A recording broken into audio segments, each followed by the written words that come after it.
very stretched out game, then you realize, why can't we beat them? We've raided their jungle. We've raided their chances. Why can't we get Eman and Aqua? And Eman, such an itemization and positioning god as a Brody. Same goes for Aqua.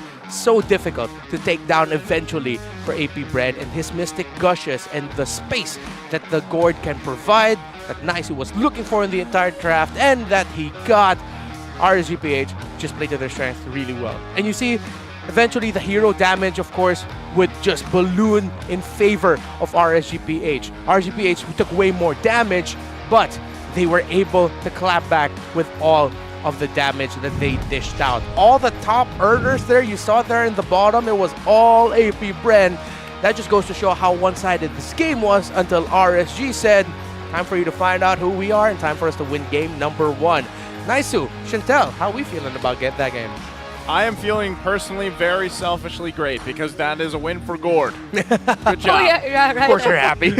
No, but jokes aside, again, that's why, you know, even when I was saying that late game when they kind of crawled back from a lot of that deficit that they had and they kind of evened things out, you could really see, right, where the kit of Gourd works really well, especially in those objective-based fights, and that's what we know that APBR likes to do and fight around with. Chantel, how are you feeling about it?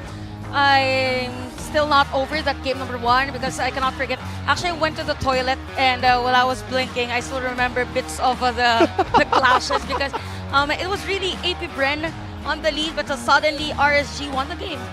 Well, with that being said, we also want to mention that MPL Season 12 is also live on Smart's live stream app. Watch your favorite MPL teams and battle it out, and don't miss any of the epic power plays. Download the Smart Livestream app now, available on your device's official store. And with that being said, match 1, well, I should say game 1, is now wrapped up here. It was a long one, right? I mean, this is kind of what we expected. I don't know if they're going to break that 38-minute mark that we have for the longest game of the season so far, but I wouldn't be surprised. And I think Renmar and Chantel feel exactly the same way because, again, it really comes down to the end game Lord dances, if you will. We do know that the Philippine teams here, they have mastered that, and that was basically a showcasing of that, right? So a great game 1 there. But before we move on to our next game, we're going to throw it over to our insider for some more info before that game.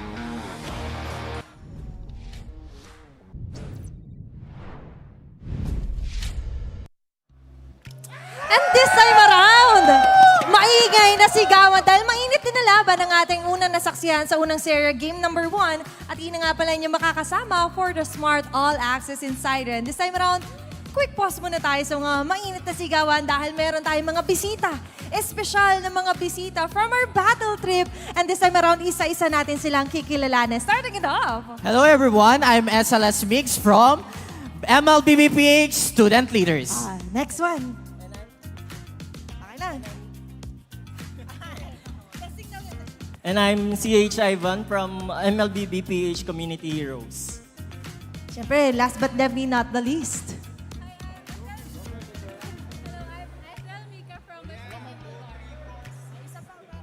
Hi, I'm SL Mika from State Umalbar. Ayan, we have 3 beautiful people with us here.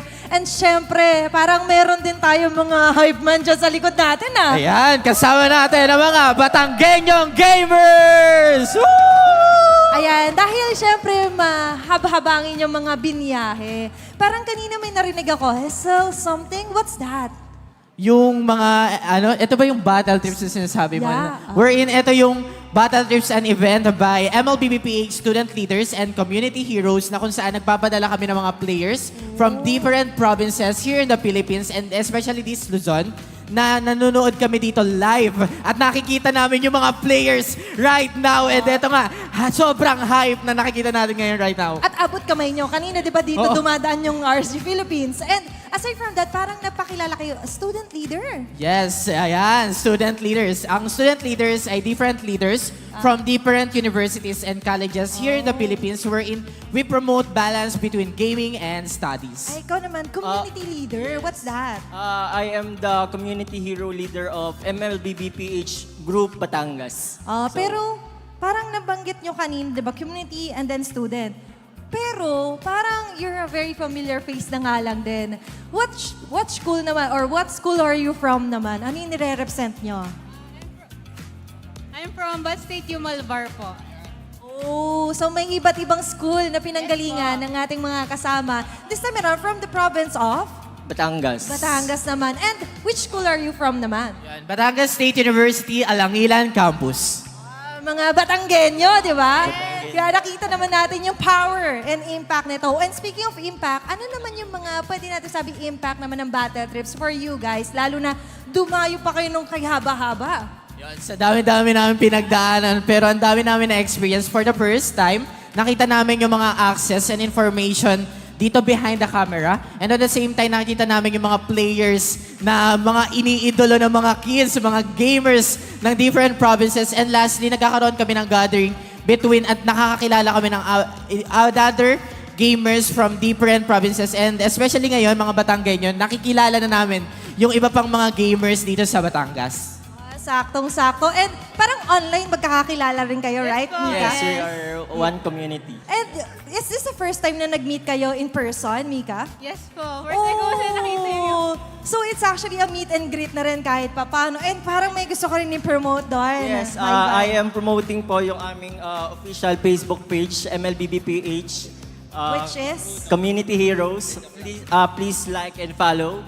And then, to all MLBB players from Batangas, join to the group of MLBBPH Batangas. Ayan, loud and proud ang mga Batanggenyo natin. Pero alam kong ready na rin yung mga teams natin, casters. Kaya naman, Mika, mukhang it's your time to shine. Kaya let's throw it over to our casters. Casters, pasok. Thank you very much, Athena, and the rest of the crew there. The battle trips, that's an amazing thing, by the way. I Yeah. love that we have it because, you know, it's an initiative for people that are obviously in school and they're able to gather together and see kind of what happens behind the camera, like what we heard from them, you know, and what exactly goes on from start to finish here. And they get that kind of behind-the-look access pass. And it's great because also, for me, you know, I have someone out there from the battle trips I didn't even know would be here. And he was someone that kind of watched me years before when I was just playing Gourd only on stream. And it was kind of crazy to run into him and see that happen. But amazing thing. I love the fact that we have this kind of integration going on with education and, of course, with esports. I think that's very, very important here. So it's great to see build up. Now, going back to the matchup here. Game 2 ahead of us. Renmar, I'm going to ask you, you know, and you kind of went through this with some of your analysis already. Okay. What does AP Bren want to do here to take it to a Game 3 based on everything that just happened with how RSG Philippines came back from that massive lead they had? Well, draft-wise, they had a clear identity, and they were able to show it off in-game. It stopped what RSG wanted to do or what they could have done from the early to mid. But with RSG taking the win there, seems like AP Bren needs to iron out some, I don't know, little details about their handling of the game, the map, and team fighting when it gets to the late game. Because they drafted the lineup there that, would be able to take control of it early on and give a lot of difficulty to RSG, which they did. But when RSG evened things out, AP Bren just couldn't find any angle to work with to make sure that they could get a win in the fight. Super Marco was struggling.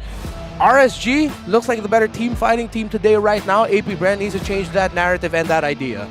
You know what, for this team, so one discovery for that game number 1 is that whichever team that has more crowd control in the late game actually wins the game, because it was literally hard for Flap Easy to just go for the split push and find a specific player at the back lane, because Nats catches 3-4 players all at the same time.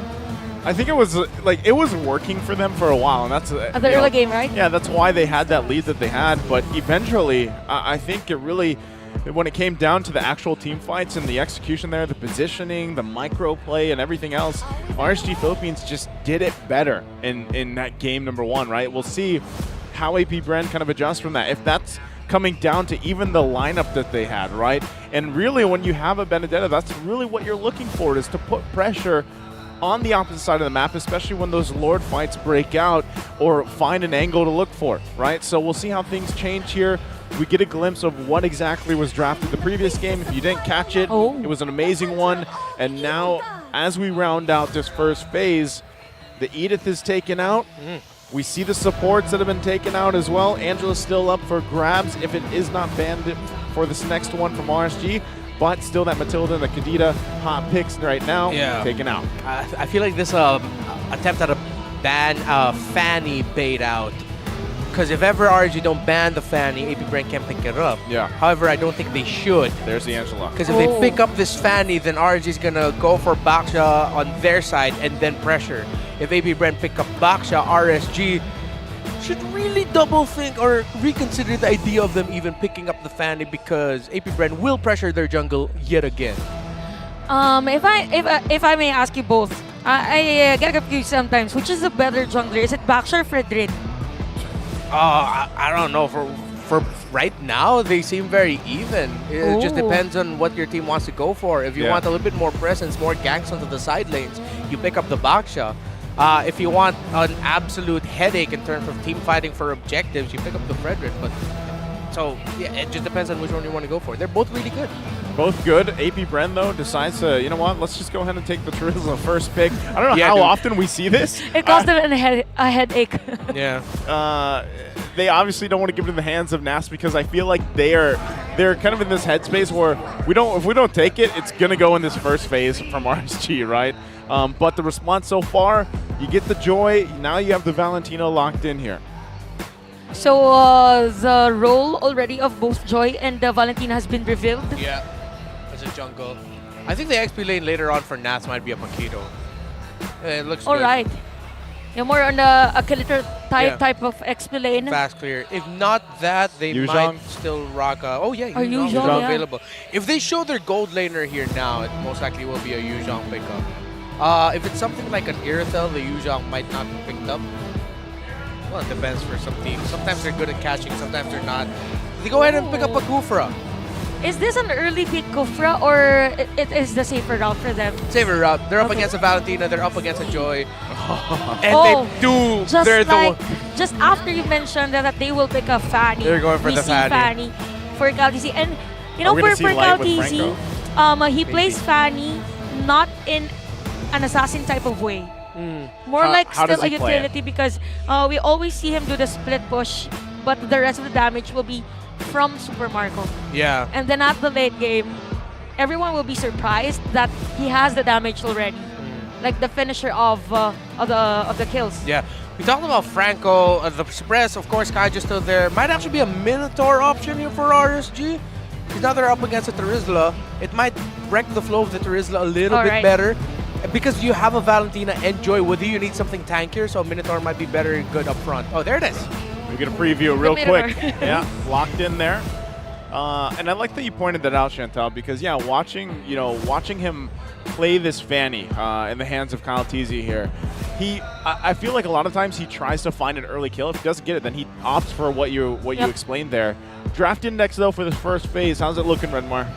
Oh, well, still very similar. The ISO is a little bit better, just like by 1 point for AP Bren. They're both looking for a bit more utility on their side. However, now with the Minotaur on the side of RSG, should be a little bit better utility-wise for them.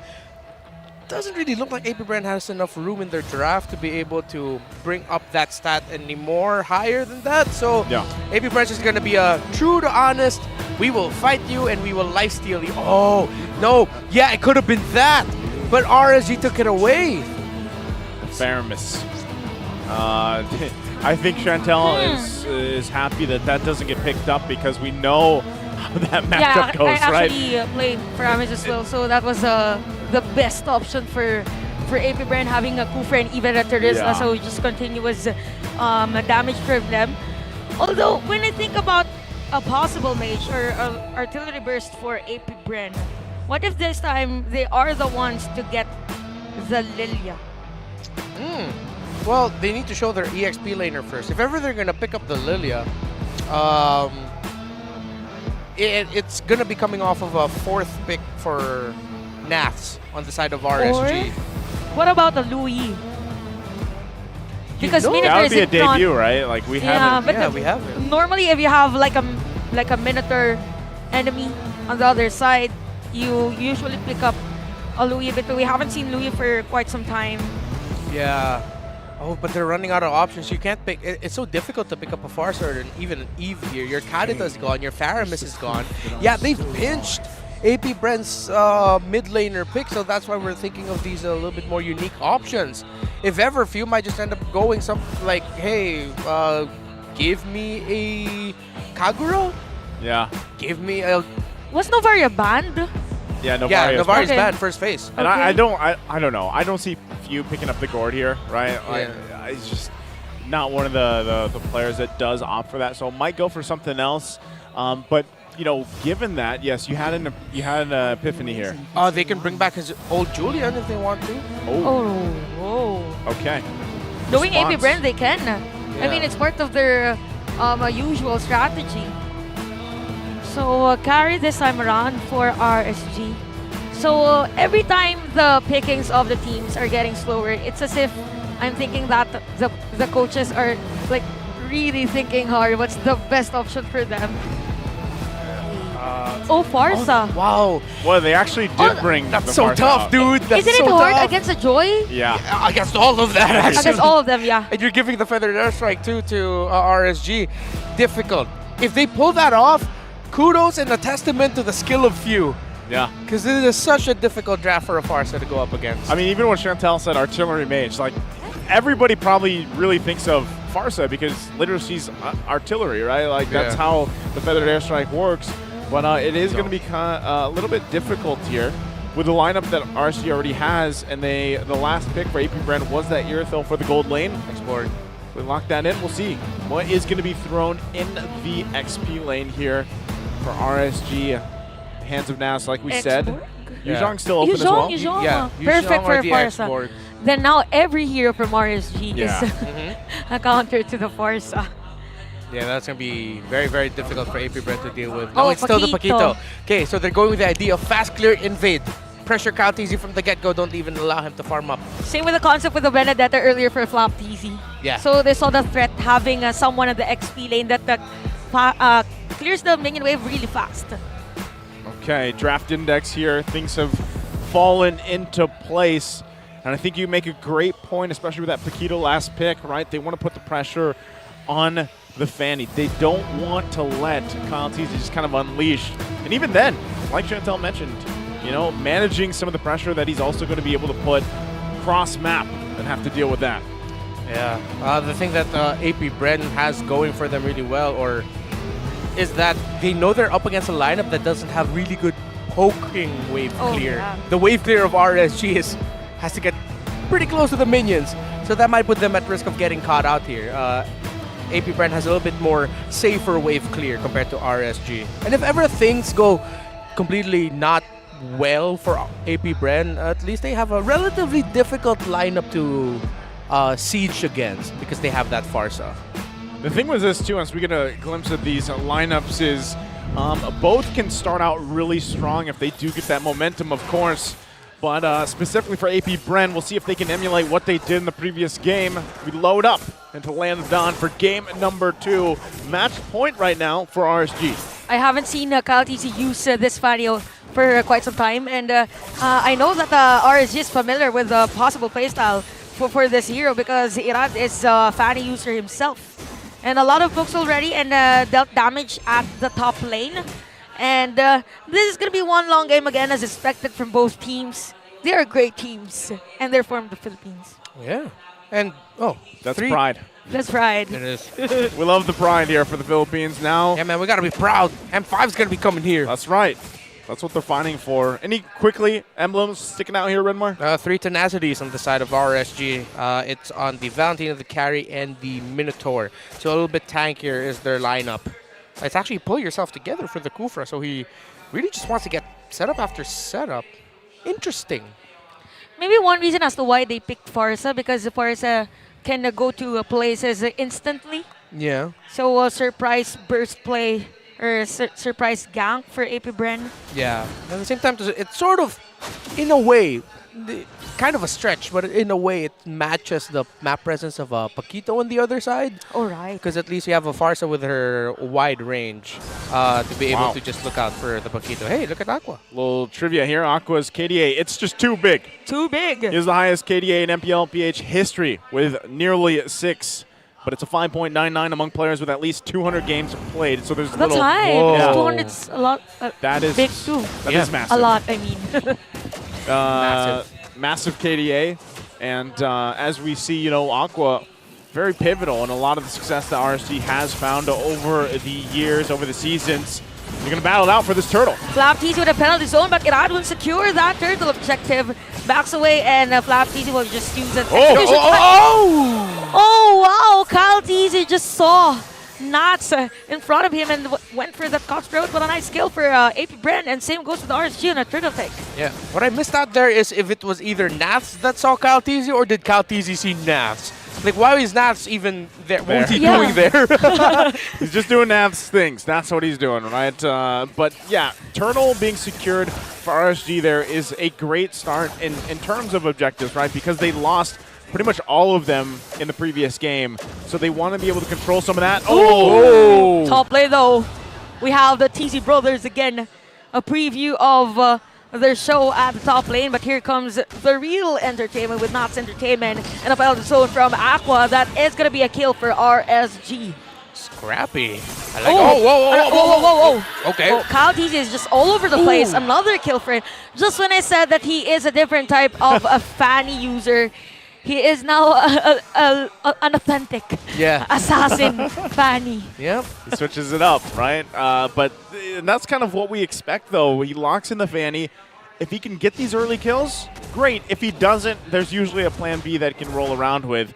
So right now, that is going to be something that RSG wants to deal with. They can't let Kyle-TZ snowball himself out of control because we know how that usually ends up being into a place when any of these Fanny players get to that point. He's already sitting on 2 kills, and he is quite deadly already. And for the rotation of RSG, they're just really focusing on Flap-TZ's lane. Again, the threat of having a Terizla. So for RSG, it's surprising that there's no real vision given against a Fanny, because most of the time that is going to be a good counter for them. But so far, it's just folks for both teams, and another turtle team fight probably, but the rest of the players, it's a 5-man APBR for this one, and few will receive some damage from Irad. Yeah.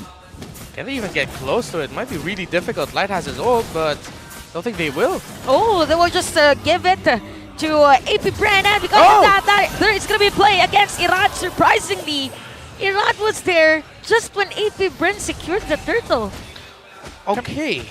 Kind of wondering, you know, they got the information there, and then, He just went in a bit questionable for Irad. Yeah. Kind of questionable also for RSG. They look quite off they look like they're off a step, while APBR, they're making a lineup that is, again, theoretically supposed to be really difficult. They're making it work. Because what Kyle-TZ has been doing around the map, them decided to park their Minotaur onto the gold lane, understandably so. RSG's map presence here is near to 0, and APBR's just going all over the map, river, in the jungle of RSG. While it seems like RSG have funneled into the idea of, yeah, let's just play around Demon. Yeah, this puts me in basically thinking of the previous game for Irad specifically, where, you know, he really didn't have much room to work with. He was just kind of caught really just trying to catch up in terms of jungle to jungle, and that's where he's going to find himself really quickly if this continues to happen, right? Even with his own purple buff being taken away, going to the hands of Kyle-TZ, it will be something to deal with. Ooh. Okay, there's a nice catch again from Oakwood, and here comes Kyle-TZ. Irad is still alive though, and look at that, 3 players of RSG reacted to the play. Although there was a damage already for Eman, Kyle-TZ was so close to being that by that moment. Penalty zone from Flap-TZ under the turret. We have Irad on low life, and Super Marco is here as well. Oakwood will catch Eman. So, you will use that flicker just to secure a kill against Eman, and Kyle-TZ will do those things. It is going to be down, but there is going to be an exchange, but the middle lane turret of RSG is close to being torn down. Yeah, AP Brent still playing really strongly with the map, the pressure that they're applying onto Ira. The RSG just can't find a flow to fight. And Ogwen, not going to be able to land onto Ira. So close, but he has the ultimate. Same goes with PC, so why not secure a kill? The flicker was used. Ira is still alive and is successfully able to back away. I don't know. Props to Irad surviving that, because there was multiple times I thought he was just going to get taken out. Yeah. But ultimately, that's a turtle going to the hands again of AP Bren, furthering some of that lead they have. RSG will look for their own wins across the map as they get that tier 1 down. Yeah, item check up to a Berserker's Fury already. Is that Irithel? Meanwhile, still just a Corrosion Scythe on to Emmon's carry. Malefic Roar was actually near rush there by Fanny. He got by Kyle Teasy relatively quickly. And I think I understand now the idea that AP Bren is playing around in this with this game. Similar to game number 1, they drafted the lineup that doesn't necessarily need to do a full 5v fight early on. They have the options to skirmish and pick off before and then go into a fight potentially against RSG, where either because they are at a disadvantage won't fight, or AP Bren will just be going into a 5v4. So now the question for AP Bren is, can you actually hold on to this lead this time and then force that game number 3? Or will it be the same story as game number 1, where it becomes to the point where RSG are in their comfort zone of fighting, and then suddenly you forgot how to team fight as well as your opponent? Yeah, that's one thing you always have to consider with RSG, is their team fight capability. That's what we saw from the previous game, but right now it's AP Bren with that lead. They're in charge, and we'll see if they can continue to hold it together. We're about 35 seconds away from the first Lord of the game, and that's where we usually see things kind of fall into place if it is going to go back in favor for RSG to even this out, right? They're not working through anything crazy here, but they still have to respect that lead that AP Bren has, and you're seeing it as they give up now this bottom tier 2 turret. They lose that. And in an instant, AP Bren just took down a turret against RSG, and right at that moment, there were 3 players from RSG. So anyway, they know that even Open was at that position. So the team fight might probably be on this purple buff, and we will see that set of play from Light. They will catch Blap. and we see 2 effects on the map, but Irad will take some damage. We have the penalty zone against Emman, and Emman's gonna be down. Same goes with Light, but there's a sustain though for them, so a secure kill for the side of AP Bren, while Nats is doing some split pushing, some warm-ups at the top lane, and Kaltis is there to defend, doing some cables, but the turret is gonna be destroyed. Nats did his job there, right? I mean, that's what he was doing. He was putting the pressure. He knew that that might be a little bit of risk. AP Bren gets a couple kills, furthers their gold lead, and they're also going to secure themselves this first Lord of the game, as they do. But RSG finding what they can across the map. That's the important thing for them. We saw this same thing in the previous game, but that's the thing. Emon this time around is going to be a little bit more difficult on the carry, right? Because of especially the range that she has. But it's only a matter of time before that carry does really start to hurt, especially against the lineup that AP Bren has. Is it just me, or RSG is intentionally not forcing a team fight? They don't want any team fight. Yeah, it really does feel that way, because they knew that the 2 early kills that they gave to Kyle Teasy was very costly for them. Oh, here's a fight. Here's a team fight that they are waiting for. That is going to be a kill against Flap Teasy. So Open with a bouncing ball, and RSG will defend against 4 players plus the Lord, but the turret at the top lane is going to be destroyed. So this time around, RSG, this might be an easy defense for them here at the bottom lane. They're not going for the full team fights, but because you saw, it looked like they're really thinking of just getting 1 or 2, but they blew almost all their ultimates just for those 1 or 2 kills. So you see them, they're still really trying to get what little advantage they could find. And they saw that stretch from Open, hence they moved away, and the Lord has been defended at the bottom lane. But look at the damage from Super Marco. Same goes with Irad though. So AP Bren will just do the usual thing, just limit the resources of RSG, and lead is now at 4.8k gold. Yeah, again, this is, those only the first Lord, but they got what they could out of it. And RSG finds themselves in a similar position. Naz, though, has been doing work across the map the best he can. One thing that he does have to be careful, of course, is now, up to this point, that scaling, that damage, even the itemization, that gold lead that AP Brand has garnered themselves is quite deadly, right? Kyle Tizzy, especially on this Fanny, once again, will not only be putting pressure on the side lanes like we talked about back in the draft, but if he wants to go for a kill, even if he's by himself, he'll most likely go for it. Take a quick look at the items here. How's it fallen in place, Renmar? The blade armor has to be something that the Irithel of Super Marco needs to watch out for here. I wouldn't be surprised if there's going to be another another blade armor built up by RSG to answer that Irithel. Irad is only still just up to a Holy Crystal, so yeah, it's been very difficult for Iraz Joy, who has only hovering around 7,000 gold. Earned. The highest gold earners actually for RSG are Nats and Eman. All right. Well, with that, you can see it even on this chart alone. The damage dealt. RSG's going to climb up there, right in the ranks. Eman is getting to the point, like you even mentioned. Oh, right on spot. It's going to be Nats, but he is still alive. Astolite, he will make up his own set of play. If Lapteezy will get some damage, but comes in for the penalty zone. From the back though. Super Marco is down with the hands of Aqua. This might be it for the Raiders. Some pokes from them, and they will back away. Kyle Tizzy now on the Sea Halbert. What just happened? Now a little bit too eager there by Super Marco.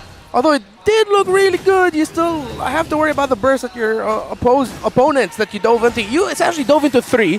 Yes, they were all low health, but there were still a lot of things to consider. Look, the over-eagerness by Super Marco, and that might just cost AP Bren. Oh, and look at Nats, too. Keeping Kyle Tizzy busy. Better air strike has been used by few, hence his position has been revealed. He's now the target. The Lord might be reset. No, Kyle Tizzy is here. Who's going to take this Lord? Iran is there as well. Kyle Tizzy will secure that one, but Kyle is down. We have the benefit from Flat Tizzy. He has the immortality though, but the RSG will secure the kill. Nope. They will let go of Lapteezy. Ogwe will come in. So the Lord at the bottom lane. And RSG is to defend this time around. Wait, I'm also kind of scratching my head a little bit there because Irad backed away from the Lord and then he just wasn't in time. I don't know. His positioning seemed a little off there. Yeah. And they are the ones who started the Lord, right? Well, yeah. Retry timer reminds me. Why is a full second that Irad was behind Kyle Tizzy. I don't know if it was at some point RSG just decided to go for the counter punish. I think that so. That does happen. They thought, it might have been too risky to go for the View is down right on spot with the hands of Irad. And the Lord has been defended this time around by RSG. There is a set of play from Ogwen. Irad's going to be down. We have Lapteezy with the immortality, but the damage from Eman is just too much. Ogwen is still alive. Nats, but the bouncy ball will save Ogwen. And change of target for AP Bren. This time around, it's going to be Nats. It's not forcing it. But Nats, at least before he dies, there's a kill against RSG. Against AP Bren, a triple kill here for Super Marco. That's good news for AP Bren. So instantly, it's like AP Bren was able to make something great out of something that could have been insanely terrible for them because Irad just found the perfect angle. He was... goodness. Just when Renmar was about to analyze what happened, from a Lapteezy. Look at that. The destroyed turret is at the bottom lane, and Iran is already low on life. Just when you respond. Yeah, the balls needed to do that. The haircut. The haircut, man. This flap is pissed off. It has something to do with the hair. He's like, Navs, who? He just did that under the turret there in a split second. That is a playmaker right there. Good play from AP Bren. Yeah. What it resulted into also is that base turret. Now they'll look for more. Yeah, and good trust also for Super Marco, knowing that he'll have enough lifesteal to survive. Because he was in between 2 turrets, he received damage, he was brought down to 20%. That's why I'm pretty sure people heard me exclaim, huh? Because I was like, this is way too greedy, boys. Oh, never mind. You shut me up. That was a hell of a play by those two. Very calculated by both players. Yeah. At the bottom lane. So look at that. Super Marco is on top in terms of damage. No. Whoa, Kyle. Okay, another risky play from AP Bren. Just finding and just knowing where the players of RSG are. That's what they have to do again, right? You know, this is kind of also what we expected from Kyle Teasy at this point in the game as we reach towards that later portion, right? We're 16 and a half minutes in. Lord coming up now as well. RSG, honestly, I feel like this is very reminiscent of the previous game when we were wondering, like, do they actually want to fight this Lord? I think they do. You know, I think they're confident enough to actually go into this team fight. As it is now started up, Flap TZ trying to hold it there. Everybody getting in position. Also, still, Nav's on the top side, putting his own pressure. Kyle TZ might go for the 1 kill, or he might just handle the wave pressure. Lord's going to go ahead and reset. RSG is still looking for it. If they can get this tier 1 turn to the mid lane down 2, it'd be great for them in terms of space. Because right now, with that holding on by a sliver of health, it is something they have to keep in mind. So once again, Lord Dance will start up. Nav's still planning himself there on the top side. You know, for RSG, I think the perfect plan for them this time around is to wait for this purple buff to cool down prior taking the Lord. Since it's a Fanny after all. So yeah, no contest. They're just no going. signs of contest for AP Bren on this Lord. Wow. And RSG will just secure that Lord in an instant. That was a combination of a couple things here, right? I mean, even with Naz putting the pressure up there, and they knew, like, okay, Kyle TZ, he'll go answer that. And, you know, he kind of handled some of the waves and everything else. And like you even mentioned, that purple buff, not probably, it's going to be up here in a couple seconds. But that was a very decisive decision and call from RSG. I'm straight up scratching my head. Not literally, but like figuratively. That very confusing. Yep. Why AP Bren would give that up like that. Okay, so that will haunt them. yeah, I mean, I'm trying to reminisce what happened, but yeah, AP Bren was Light. there.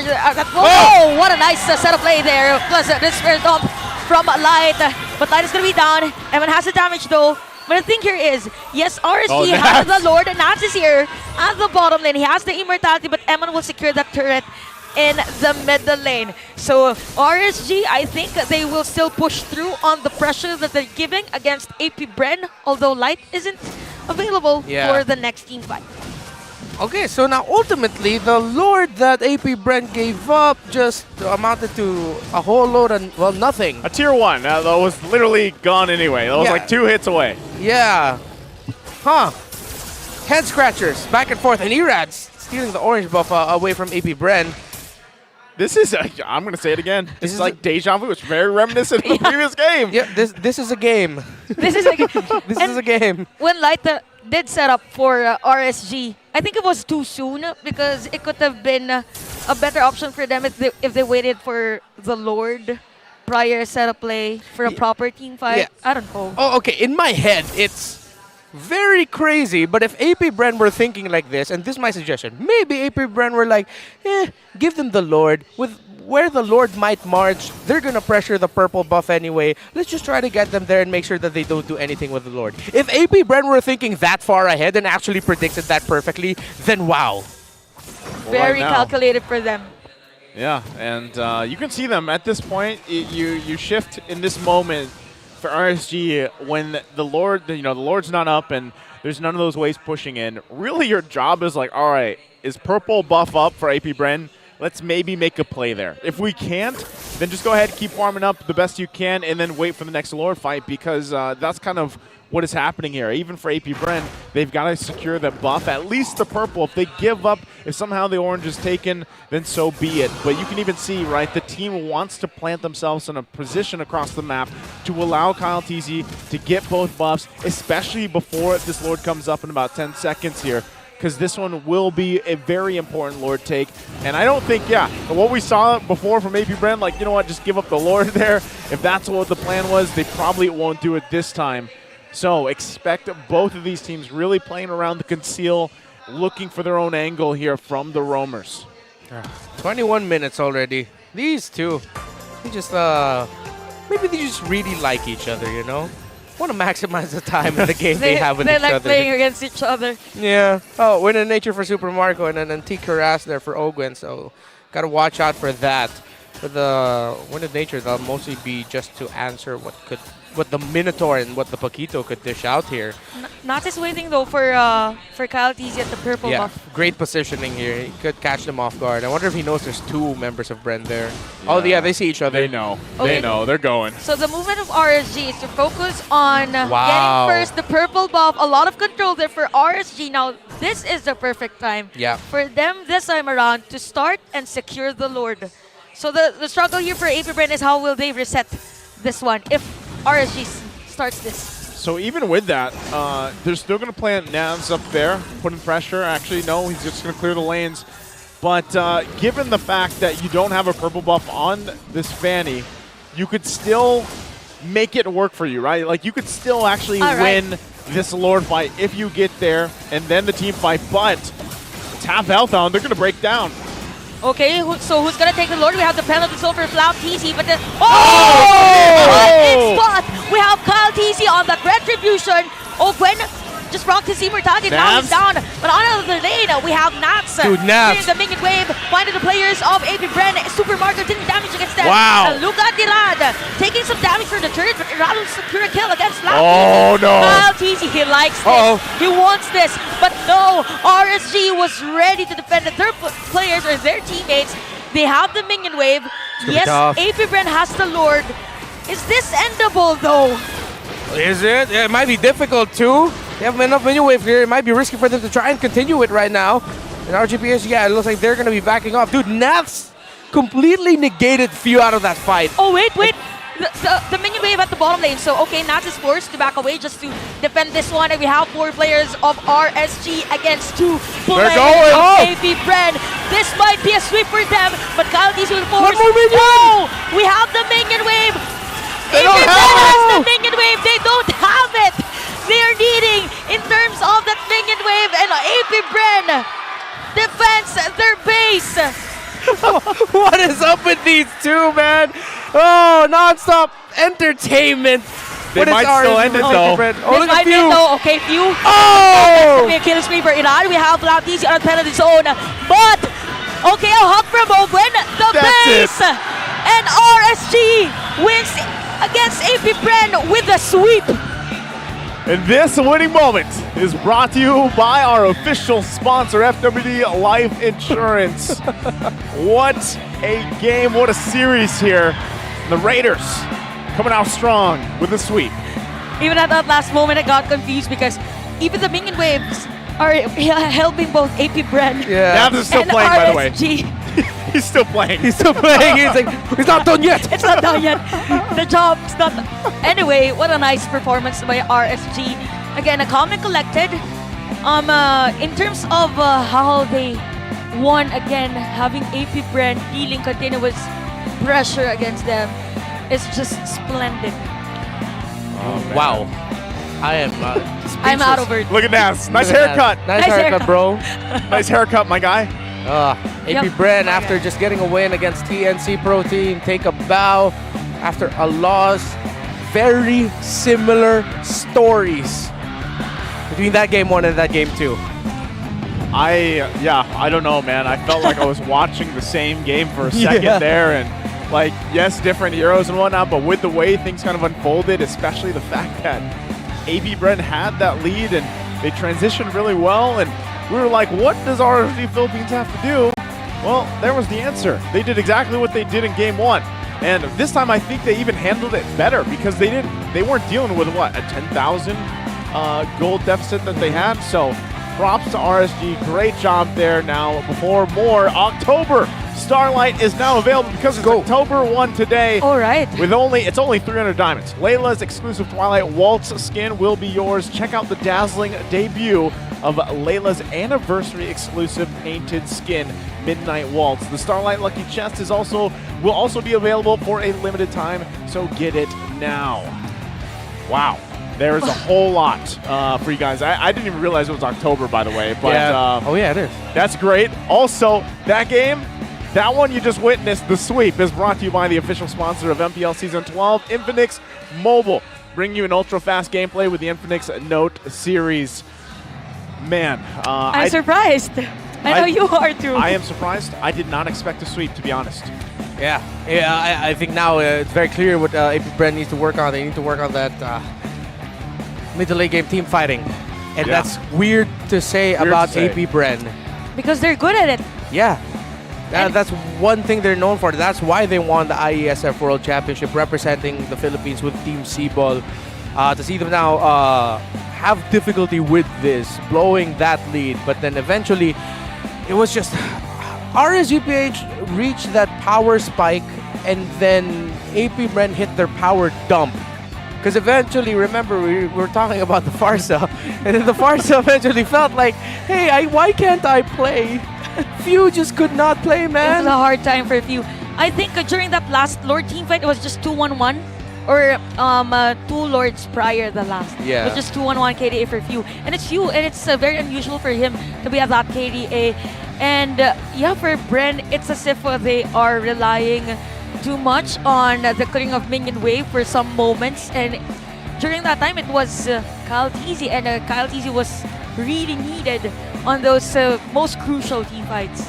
Not only that, but I gotta give my hats off to Naz there, especially for that game, because the way that he played the Paquito, and I feel like anytime you especially have the Paquito in the XP lane, there's always a little bit of that risk. Yes, he does amazing damage, right? But if you're caught out too, or your positioning is off, which we even saw in the early game for a little bit when Renmar was like, wait, why was Naz even there? But he continued to play like that, but he just did it better, and he played smarter towards that mid to late game, which allowed them once again to really swing things in their favor, because again, he was putting pressure really on the top side when the Lord dance was happening. There had to be a response from APBR, and he a lot of times was even just putting pressure on the purple buff alone. So, giving the information that they needed, it was very well played from Nats, the rest of the team, of course, as well. Even down to when we had game 1, the positioning, right? The positioning in a lot of those team fights that they have was just on point for RSG here. So they have to be proud of this, because let's be honest, RSG Philippines in the first half of the regular season, they were struggling, right? I mean, a lot of people were wondering also what kind of adjustments would they make, especially when it came to whether it was who was playing or their in-game execution. And I feel like now, after seeing this, especially against a team like APBR, who is so well known for especially the mid-game, like the mid-game and Playing to the under late pressure. game. Yeah, playing under pressure. Like you guys saw the breakdown on the chart of percentages in terms of objectives for APBR. And RSG handled it very well. They've had a pretty good week, and who knows what they have in store for us ahead of them for week 5. And I want to say for RSG that they are somehow more fluid in terms of the shot calling, because even though Nats is very far from the team fight, the way he is there in the clashes, it means the communication is very fluid. Very true indeed. Let's throw it over to Mara on stage with RSG to hear from them. And how about that sweep? Everybody give it up for RSG Philippines. Galing, galing. Rad, ikaw palagi in-interview kasi lagi kang magaling. Ang lupit mo talaga ngayong season. Sabi mo kahapon, parang nakaka-disappoint na hindi mo nagagamit yung mga heroes mo, laging binaban. Ngayon, nalaro mo ang iyong joy. In fact, ang likot-likot mo nga. Game number 1 pa lang, nagsimula ata MN03, NAT02. Pero dahil sa likot mo, nagpahabol ka, it made such a difference in the game. How is it like for you na nagamit mo na finally yung hero na gusto mong gamitin? Both games pa. Unexpected na magagamit ko yung Joy kasi puro tank nga kasi kami eh. Tapos yung game mo namin, nung baog na si Eman tsaka si Nats, ginawa ko na lang po yung trabaho ko na mag-side kahit na gusto nilang mag-dep pa ako. Sabi ko magsaside na lang ako kasi kahit mamatay ako ilang beses basta makabawi kayo sa farm. Ikaw pala nag-call nun. Apo, sabi ko. Great job. Ang likot mo. Ang likot mo, it paid off. By the way, guys, narinig niyo ba kanina yung milestone na nakuha kay Aqua naman? Congratulations! Highest KDA in the history of MPL Philippines. Oy, partida, nag-break ka pa nun, ha? How does that feel? Nagkaroon ka highest in the Philippines KDA. Tiyamba lang po yun. Alam mo, minsan ko lang marinig yung boses mo, chamba lang yung sasabihin mo. Other than chamba, yung achievement na ikaw, nasa history ka na ng MPL Philippines, ha? Hindi ko po alam eh. Ginagawa ko lang po yung best ko. Si Ako talaga palaging humble. Palakpakan nyo naman siya. Minsan lang siya humawak ng mic, sobrang mahiyain. Congratulations! Kay Coach Panda naman. Coach Panda, yung both games nyo, game 1 and 2, ang hirap sa early, Pero with the proper itemization, smart moves talaga yung mga decision-making nyo. What can you say about the performance of RSG today? Early game kulang pa, but their focus and then their willpower when it comes to late game, it's really good. I think I don't need to teach them about late game masyado na yun. Early game I really need to master for next week, tsaka mid game. So, buti nga comeback tayo, and then I hope we do our best next week. And we'll see about that kasi I know Coach Panda really aims to have such a perfect game. And now it's time to announce the match MVP. All right, let me hear it from you. Sobrang passionate na to, Ano yun?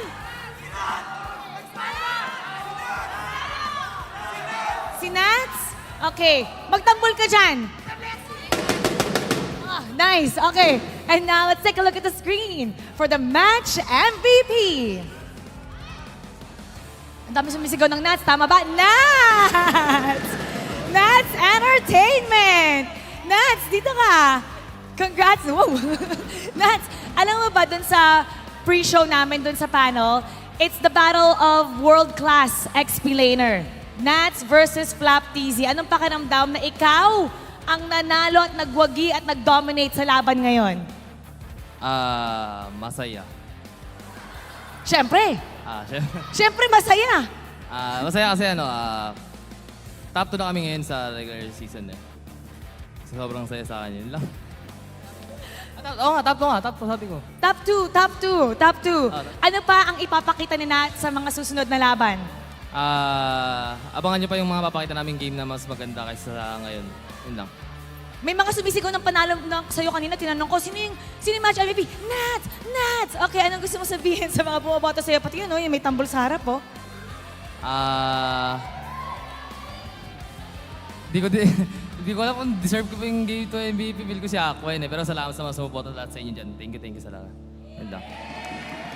And let's give it up once again. Congratulations, Nat and Aqua. Congratulations. Once again, everybody, RSG Philippines. GG. One more time. GG. RSG Philippines climbing up the standings. Sa sweep na ipinakita nila, nasa number 2 na nga sila ng ating standings. At maraming achievements ang nakuha ngayong araw na to. Pati na rin ang top KDA ngayon na si Aqua sa Philippine history. Great job! Himayin natin ang ating labang. Balikan na natin ang ating mga casters. Pasok! Thank you very much, Amara, and great to hear from Coach Panda and the squad there. They're number 2 now in the standings, as we heard in, how happy Nats is as well, of course. But yeah, I think across the board, very good team effort, right? We already highlighted especially what Nats does, and I know Renmar, you'll break this down a little bit further in a bit here. I'll try. Yeah, and that's the push of motivation, by the way. That push was personal. Yeah. It was a little bit of personal stuff there, that push. No, I don't know. Good thing we came back. It's just a good show of tough love, I guess. Renmar. Well, Renmar, I'm going to push you through the air here. Take it away. I thought you were really gonna shove me harder than that. I was prepared. I was prepared for it. I really thought I'd get shoved like how Coach Panda shoved Nats. Like, yo, go ahead, do that. But hey, congratulations to him for winning the MVP of the series. And yeah, he did really show up in this game with his Paquito pickup, where him and Flap sort of switched roles, same timing, but different effect. Well, we'll get more into them later. But let's talk about Aqua. Someone that Nats did mention in his interview that he said, I really felt like Aqua deserved that MVP, but I did my best to support my teammates as well. And Valentina, this Aqua really did deserve the MVP in this game. Playing a Valentina in the lineup, considering that they don't have long-range poke here, it's no wonder why AP Brent took control of the game. We did talk about that as one of the biggest factors for RSG PH that they were lacking. But what they do have is, again, similar to game number 1, it's darn good team fighting. And Aqua being able to just position himself relatively well enough when it came to the scenarios where in RSG PH were finally able to fight against AP Bren. And if I'm not mistaken, there were actually times where Aqua would be utilizing the penalty zone himself for the goodness of RSG PH. It went out really well. And in a scenario where you're going to need to make a comeback against this kind of lineup, you don't have a lot of long-range pokes. You're reliant on a lot of very close-range stuff to happen. You're taking away, if not the penalty zone, of course, the feathered airstrike of your opposing mid laner. It really does help with the control and would make the life of AP Brent so much harder. And Nath said it himself. Aqua supported the lanes really well. Well, as much as he could, because the laning phase ended relatively quickly. But RSG PH's Aqua was able to support the team fighting really well with his positioning and his key feathered airstrikes when he would be stealing the feathered airstrike away from AP Brand would be big. And of course, you also have to really watch out his timings with Light. Eventually, they really hammered in on their timings together of their entries, and they were able to play really well around that. Now, again, it's not too crazy to admit that this game was a little weird at times. Some questionable decision making, whether if it's frustration or a miscommunication, or it was an overestimation, maybe even an underestimation of your specific ability power spike or your power spikes, and then the opposing power dump. Get more into that later as we just round out the highlights. And of course, you saw there Aqua landing that penalty zone, making sure that Super Marco would get taken out, and that later on RSG would just be able to hold on into the siege and would be able to go forward. Now, as we look at our emblems on the screen, and the items are going to be showing up in a bit, again, let's talk about the story of the game. First, AP Bren, they punished the early game rotational mistimings of RSG PH. That's how Kyle TZ was able to get those pickoffs with his Fanny.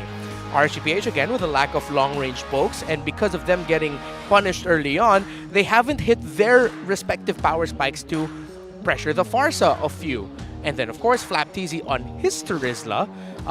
This time, instead of the map pressure it'd be providing, it'd be very similar to what Nath did in game number 1, where it's the pressure being provided by Terizla is in the team fighting, while Nath's this time around on the Paquito was providing the pressure with the macro focus of it all, because they needed to still catch up on the gold, they needed to catch up on the items, and it goes to show how Nath here, I don't know when he exactly got these rapid boosts. Maybe he got it much earlier, but Nath was everywhere in the map. And AP Bren, because of RSG, again, as Coach Panda said it, the willpower and how well they do in mid to late game team fighting, Nath was just a massive problem for AP Bren to deal with. And eventually, when RSG knew they eventually got to their power spikes, and that they have the items that they need, that they could just go into the backline and pressure Few, they went ahead and pressured Few.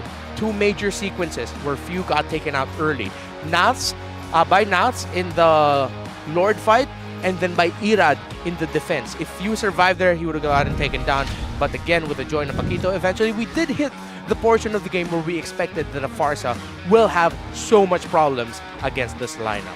So, let's go back to our keys to victory. We put focus onto the EXP laners, and again, ironically enough, or maybe more poetic, that their specific hero picks for Game 1, the Benedetta versus the Terizla, and then Game 2, the Terizla versus the Paquito, actually was a great representation of the story of each game. And it'll be a great game to look back to at the effect and the importance of EXP laners in today's meta. Shut up. Nice. Join me.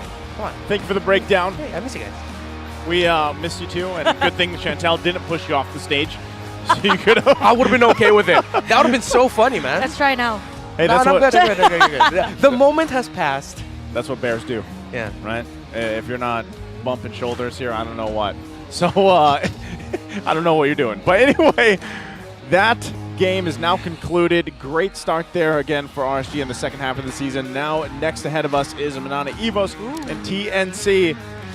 And to be honest, that match also is going to be heated because obviously they've got to climb up. Yep. And we saw earlier this week, MNNE VS especially, have a win of their own, but we'll see if they can continue that on. TNC, on the other hand, too, we're seeing what kind of, what they can come up with, because every time they're playing, you know, really here on the desk, we're all wondering, what can they do, right? What can they do to get back into the standings here? Time might be running out here. Yeah, TNC, this is more must-win for them. MNNE EVOS, if they win it, they threaten Omega's position. We'll find out. Again, I'm Nice-U, this is Chantel, and Renmar, we're the Wee Bear Bros. We'll see you guys after this short break.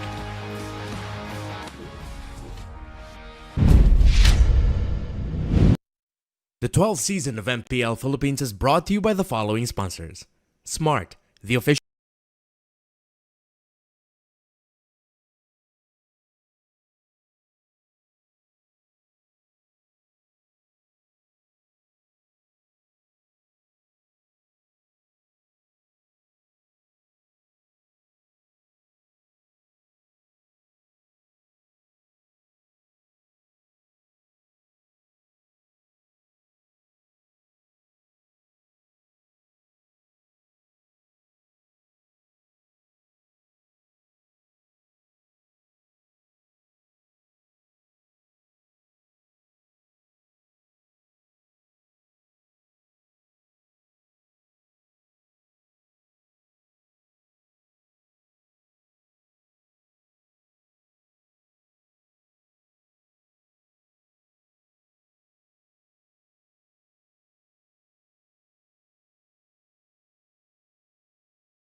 hello.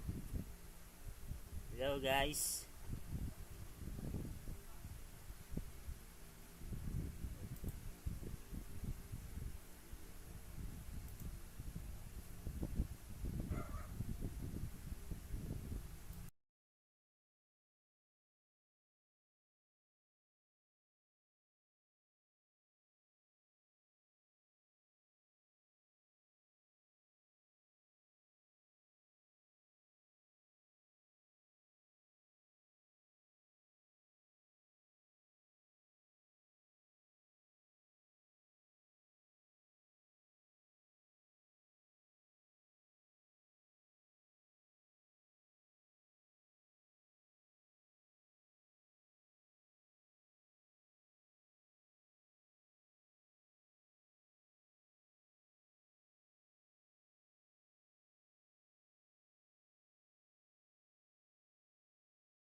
Shoutouts to our student leaders and community heroes from Bulacan who are visiting the Mpl-Ph arena for MPL battle trips. We hope you guys are having a great time. I actually met a few of them on the way up here to the desk, and boy oh boy, they're in for quite a ride. If today's first series was a hoot, man, I don't know what this next one's gonna be. Bulacan is all the way up there, you know. It's a long trip going here to the MPL arena, but surely they held on for that long ride. And the question right now is, can MNNE and TNC hold on till the late game? But we're reaching that point already. Yeah. We're already in week number 4. The week that comes after week number 3. Am I right? Yeah. And it comes before week number 5. Yes, sir. Well, welcome to the third act of our story of MPL Philippines Season 12. We're getting there. These two teams want to make it to that third act, but they need to get points here, as Leo put it earlier. Dude, M5 for them is but a moonshot. Is that even a term? I'm just saying, like, you gotta shoot for the moon. They gotta make up words at this point. They gotta make up strategies, make up whatever. Bring back Jesus, put in AJ, have a 6-man roster, whatever. 4 points in week number 4. If they scored every 1 point for every week, they'd have 4. And right now, TNC have 4 points. Winning this via sweep won't even be like at least it's a big boost, but then again, it's something that they really need. Yeah, they really need those points. They really need the win here. Let's go back to what happened when these two teams first met up. It was a sweep victory for TNC Pro Team. That came off of the back of a game number 1 where MNNE EVOS were in the lead, but then TNC Pro Team found a way to turn it around with Jesus finding that mid lane Farsa. Wow. And then in game number 2, TNC Pro Team, they would lead. MNNE EVOS almost made it to turn around to force the game number 3, but TNC Pro Team stood tall and swept them. And again, we go back to the famous quote of Ben Things that he said earlier in the season. We don't want to prove that we are just Kaldag Kings. We want to show the world that we are MPL Kings as well. Mind you, Brian Renmar, this is a lineup for both lineups. Again, lineup on lineups. Yeah. That's very different TNC has already shuffled it up. They brought in AJ, and if I'm not mistaken, AJ is going to be playing. We'll confirm that later on. Yeah. But even for MNNE VS, they figured out a mix between the S11 debut, again, Underground Kings, and the Archives lineup. You know, it's very interesting that you pointed that out, considering that MNNE VS, they did find their fair share of struggles, I think, early on in the regular season, but as of late, they were able to recover, beating Omega 2-0. Not an easy achievement to have, especially in the regular season. Late in the regular season, we all know that Omega is a very different team the moment that we draw near the playoffs. But right now, we're going to look at a few stats here and there. I wonder what this will be. It's going to be MNNE and TNC, their actual match history for the past few weeks. Yeah, again, it's the problem with these two teams not being able to maximize whatever great thing they would set up for themselves in the early or to the mid game. When it comes to the mid to the late, when it comes to the last turtle or first lord, second lord dances, something just goes wrong for MNNE VS and TNC Pro Team. Their team fighting, their handling of the map and the macro, getting split push. Somehow they can't just translate those early successes into massive wins. These two have been able to score comebacks. There have been times where they would not let go of it, but the tendency is this. These two have a problem converting early game success. There's a saying that goes, it's not how you start, it's how you finish. And here in the later half of Season 12, if you can't finish a game, then you have a very big problem, and that's what they're facing up here today. What a way to test how much they've learned so far in the first round, right? Against each other. And I remember TNC, we did expect a lot of things from them. The entire theme for TNC entering this regular season was their rise from the dead, but it seems that the hole that they've buried themselves into is quite deep. And they haven't really found that stride yet entering week number 4. Hopefully they do stop MNNE VS in their win streak right now. And looking at MNNE VS, they're bringing out some of the players that we've always had our eyes on. I think Spider Miles is one of those players that you mentioned. Yeah, no, Brian Miles Santos. I'm a big fan of this young man. He's standing at 6'8" at this point. Is this real? He's big. No, like close to that, like 6'2" maybe. Very tall. He's a big kid, but all I'm saying is this patch, as soon as it dropped and seeing what it looked like, it favors supports. Spider Miles has to play, and lo and behold. Yeah, and it's also good to see Lord JM still continuing his title of most standout player so far for a lot of teams. MNNE VS is struggling, but every time we say Lord JM is doing a fantastic job. We also have to credit Kaizen for stepping up in MNNE's last series against Omega yesterday. He was vocal and he said, I stepped in, I have the experience, and I told him to calm down, and we got the win. He got the job done. TNC Pro Team, though, you still see there, still seems like they're in high spirits, though, but they know the pressure is getting even higher and higher to finally win. Yeah, definitely, especially after several losing seasons in a row now. And ever since that we did see TNC go 3rd place in regular season run or even the playoffs, I think of Season 9, has been a long time. It's already 3 seasons in TNC. They gotta find that that X factor, the X factor entering week 4. I'm still waiting for that to happen, but right now MNNE VS, they're in a win streak. As you said, Lord JM definitely a standout player. I still remember Lord JM hard carrying with Joy back then, but they still lost that game. But damn, that player is great.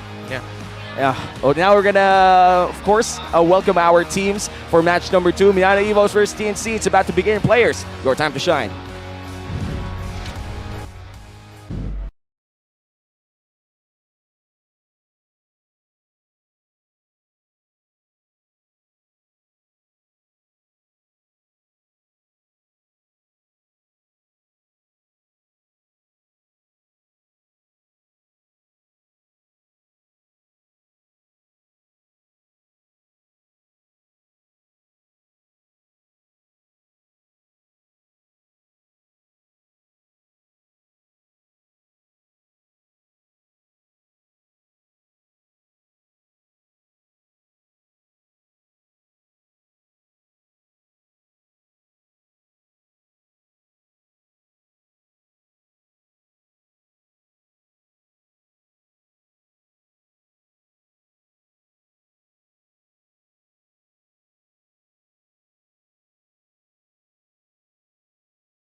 You know, as the saying goes, when you hit rock bottom, there's no way but up.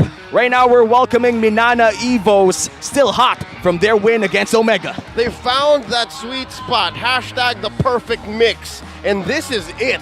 All right, you talked about a streak, they're working on it, and with Spider Miles at the lead, and of course, the veteran wiles of the likes of Kaizen and Lancey and Doming, they've had quite a run in MPL already. This should be a good start for them. Again, they're sitting at what now, 8 points? Yep. Yes. Should be a good ramp up. They are sitting at 8 points right now, currently 7th in the league. Still not quite healthy in terms of win rate, but they're working on that. Now TNC Pro Team still struggling, but hope is near with AJ or Ajay coming in.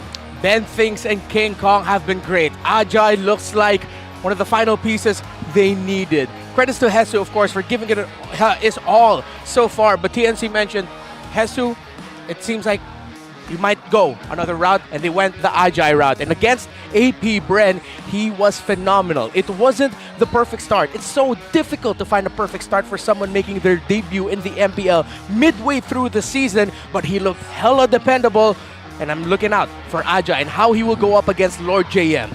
No, looking at the team head-to-head here, it looks like it's quite the even spread, but the turret damage per minute per MNNE EVOS is looking to be a crucial stat, considering how map control is a big thing in the current meta. Yeah, no, that's Doming AR. He's just doing Doming things, buying real estate, making sure there's room for MNNE EVOS to move around. And it's the opposite for Innocent. Is it just me, or Innocent tries to play where TNC is all the time? He's very rarely splitting the map.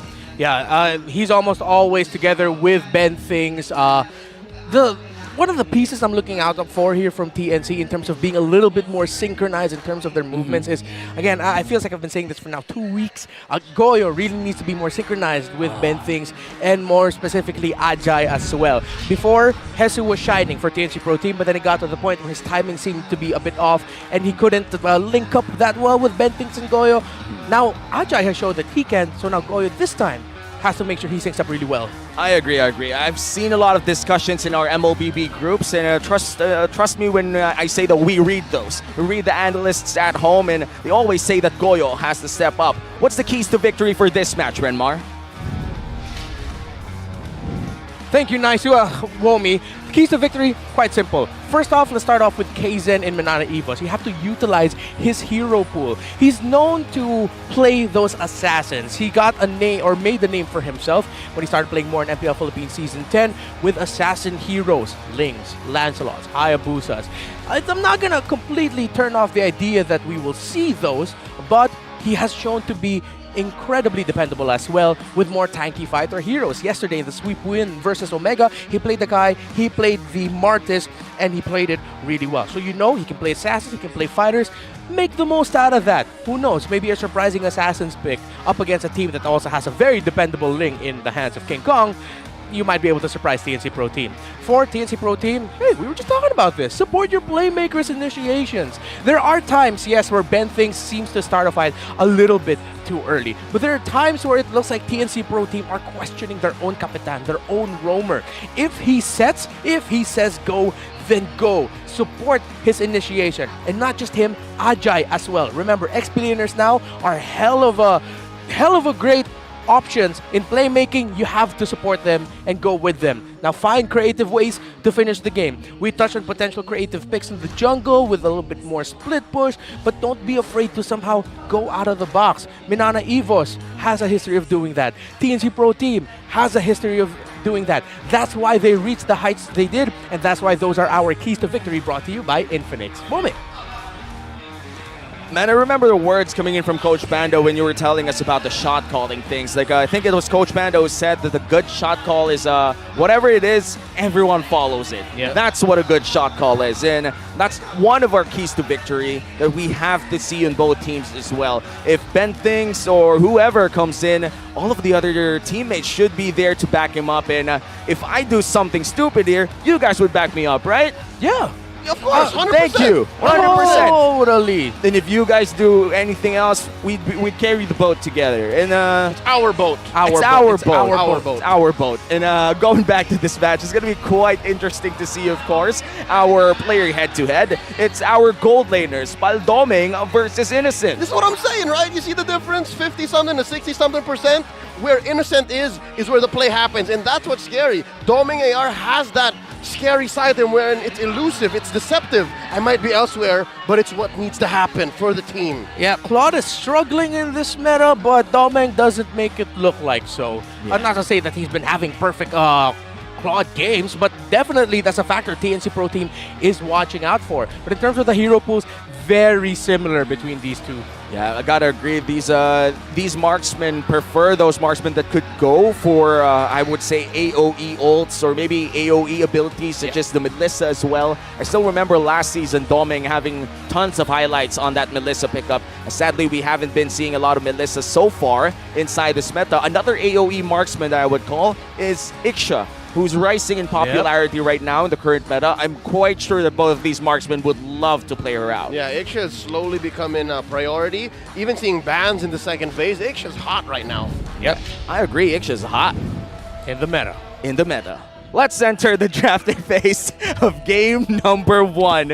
It's TNC versus Minana Evos. Both teams are struggling to find points, but Minana Evos is starting to find the light at the end of the tunnel. I wonder who's going to play in the blue side this time around. It's a big factor who gets the Fredrin first. Yeah. Before anything else unfolds, I'd like to note that these two teams draft very differently. They have very different priorities. It's not like a 50-50. If something is open, they gotta go for it. It's because of the difference in their roamers. I'd like to think that if Spider Mouse goes one direction, and this is something that Coach Bitoy should note as well, then maybe Ben Things avoids it totally. Oh, yeah. I agree. Like, I feel like the polar opposites. Yeah, like the polar opposites of roamers could be something that we could see here in game number 1. And another way to look at this is that the meta doesn't really support a lot of the setters anymore. I would say that it implies that a lot of healers are better right now. That affects the banning phase. See, all of these are all Miles heroes. Yep. Yeah. They're going for Hack a Miles, and that's the right call here because I think Coach Bitoy somewhat gave away something in the interview. He mentioned, they brought us in because it's our meta. And with him saying that, you know then what to prioritize. You prioritize taking away the heroes of Spider-Miles. You take away the Matilda, the Angela. TNC, I'm pretty sure in the back of their heads they're thinking, oh, watch out, Minana Evos can bring out an Estes even. Ooh, Estes. We haven't seen a lot of great Estes plays, I think, for the past few days. He did show up in I think in Blacklist, in a Blacklist game. But to no avail. To no avail was an 18k gold lead coming in from Echo. The response coming in from the side of TNC would be Irithel and Terizla, both very popular side laners in the current meta. Now looking at what Minana Evos might do, I am not so sure if they're rushing to pick a hero for Miles because there's so many open left. You have heroes like Minotaur who are both setters and supporters. Yeah. So he can do both. Even Rafaela works with an FHG. That's great. Might be a Rafaela later on though because it goes well with an Akai. Yeah. So it makes a lot of sense. And they do pick up the Claw that we mentioned is a massive comfort pickup for Minana Evos. And just for a way for them to avoid the whole TNC Pro Team will just keep taking away marksman situation in the second phase of the draft. Now for TNC, alternatively, they could be the ones to pick up the Minotaur. Yeah, I do agree that the Minotaur would be a great pickup here for the side of TNC. And the beauty of this Akai pick for the side of Minana Evos is this could still be going to the roam role in case the junglers would be the bans coming in from TNC. But we're still waiting for the last pickup here. They already have both side laners locked in, so it's the roaming trio that we're looking at. Could be. Well, Fred's still on the table, actually. What's happening? Where's my boy? Where's Fred? You know what? My name's Fred. Oh, no, it's Minotaur. Still the Minotaur still. All right. All right, then the classic Minotaur locked in for the side of TNC. I'm really happy to see Ben thinks in something that's very comfortable to use, such as the Minotaur. Looking at our draft index here, it seems quite close in terms of hero DPS, but there might just be a big difference. No, actually, there's no big differences here. It's a lot. It's very close to each other. Yeah, still very close. It'll get completely filled up with how the draft went. it's gonna take until the end of the draft to finally get a big picture. Although we're getting a bit of a glimpse with a lack of burst coming from the side of MNNE EVOS. It takes a while for the Valentina to really be able to burst down targets. DOT and sustained damage is there for MNNE EVOS, but TNC Pro Team's not that far off. If ever, again, the question is, will MNNE EVOS somewhat bring in a little bit more support utility ratings in there? We mentioned that Rafaela that might come out still. They need to repair that lack of burst. That's looking dangerous, especially if you're staring at a hero like Irithel and Minotaur. You have great re-engage. You have a hero that plays like it's using the old hash claws. Yeah. They need to fix that. Yeah, the Irithel is insanely self-sustainable. Like you could leave the Irithel behind and she'd be able to heal up, especially with the Haas Claws as his first item for most of the time, the passive as well. And the Minotaur just providing constant healing and crowd control allows for a better time for this Irithel. Sadly, the Angela is banned because I love watching Irithel Angela. It's one of those marksman duos like that you really love to see. You would swear it's unfair. It's unfair. It's honestly unfair. It's so deadly. Like late game, everyone's not even. Yeah, those two will do really good. Look at what Coach Scholar and Yasuo are doing. They're taking away Lord JM heroes. Oh, and MNNE EVOS are taking away King Kong heroes. I wonder if TNC Pro Team are even considering the Benedetta. Oh, you're right. We did see King Kong play a lot of Benedetta before. Yeah, Benedetta jungle, and you'll take away a hero from Lord JM if that's really what you want to do. Too much. Here. But yeah, it's too much. Expensive. Because you still have Lapu Lapu on the table for Lord JM to pick up. Oh, yeah. And even the X-Borg is still available for both teams. Oh, well, mainly for MNNE EVOS. Yeah, but at least the... what are those signs? Is that Hall of Legends inductee Akosi Doggy? Yes. But I swear he looked different during his induction. Yeah, he looked really different during his induction. He looked really different in his induction. Like a different descent.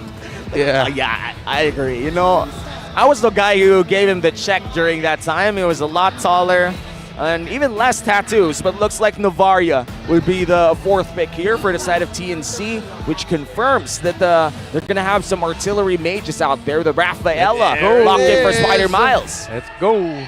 What are those symbols? I think it's a dance challenge Oh, right it's now. a dance. I think it's, I'm sorry. Yeah, get with the times, old timer. Oh, wow. Trending finger dance. I've seen it on the TikToks. I have not seen it in the TikToks. It's on the I am TikToks. so sorry. I should ask Rockhart, our youngest member in the English broadcast. All right, so that's... all right, this does kind of fix a little bit of the lack Yo, of isn't burst. that the dude? Yeah. Yeah. Oh, yeah. He just removed the RSG jersey.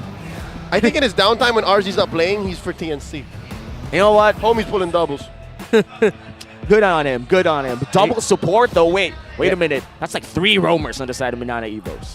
The lineup of MNNE EVOS is very clawed heavy, though. And very... Let's make sure we can just cross into the late game. Yeah, but heavy.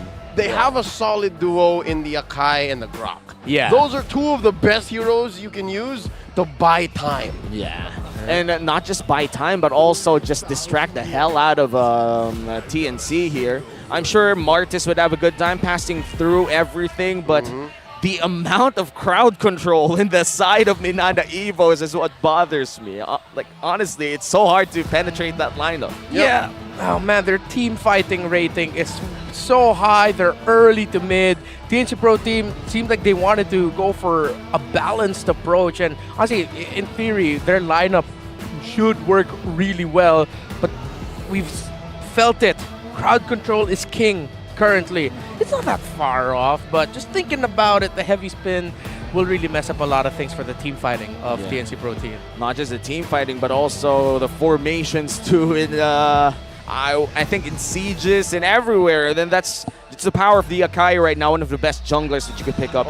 And as you can see, the audience predicts that TNC would lose this one. 76% for MNNE EVOS. If you agree, you just comment down below. If you don't, still comment down below. Support your favorite teams. Even with the draft index revealing what the numbers look like, we have to remember, folks, that both of these teams are having trouble finishing their games. Yeah. Even if MNNE EVOS can delay it to a point where Doming AR is ready, will they be able to execute? When it matters, when it comes to the point where he has to drop down like Ethan Hunt from the very first Mission Impossible and do that little scene, you know what I'm talking about? Yeah. Can he do it? Yeah, just like that time where you blow up the Death Star. You throw the lightsaber, you use the force to just shoot in the little hole. I don't think a lightsaber was involved He in that closed scene. his eyes and he heard the voice, use the force, Luke. There were no lightsabers involved. No lightsabers involved. I watched something else. I watched something else. I must have downloaded the wrong Star Wars. I wish the Star Wars skin in MLB would have a comeback. I'm actually really glad that you I got mentioned all of that them. whole Death Star scene. Why? Sana all. Hopefully all of us too, Leo. Thank you. Why? Give us some of those skins. Anyways, because of the Novaria. Yeah. If Goyo can continuously land those astral recalls and actually stop MNNE EVOS even before sequences would break out, that'll be the best case scenario for TNC Pro Team. Like how Luke Skywalker single-handedly destroyed the Death Star using the Force. Yeah, I mean, at this point, Goyo really has to step up then. He has to silence the doubters. There are already a lot. It's an understatement if we say that people are starting to doubt Goyong's ability. But Goyo, rather. I added an NG. Where did that come from? MNNE EVOS. MNNE EVOS effect. Yeah. Oh my god. It's the other mid laner. It's the other mid laner. Oh wait, Lancy here, trapped between 3 members of TNC, very low, forced to use the flicker, he survives. Yeah, 1 minute in, a lot of action already in the mid lane. Looking at the emblems here, a lot of movement speed from the side of TNC. They want to move it. They want to move it! And of course, they would need to. But the TNC Pro Team has a good amount of it as well. MNNE EVOS knows one of the ways for them to take control of the game a little better early on is to be able to move fast around the map. Dude, even the Iritel has Wilderness Blessing. See, this is what we're talking about. Innocent wants to be with their mid lane trio. He wants to make plays happen. Yeah, I mean, having a marksman early on in fights is a nice to have thing, and it has proven really good in terms of damage. I think damage in early fights, but it's not really good in terms of late game insurance. Unlike, I think, Paldoming, as you said earlier, kind of has this elusive trait of just having to farm the entire game and suddenly popping off out of nowhere. Yeah, you can actually see his most picked heroes. The Beatrix is favored, but the Claude very close to 12. So again, damn the patch. It's one of my comforts. Lord J, I'm suffering quite a bit. Almost. Not yet, though. Turtle will be started by the side of TNC. Both junglers are looking at it. Here we go, Kaizen with the headbutt, displacing King Kong, resetting the turtle effectively. AJ yet to hit his level 4. Goyo with the Astral Echoes, spotted 3. Benting's also still holding out. Going by AJ. Kaizen forced to use a heavy spin out of here as TNC bears down on the turtle, scoring it here past the 2.5-minute mark. Do you think that flicker was worth it, Renmar? Oh yeah, I think so. I mean, it stopped them from getting that turtle. You want to be able to snowball fast. You want to be able to delay the late game of MNNE EVOS as much as possible. Worth, bro. Yeah. Worth. Must have been worth for AJ. You could actually hear him shout if you're inside the venue. And that's without even killing people. It's just zoning them out. And maybe that plays some sort of, I would call like mental steroids inside his head. They're like, I'm him. I'm him. I'm him. This is me. And usually XP laners do need that. Do need that extra confidence so you zone out a lot of people. You could have painted it as self-motivation, but mental steroids is an interesting way to put it, Womi. I'm sorry. Don't apologize. Oh, wait. Spider Mouse here playing footsies with Ben Things. Something else to note here is the fact that we've seen this happen time and time again here in Season 12. The fact that the Valentina keeps on getting the decimation from the Martis. This was a very, very specific move by TNC's coaching staff, having King Kong pick up the Martis. Yeah, I agree. The decimation on the hands of the Valentina is close to useless. Close to useless unless you really do get a kill. By then, it becomes very useful. But might be a big fight. Here we go, looking for an engage. Kaizen finds one. It's King Kong displacing him with a heavy spin, sending him over all the way across the river, and King Kong just dashes on through. Ain't no fight here, but Doming goes deep with a blazing duet. Caught out. BMI on through. Ain't no one dying now. Still 0 kills, 4 minutes in. Both teams, I can't believe how action-packed this game is, but there's no actual conversions just yet. It's a pillow fight. Yeah, I mean, with all the movement speed that they got. Oh, I thought he was gonna. No. Oh, he didn't have it. He ulted. He ulted. It whiffed. It just whiffed? It whiffed. Yeah, it just whiffed. Yeah, no, it hit nobody. No, we didn't see anything. It didn't happen. Remove it from the papers, remove it from the replay, cut that, director. Oh, interesting. Was that like a little stop? Did he not step on something to end it? No, he ulted, hit the wall first, then flickered. Exactly, that's the one. All right, so I guess quite unfortunate. Unfortunate, but too fast for his own hands. The animation canceling was a little off. Yeah. Yep, saw it better in his head. Now, MNNE VS having favor with the turtle here, pulling it over to their side down south. King Kong grabs the gold buff first. Innocent up top, making work here. Yeah, very good call by TNC to actually send Innocent there. Yep, because I think this is a harder turtle for them to score right now. AJ with the penalty zone hitting too. King Kong and Benting's working on the turtle. Heavy spin by Kazin, scoring it. Shields up, damages for MNNE VS as well. And in they go. Doming AR taking down Innocent off camera.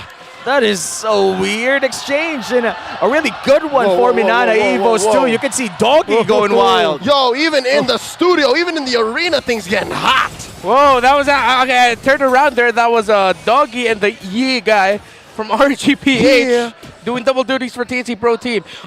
King Kong losing that retro battle was quite unfortunate. He wasn't getting disturbed by the heavy spin. It looked relatively free for him, and even more so to add to the misfortune of TNC Pro Team, Doming AR committing the Blazing Duet to make sure he beat Innocent in a duel. And again, Innocent without a sprint or a flicker or anything, actually rocking with that Purify means more often than not, if Doming has his ultimate and sprint up, he'll be able to catch down Innocent. And he's already 1K ahead of Innocent. Big money. A solo kill against a solo kill between gold laners is really unfortunate for any team to have. And TNC, that's one small step backwards. Hopefully they do recover with one big leap forward. Yep, looking at it, it's got to come from, again, as we set up earlier, Goyo has to set these Astral Echoes almost perfectly. And even with Lance AR getting the decimation, it doesn't seem to matter because that's not where the threat's coming from. It's just a little extra on top. Yeah, and now with one turtle for each team, the final turtle is about to spawn. MNNE VS holds somewhat of a 1K gold lead. Kzen is looking quite great in this game still, 0-0-0, but you could see the effort whenever he comes in with the heavy spin. You see what MNNE VS wants to do. Yeah, and we have been talking about that heavy spin as something that will really disrupt TNC Pro Team with things that they want to do. And it has been disruptive from MNNE VS. Kzen has made the most out of it. And most importantly, MNNE VS are playing well around it. It's not just Kzen spinning for the hell of it. They're actually working together, maximizing even the holy healing provided by the Rafaela. Now the gold laners are isolated once again down bottom lane, but a big turtle fight might just happen here. Ajay looking for it. And there's a penalty zone answered by a heavy spin. Astral Echo set up, but there's no follow through. Benting goes in with a Minoan Fury. Spider Miles gets taken out. King Kong scores a turtle. Double kill for Sir Ben. Ben Things finally making a great play for TNC, evens out the gold here. But they're still not finished for this one. They're looking for the mid lane turret, but JM is there to defend it. And I guess he will be able to defend with King Kong. Honestly, happy for Uncle Ben finally getting kills of his own. TNC Pro Team, can they push this mid turret down? Oh, here we go. TNC stepping on the gas. And you know what they say? With great power comes great responsibility. And they back on out of there, playing so calculated. TNC in control. No, with a game that has the name Spider Miles in it, that's an awful lot of Spider-Man references. Too perfect. Too perfect. It's like the best contacts ever, but I have a question. Did Uncle Ben actually kill someone in some kind of universe? I don't think so. He probably did. It's a multiverse. It's a multiverse. They're probably in one of those Uncle Ben had the gun, but dude, Spider-Man's been around for almost 100 years. True. I'm sure there's some version of it. And Spider Miles right now is still doing quite okay. We didn't expect this type of I would say passive play coming in from this Rafaela, but I feel like the call for MNNE VS right now is to be a bit more reactive. You're right. You're right. No, it's super passive because he doesn't have a flicker. He can't do FHB. Yep. It'll just be very reactive. Defend yourself, stay alive, heal, all the support, all the utility. And now for TNC Pro Team, though, they need to find one big sequence win. 3 kills, maybe even 4 if they can muster it. Because Doming is still unstoppable with farming. He's level 11. Innocent's only just about to hit it. Doming's 25% through with the experience progress there. Lord JM just built up a Sea Halberd. time is running really, time is running out for TNC Pro Team. Yeah, and the 1K gold lead that TNC had after that winning team fight suddenly just went away without a fight at all. They have to commit this. Not gonna happen. I mean, especially with a Grok that has Power of the Nature next to a wall. Can't stop him. And Ben Thinks wasn't there. He was helping out Innocent. Will be able to go there. TNC, this is 5v4. They're gonna have to full commit. Yeah, and this is a very dangerous territory for TNC. MNNE Evos, they're just waiting around the corner, but don't have information on Doming too. This is scary. River control goes over TNC, but the moves, the flanks. Yeah. There's so much potential for MNNE Evos, and there's a flicker in. Cancelled out. AJ could not capitalize. Lord here at a third of its health. Kaizen keeping it under control. Check Lancey, check Spider Miles. They could come in from anywhere, and there's a reset. Yeah, and with that, the flicker for Ajay is burnt. I think it's a minute or half a minute from now. TNC would have to wait for that flicker penalty zone that we've been seeing a lot. Oh, great placements of the skills of MNNE Evos. Good zone out. It's so honest, TNC's approach. That's why MNNE was able to weave in and out and force another big dance. And now Lancey AR very low, throwing out all these skills. Ben Things gets displaced, and now they're going to take him down.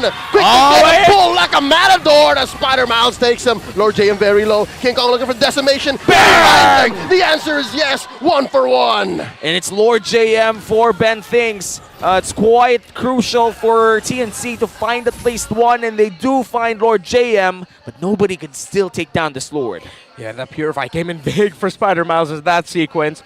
Benthics got taken out, but he did his job. He got the job done, and TNC responded. We talked about it.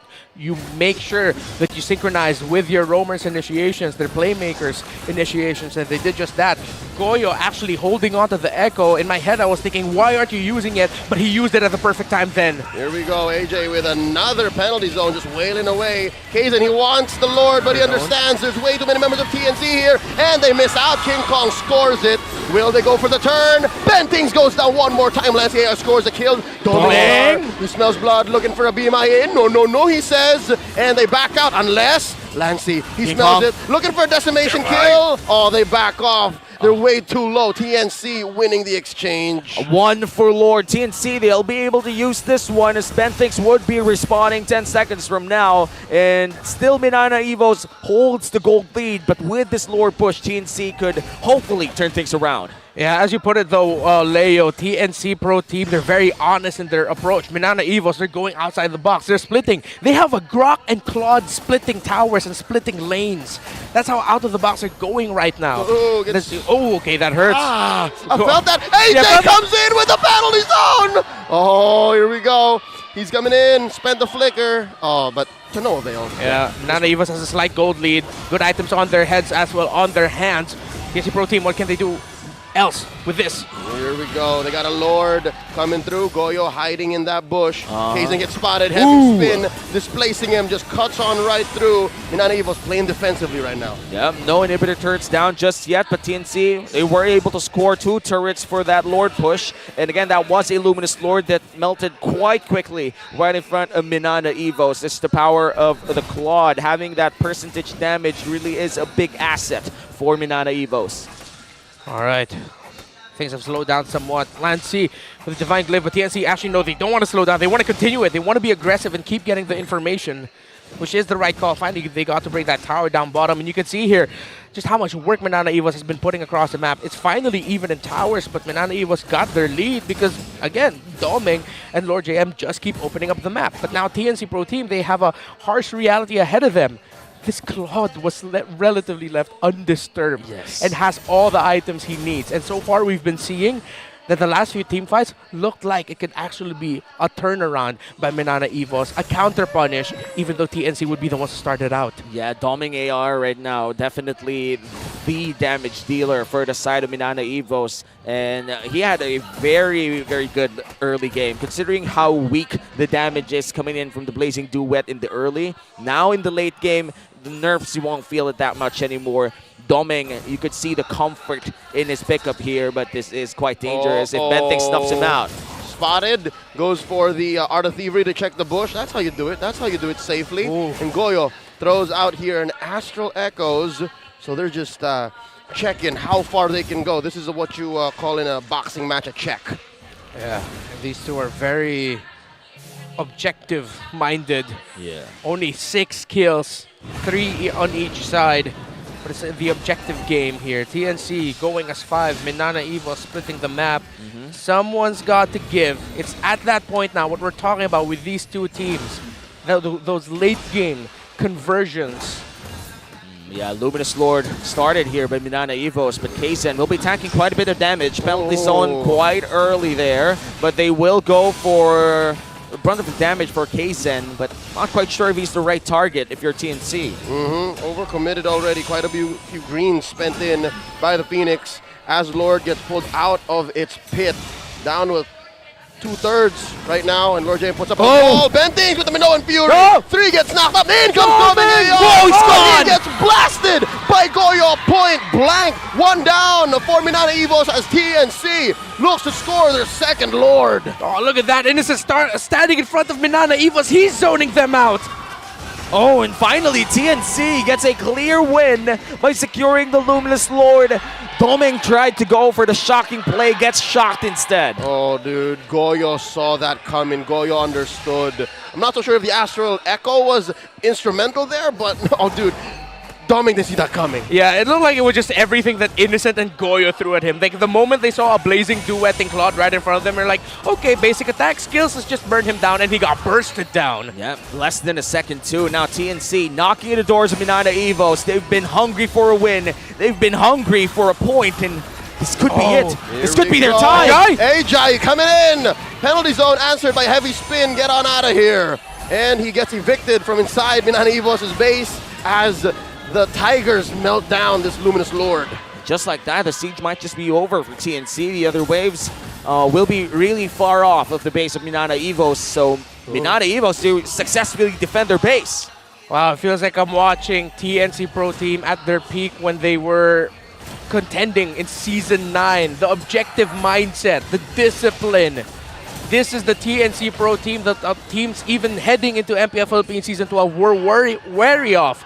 And now we're seeing it. And MNNE VS, still, they have kept it close. They've played to their strengths right now. Two teams desperate, hungry for a win as playoffs is getting closer and closer. And we're seeing them showing shades of what they were in the past. And looking at MNNE VS, the pressure is on them. They just beat Omega 2-0. If they lose the TNC, it just spells inconsistency for the squad. Yep, it's back to square one for the Tigers. And I gotta say, man, TNC, the reason why they're doing this so well, why they're doing much better in this game, is because Goyo has now tied himself right onto Bentings. He's like those two characters from the movie Kimi no Na wa. They got a red string across each other. No matter what the other does, the other follows. You know what?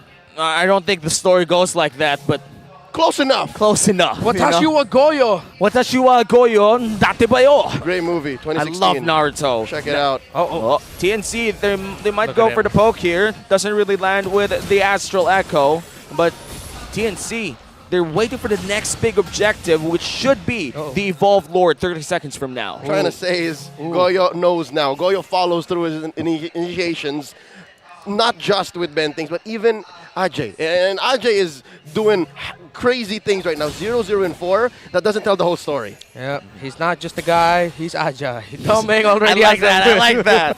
Doming already has a Wind Talker on his hands. Lord JM with a Malefic Roar. Lancey picked up a Holy Crystal. So TNC, despite them being in the lead, it is still a very close game. It could boil down to one big mistake if ever MNNE VS finds a way to turn it around. It's really high pressure for both teams now. One mistake could spell the team's doom, and you don't want that, especially in the face of the Evolved Lord and being in the bottom of the standings. The 7th place team and the 8th place team, they have no room for error. They can't mess around and find out. They have to get the points. Yeah, we can see here in the player cams, here in MPL Arena, Kaizen very vocal with this team. Ben Things, the only one speaking for TNC. Here we go, heavy spin. Kaizen says, I got Ajay, and he flickers on out, and they can re-engage once more, keeping a hold onto the Lord. King Kong pulling it up closer to TNC's side. You gotta be calm under pressure here. You gotta keep your composure in check if you're MNNE Evos, because TNC, they've been holding quite well. Kaizen with the headbutt one more time. A stolen penalty zone and an Astral Echo answered back by Goyo. Lord James tries to hunt down Innocent. Wild Charge already spent, but Innocent looking to fire back. Lord gets reset. Okay, Innocent actually used the Wind of Nature and his ultimate there. Benthic still has his ultimate. He's holding on to it. That could be big for TNC. But MNNE Evos still has the Holy Baptism of the Rafaelo on them and the Blazing Duet of the Claude. And still, a lot of healing coming in from Spider Miles as we wait for this big Lord fight. Both teams really eager to find the mistake or wait for the mistake to happen. Here we go. Kaizen engages, forcing TNC to move back one more time. Lord at neutral. And it's the Grok and the Claude, again, the side laners taking care of their waves. Permanent damage has been dealt to MNNE Evos' base. No inhibitors left, so the map is naturally against them. And TNC, time is on their side. And for MNNE Evos, they gotta wait it up. They need to make sure that their waves are all right. Oh, here we go. Are they going to commit hard onto Kaizen as he gets his heavy spin off of cooldown? Lord here, less than half health. Goyo gets a huge Astral Meteor on, no one home. Still half HP on this Lord. Waves at mid, getting cleared. Waves at top might need to be addressed here. Here we go, Kaizen with his heavy spin. Ajay, no one home with the penalty zone, gets displaced. And another Astral Echo. Ajay, his immortality gets popped, gets knocked up by the Lord. Lord here at a fourth of its health. What are they gonna do? He goes down, Lassie takes him out. And Doming, King Kong falls, Doming gets a kill, and it's all collapsing on the TNC right before their eyes. 3 for none plus the Lord, thank you very much. The pain in Benthink's eyes when he saw that the flicker couldn't even save his life. Renmar, what happened? Go, it's a disaster. No, Innocent! Inibenchana! Innocent falls. It's just Goyo left, and there's a big evolved Lord marching up for MNNE up top. MNNE Evos have found a way, a slow dissection, knowing what they needed to do, the targets they needed to go for. TNC have lost their lead. And now, the slow push, wild charge flicker, Lord James facing out Goyo. Kaizen, the rest of them going in. Lord, 2 seconds on Ajay. Making his entrance. Can Ajay do this? It's over. Game 1 goes over to MNNE Evos. A heartbreaking loss for TNC, but MNNE Evos, they find their way. And this winning moment is brought to you by our official sponsor, FWD Life Insurance. Wow, that one last team fight really wrote the entire story. Heartbreak is an understatement. Again, the narrative of not being able to close out games this time haunts TNC Pro Team.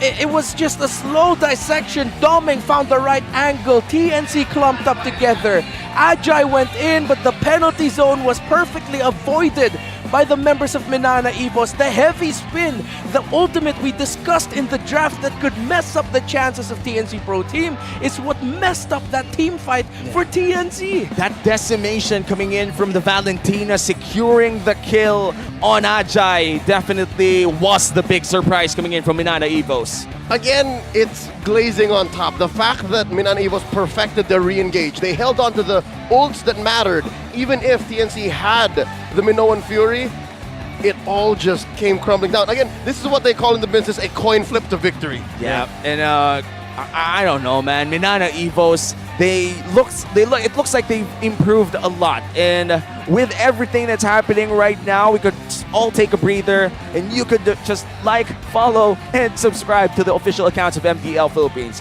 For Facebook, it's fb.com/mdlph.official, and for YouTube, it's at official MDL Philippines. And going back to this matchup, of course, we would love that you show your support for your favorite MPL teams, not just TNC and MNNE Evos, but everyone by purchasing their limited edition team notification effects for only 58 diamonds. And that's when you pull up your Savage after 3 months of playing, finally, the teams pop up. Excuse me, 3 months? I've never scored a Savage in my career. Really? Yes. Maybe because you're playing more of a supportive role. That's right. How about you, Renmar? When was your last Savage? Last 2021. It's been a long time. I mean, you've been playing Rome. You've been playing supportive roles. Yeah, that was I think I was a Brody then, and my last kill was a Fanny. It felt good. You know what? let's just look at what happened in game number 1 and see if the savage victory of MNNE EVOS came at a price. Renmar, your time to shine. Sure. Oh, everything that we've discussed leading up to this game number 1, the tendencies of teams not being able to hold on, the conditions laid down in the draft, that game couldn't have gone as feeling like it was scripted as it could have. Everything discussed happened.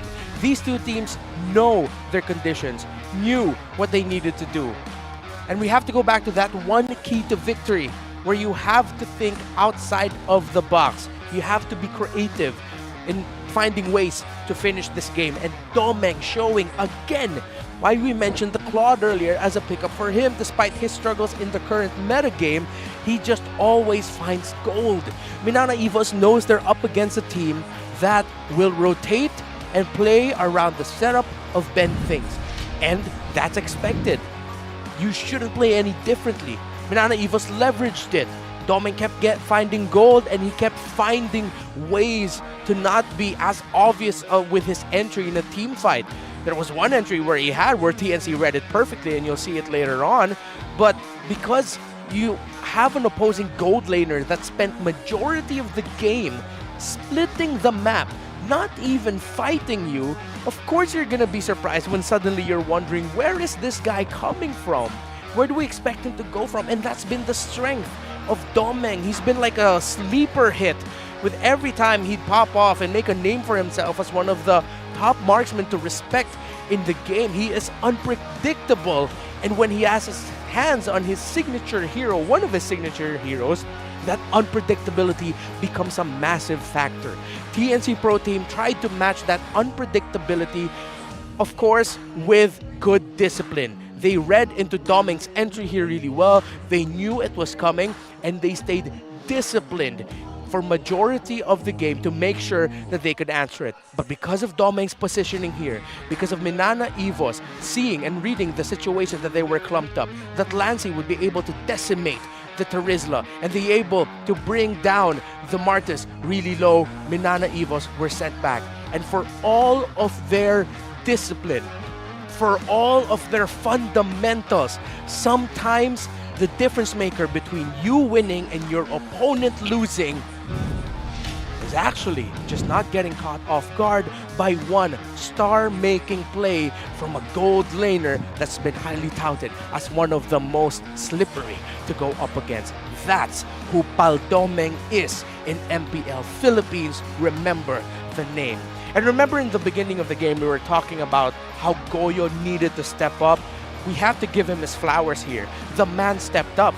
The man was landing astral recalls. He was really timing his astral echoes as well with Ben Thing's entry, knowing that even though it would be great to have vision beforehand, sometimes it'd be just great to layer that in a team fight alongside the entry of your roamer, because that way you maximize the potential setup and damage that you can bring out, that you'd be able to set up a little bit better for Innocent and King Kong and AJ and Goyo here. This must be a very heartbreaking loss for him, because he showed up when TNC finally needed him to show up 100% in the kill participation, team fight participation, alongside Ajay, who was actually the wingman of the game. The second setter, or well, the main setter for here. Just heartbreak all around for TNC, as it was one team fight. And as we mentioned right before that, Lord, one big mistake. But it wasn't a mistake that caught them. It was Domeng. It was MNNE EVOS, and it was, again, you can see it here in the player camps in the arena, Kaizen being vocal with the members of MNNE EVOS saying, end it here, end it now, and they did. Gentlemen, join me here, please. Hell of a game. Truly a heartbreaking loss for TNC, and as you said, Goyo did show up. I would believe that even if they did lose, he silenced a bit of his doubters out there with that type of performance. But man, TNC is desperate for a point. And when it almost looked too good for them, when they had control over the game, it just went crumbling down. As you said, Leo, was such a sad sight to see. But of course, we're celebrating for MNNE EVOS here. But again, for TNC, it's kind of sad. It's difficult to say TNC didn't do what they needed to do. But now in Game 2, it's a test of their constitution. I think they'll be able to come back. Yeah, hopefully. And of course, you guys could get ready to party for MLBB Anniversary Celebration on October 7th. The 5th Anniversary Encore Selection Chest and the 7th Anniversary Achievement from unlocking the Animal Fund data are up for grabs. Just chat happy anniversary on MLBB to claim even more rewards. That's 7th anniversary. And guess what? All heroes will be free for a limited time. Round up your friends and have a blast together. It's the best time to invite your friends to play some MLBB, considering that every hero is free. You can also purchase the weekly Diamond Pass and enjoy a diamond rebate of, get this, 455%. You can claim 100 diamonds on the day of your purchase and another 120 by logging in for the next 6 days. And hey, if ever you're worried about missing the rewards, just log into the game every day and Layla's savings box will automatically save them for you. Besides, item rewards worth over 280 diamonds are waiting for you too. You know, that offer is just too good to miss. Too just good. unlock the pass and enjoy the benefits now and have more skins inside the game. You like that box? It's never too bad to have extra skins in the game, especially you don't know who would be up in meta. If you would ask me 4 weeks ago that Angela would be the hot S this time around, I wouldn't believe you. Hot, but wait, S tier. Hot S tier, yeah. Hot stuff. You know? I have Hello Kitty, Angela, just saying. Speaking of Hello Kitty, I associate Hello Kitty with Irad. Irad has been spamming that emote, that Hello Kitty emote. Yeah. I don't know if you've noticed it, but every time RSG play, that Hello Kitty emote is just always there. I'll be putting it up now. Yeah, we can see that, but now we have to see our insider to see what's up with the MPL Arena. Mara, it's your time to shine.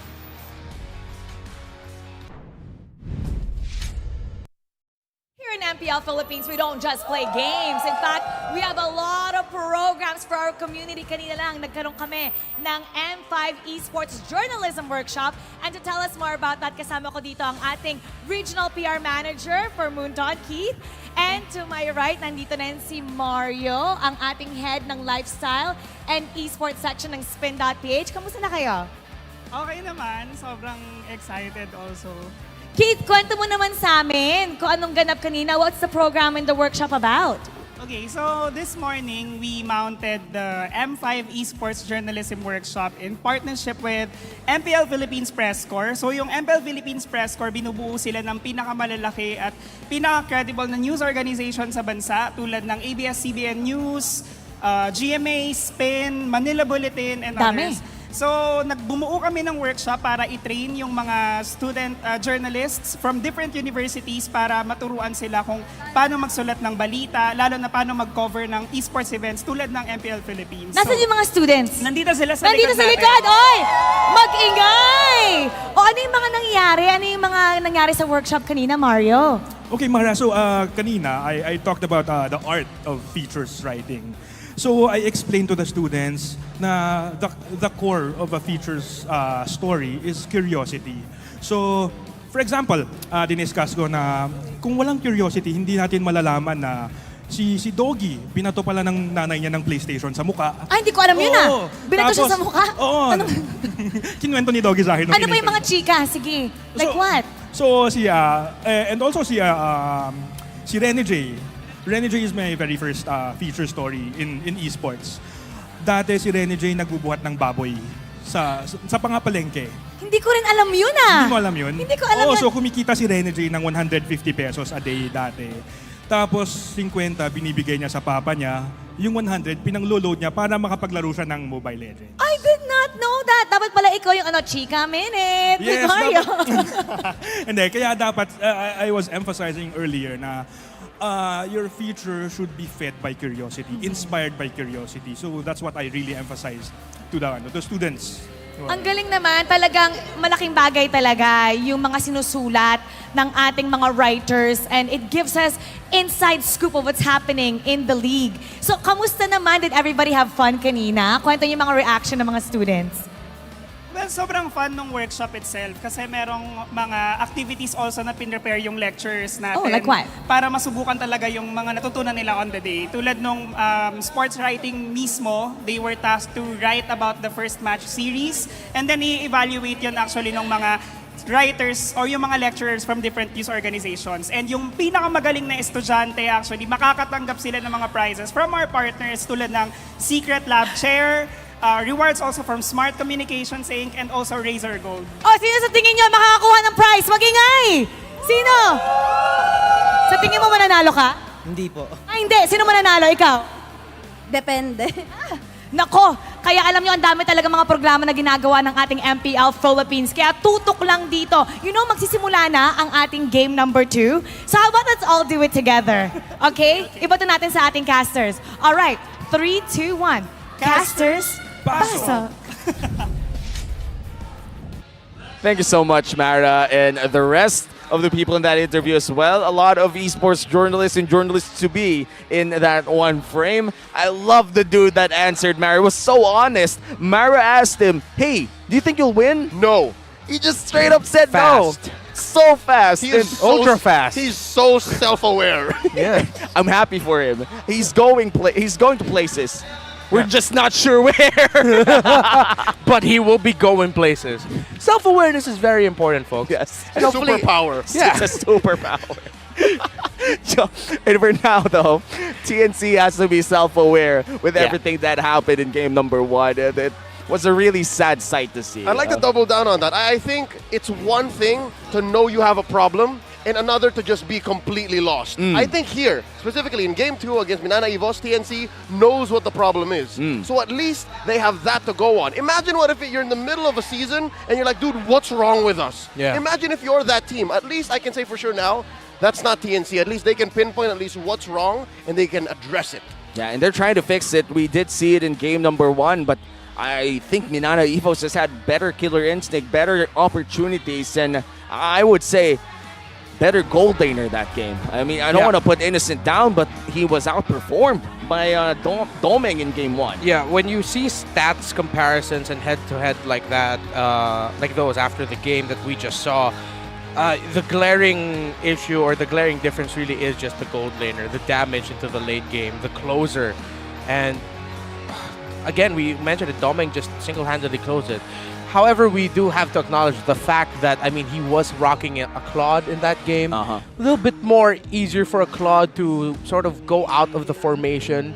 I mean, that's what he's built for. He has that escape mechanism. That's what the Wind of Nature is there for. However, Innocent seemed a little bit too preoccupied with... It's a bit of a, how do I say it, a paradox. As a gold laner, you do want to stay alive and deal the most damage. But he looked overly cautious in some scenarios there. So now the question is, within or without, do you pressure Domeng so that you close that gap between him and Innocent, or do you play elsewhere? Like, what's the decision? They have to have made a decision in the past 10 minutes. TNC, you know that the pressure's on them. At this point, though, whatever they try, they should just be all in. And I do remember Kaizen saying in his interview after their win against Omega that MNNE VS, the main difference right now is that they're all in. That they're starting to win because they're all at the same page. They're doing everything together. That's right. Don't be a half measure. I agree. So if you don't get anything when you half-ass it, you have to full-ass it. Yeah, no, like what Frank Castle said to Matt Murdock, you're a half measure. You're Batman. No. The Punisher. I'm sorry. That was John Bernthal's breakout performance in the MCU. Come on.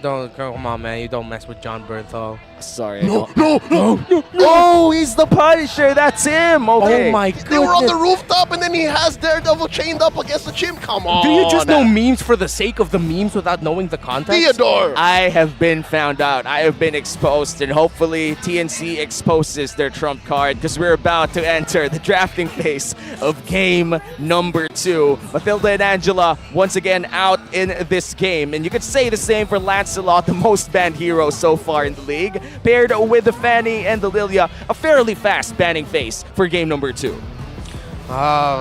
Matilda, Angela, Edith still really sound like bans that they should go for. TNC Pro Team, in this scenario, yeah, I'd rather they take that out than anything else. You don't need to worry so much about Lancey's Valentina.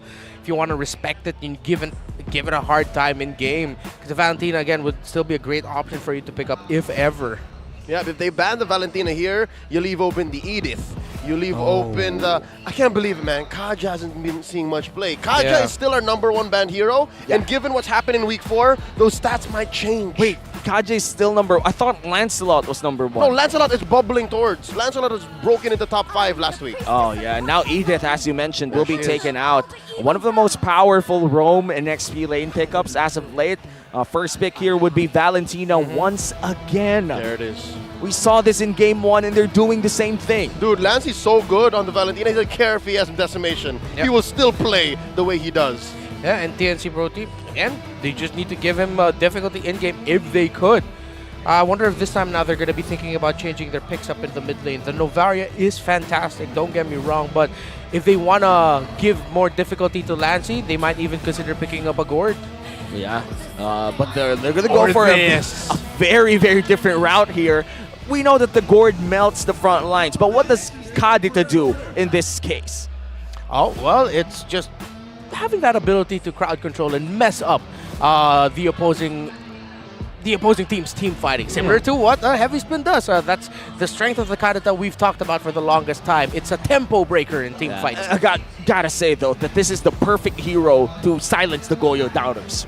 If ever he does carry this. He has to. And what they're doing now, both teams specifically, they're iterating. They're just playing what happened in Game 1, and then attacking it again. Oh, man. This It's like that Tom Cruise movie.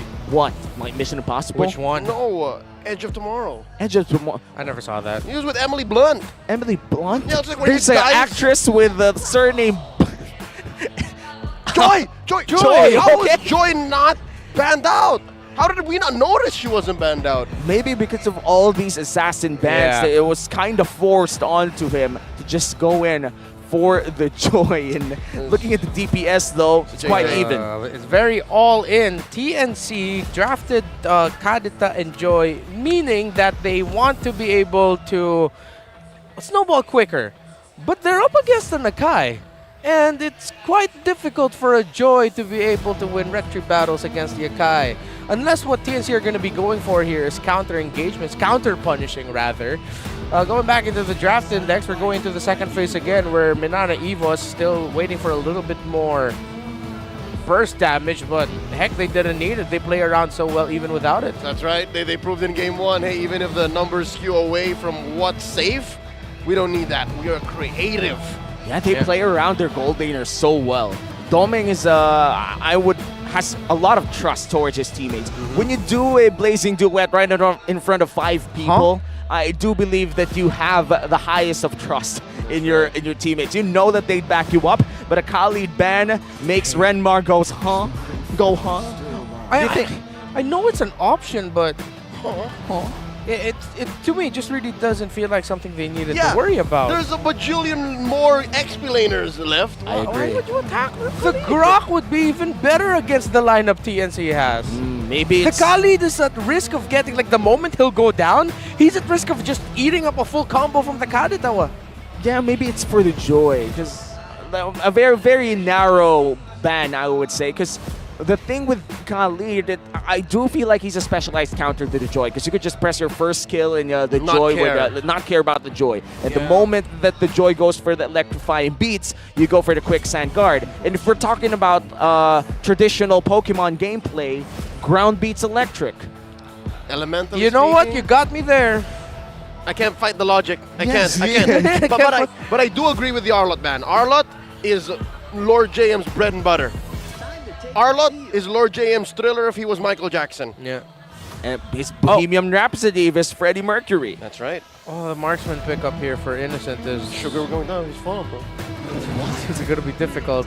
Minotaur locked in for the side of TNC once again for Ben Things. A lot of AoE and crowd control. I honestly feels like this is like a last dance type of like a swan song composition for the side of TNC here. And they're protecting Innocent too. Yeah. Like they're just setting this all up to make for that gold lane difference. In my head, I'm thinking Leslie, but the presence of an Akai is quite a problem. If ever he just wants to win in the lane, it might just be that. If they show up more tanky heroes in, it's going to be the carry.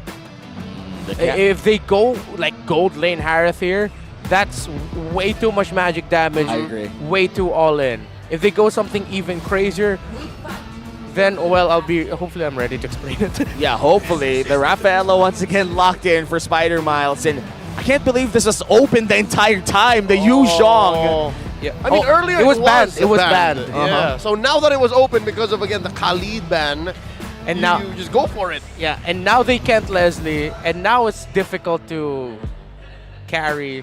What are they gonna go for? Now they Claude. Now, They Claude Purify. No, the Claude is on the Claude other is side. on the other side. Oh, then that's it. I don't know what else is left. You Beatrix and hope for the best. Yeah, That's like checkmate. Irithel again, but no, That's worse. it's a strug. Oh no, not a lot of marksman choices. Clint? I would say gambling with a carry. Yeah, gambling with a carry. All right. At least you could try to melt down the dragon before it melts you down. That's right. Oh man, TNC is looking to be not having the best of drafts right now, but hopefully they execute because they have a lot of damage. That we could say. And their coverage is very sound. Look at the shape of that graph. It's a perfect triangle. I don't know what shape that is, I but think it's a hex. It's a pentagon. No, what's 6 sides? 6 hex. Hexagon. I got it the first time. You know, I just mentioned pentagon just in case. Okay, you were right in your head. I was right in my head the first time. And oh well. This is the battle between 7th place and 8th place. We know for a fact that this is a very crucial series, especially for TNC, who's very desperate for points. And for MNNE Evo, securing a sweep here would be their 6th point of the weekend, which should be a big thing for And them. it'll put MNNE Evos in contention. Yeah. That'll make them so much closer to the other teams that are bubbling into playoffs qualification, and it's so difficult for TNC. Yeah. Oh, Actually, man. if I'm not mistaken, they might actually surpass Omega in terms of the Let me score. double check that as you guys I know talk. Omega's at 9. MNNE even going into this was at 8. Yes. If ever they score 3 points, they'll be at 11, and they have a playoff slot. Not fully secured, of course, but they go past Omega. You're absolutely right. Just check the website. By the way, you could visit the website for updated stats. It's updated right after the broadcast ends. And right now, we are looking at game number 2 of TNC versus MNNE Evo. So let me just correct myself over there. It's updated in real time. Is it? It is. Wow. It is. Yep, we got people working in the back as soon as the matches end, just changing it and fixing it up so that people who can't watch know exactly what's going down. Yes, sir. And looking at the emblem build here, we are seeing a lot of ruptures coming in from TNC, but movement speed is the answer for MNNE Evos. Yeah, I mean, they could just reiterate again on what they did in game number 1. I mean, reiteration is the key word for these two lineups. TNC said, let's try this out again. And maybe this time with a little bit more burst, but a little bit more pressure towards, again, Goyo to have a really great game alongside King Kong. Might be a bit more difficult. Oh, wow. Wow. He's so aggressive, and he's winning that fight. I mean, 1v3 at a minute and change. That's just the power of the joy. The moment you hit the perfect rhythm, I think what do you call that again? Spell? Lifesteal? Heavy spin, catches Goyo. Drawn first blood, Lancey gets the kill, and now Bentings doing his best to repair the situation. Desperation Stomp keeping Lancey in check. He flickers out. TNC can't find a way to clap back. King Kong was too busy trying to score that perfect rhythm and didn't cast that rhythm of joy immediately. The damage share among junglers, actually, King Kong is leading the league amongst this entire team. So, majority of the damage of TNC Pro Team actually comes from King Kong. Well, I mean, 18% of it. So, highest amongst all junglers. And that's a big achievement, especially if you're up against Carl TZ and Kyle TZ. That's some elite company that you're in. He's one of the few carry junglers left, and now Turtle fight coming up. Lord JM coming in with the black dragon form. Circling around, goes into Dragonoid form as Kaizen goes ahead and secures the turtle for MNNE Evos. MNNE Evos having great secure on the first objective of the game and didn't even burn his retribution. So he could go to try and steal away a bit of stuff coming in from TNC. MNNE Evos looking to have a very good early game so far. That's one of the things that I scratch my head about when it comes to TNC Pro Team. When you know that they've already lost an objective, but instead of trying to go somewhere else, maybe clear the lane immediately, get resources immediately, it's like they spend a little bit too much time just standing there, seeing if they could respond to or react to something that their opponents would do. And little things like that snowball and just ends up becoming a big thing. Yeah, that's what they call analysis paralysis. You're taking too much time to think of the next move, and that puts your opponents 2 steps ahead. Yeah, and you know, there are a few times where you should do more than think more. I feel like TNC has to strike that balance at some point. Because MNNE EVOS, the gold lead is still growing. It's now 1,000 and a bit of change over there. TNC still catching up though. Oh, Kaizen headbutts through the wall, spots 3, puts a few beads on Goyo. No engage here. And this is starting to be bothering for TNC, considering that they are running the early game lineup with Goyo here with a Petrify. We haven't seen a lot of proactive plays yet. Oh no, not looking good for Innocent. Heavy spin coming in from the north, and he gets displaced with a blazing duet. Kaizen gets the kill. The movement of MNNE EVOS around the map, so unified. Just fantastic to watch. TNC Pro Team look like they're scrambling. They don't know where to make plays. They don't know which one to prioritize to next. MNNE EVOS, to them, everything is clear. You pressure this at that time, we go here at that time. And I'm loving it. MNNE EVOS looking at this game very methodically. A very, very different MNNE EVOS if we look at week 1. TNC now struggling really hard. MNNE, they could just go again and again and, I guess, take out Innocent in the early game. Now, Turtle spawned one more time, and Kaizen with the pull. Look at this heavy pixel brush. Ben Things couldn't even check. Does he know? Lord James is there. King Kong crossing the threshold, looking to steal a few things away from Kaizen, because I'm not so sure if AJ and Ben Things can do anything to steal away this turtle from MNNE EVOS. Oh, look at that. Retribution used to secure it, and King Kong having a hard time securing his own purple buff. Here we go. Lord JM kicks him out of MNNE EVOS' jungle. Ain't no Grand Theft Purple happening here. And will Lord JM get punished? Dragonoid form in. He's going 3v1. No! 4v1, and King Kong slays. A bit too aggressive for Jake Long over there. Yeah. And yeah, going to that 4v1, I'm quite sure that they didn't expect for the Petrify combo to not land. The Petrify was a bit too early. And because of that whole aggressive sequence, that opened up bottom lane. Ajay smelled blood and played Demolition Man. Quick push. All right, so TNC Pro Team, they're starting to eke out a little bit more wins. See if they can continue this trend. You really just have to watch out here for the movements of Spider-Miles and Lancy. They've been on point with the rest of their team. Looking at the items, the DHS already for the Claw, Corrosion Scythe for the Scary. A Hunter Strike actually was rushed here by Lord JM. So this is them really wanting to end this quick. They don't want to give TNC any time or space. The damage coming in from the Yu Zhong right now is just really good, especially with that Hunter Strike early on. He could just 100 to none, even King Kong in front of his face. You're waiting about 8 seconds until his full combo comes in. Holy healing. Oh, and the blessing stuns Ben Things enough to take so much damage. And now Lancy AR about to get taken down. Goyo finally finds one. Ajay into the back with the penalty zone, and Lord JM, he knows that there's no more fights going on here. Cuts the wave. I say that's a win for TNC. That's Ben Things versus for Lancy, and King Kong still looking for more. Doesn't really get the amazing duet takes him out. Serves up the kill to Spider Miles. Misses the rhythm and dashes to his death.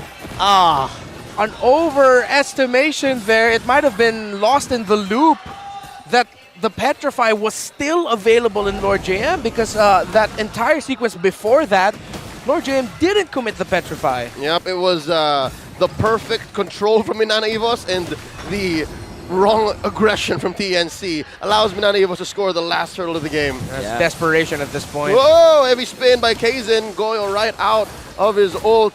And now Doming AR, what's 4v1 Doming. Oh, scary. Why you gotta do it like that? 4v1 inside the purple buff of TNC. No fear whatsoever. He's just dealing a lot of damage too. 3 out of 4 kills that MNNE EVOS he has touched. Wow. He has a, what's the name of that guy? Midas? He has the Midas touch. Yeah, he has. Everything he touches turns into gold. That's true. That's like 300 times 3. Oh wait, assists cost like 150 depending on how much you do. So it's a lot of gold. That's still a lot of gold, and that's 110. Doming AR, still the Doming that we know, just gets a lot of gold around the map. One of the best gold laners if you're looking at isolated play. For someone who plays a lot of AoE marksman, he does love isolation. Yeah, the head of state of the Doming Nation here. showing up. This is a courtesy call for him. And right now, 2K ahead. MNNE EVOS, they're just shrinking the map. This is so difficult. We were talking about how Innocent should be able to recover. That's looking like a long shot. I'm still waiting. Like it's gonna take a bit of time, but hopefully TNC could buy that for Innocent to at least deal a bit of damage early on. But again, the displacement that MNNE EVOS has is a bit bothering, especially if you don't even have Purify. You do have the Flicker to reposition yourself, but the moment you get pinned down, you're dead. The Cloud's already on the way to the third item.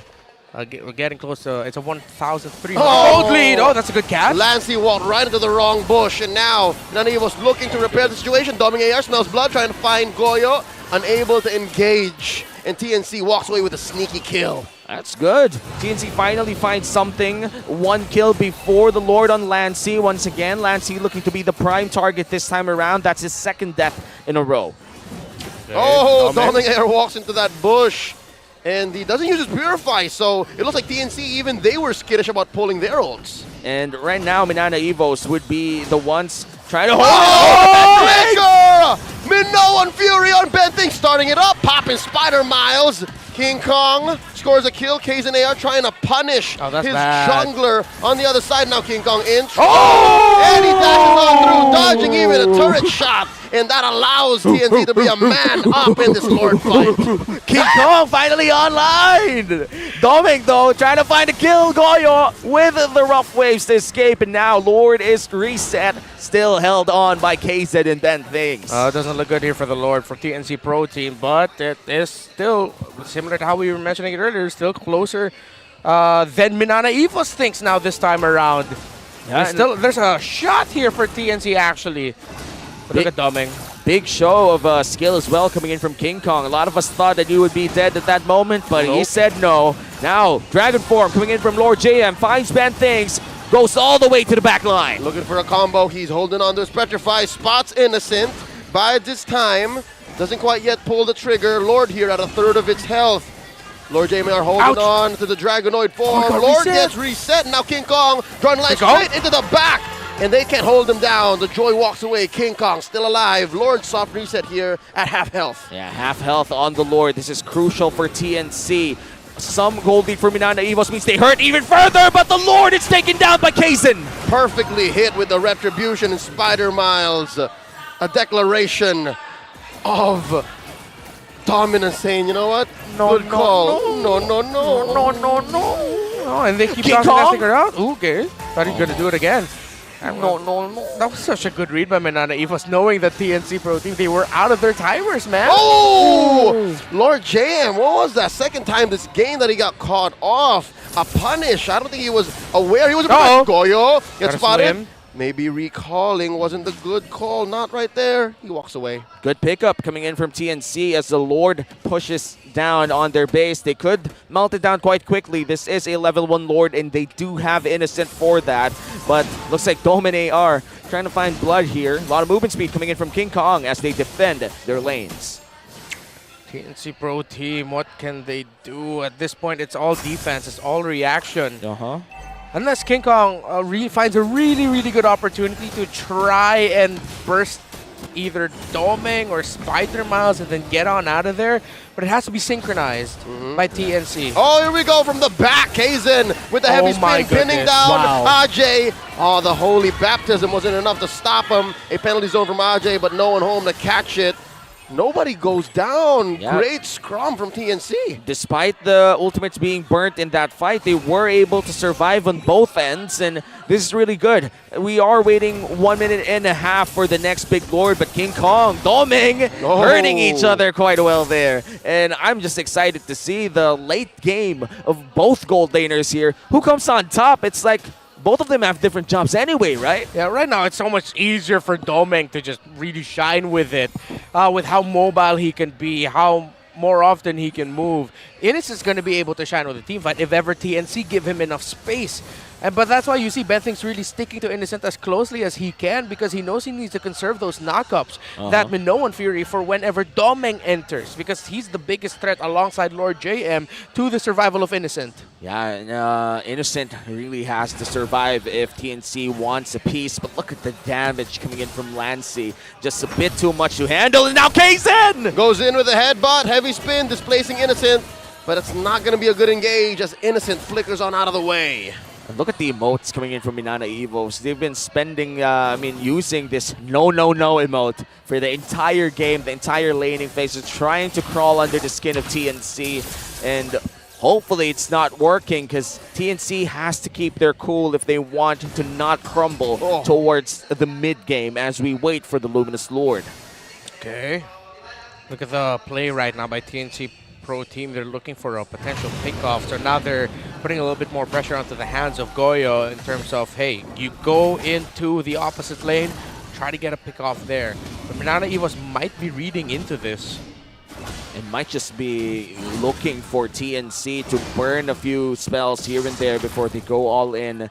MNNE Evos, they have shown a lot of mastery around the Lord Dance. We could see that the practice paid off, that they are really going all in, as Kaizen said, and the communication is evident as well. TNC will be the ones challenging this Lord away from MNNE Evos. 5-man strong Benthings will lead the charge.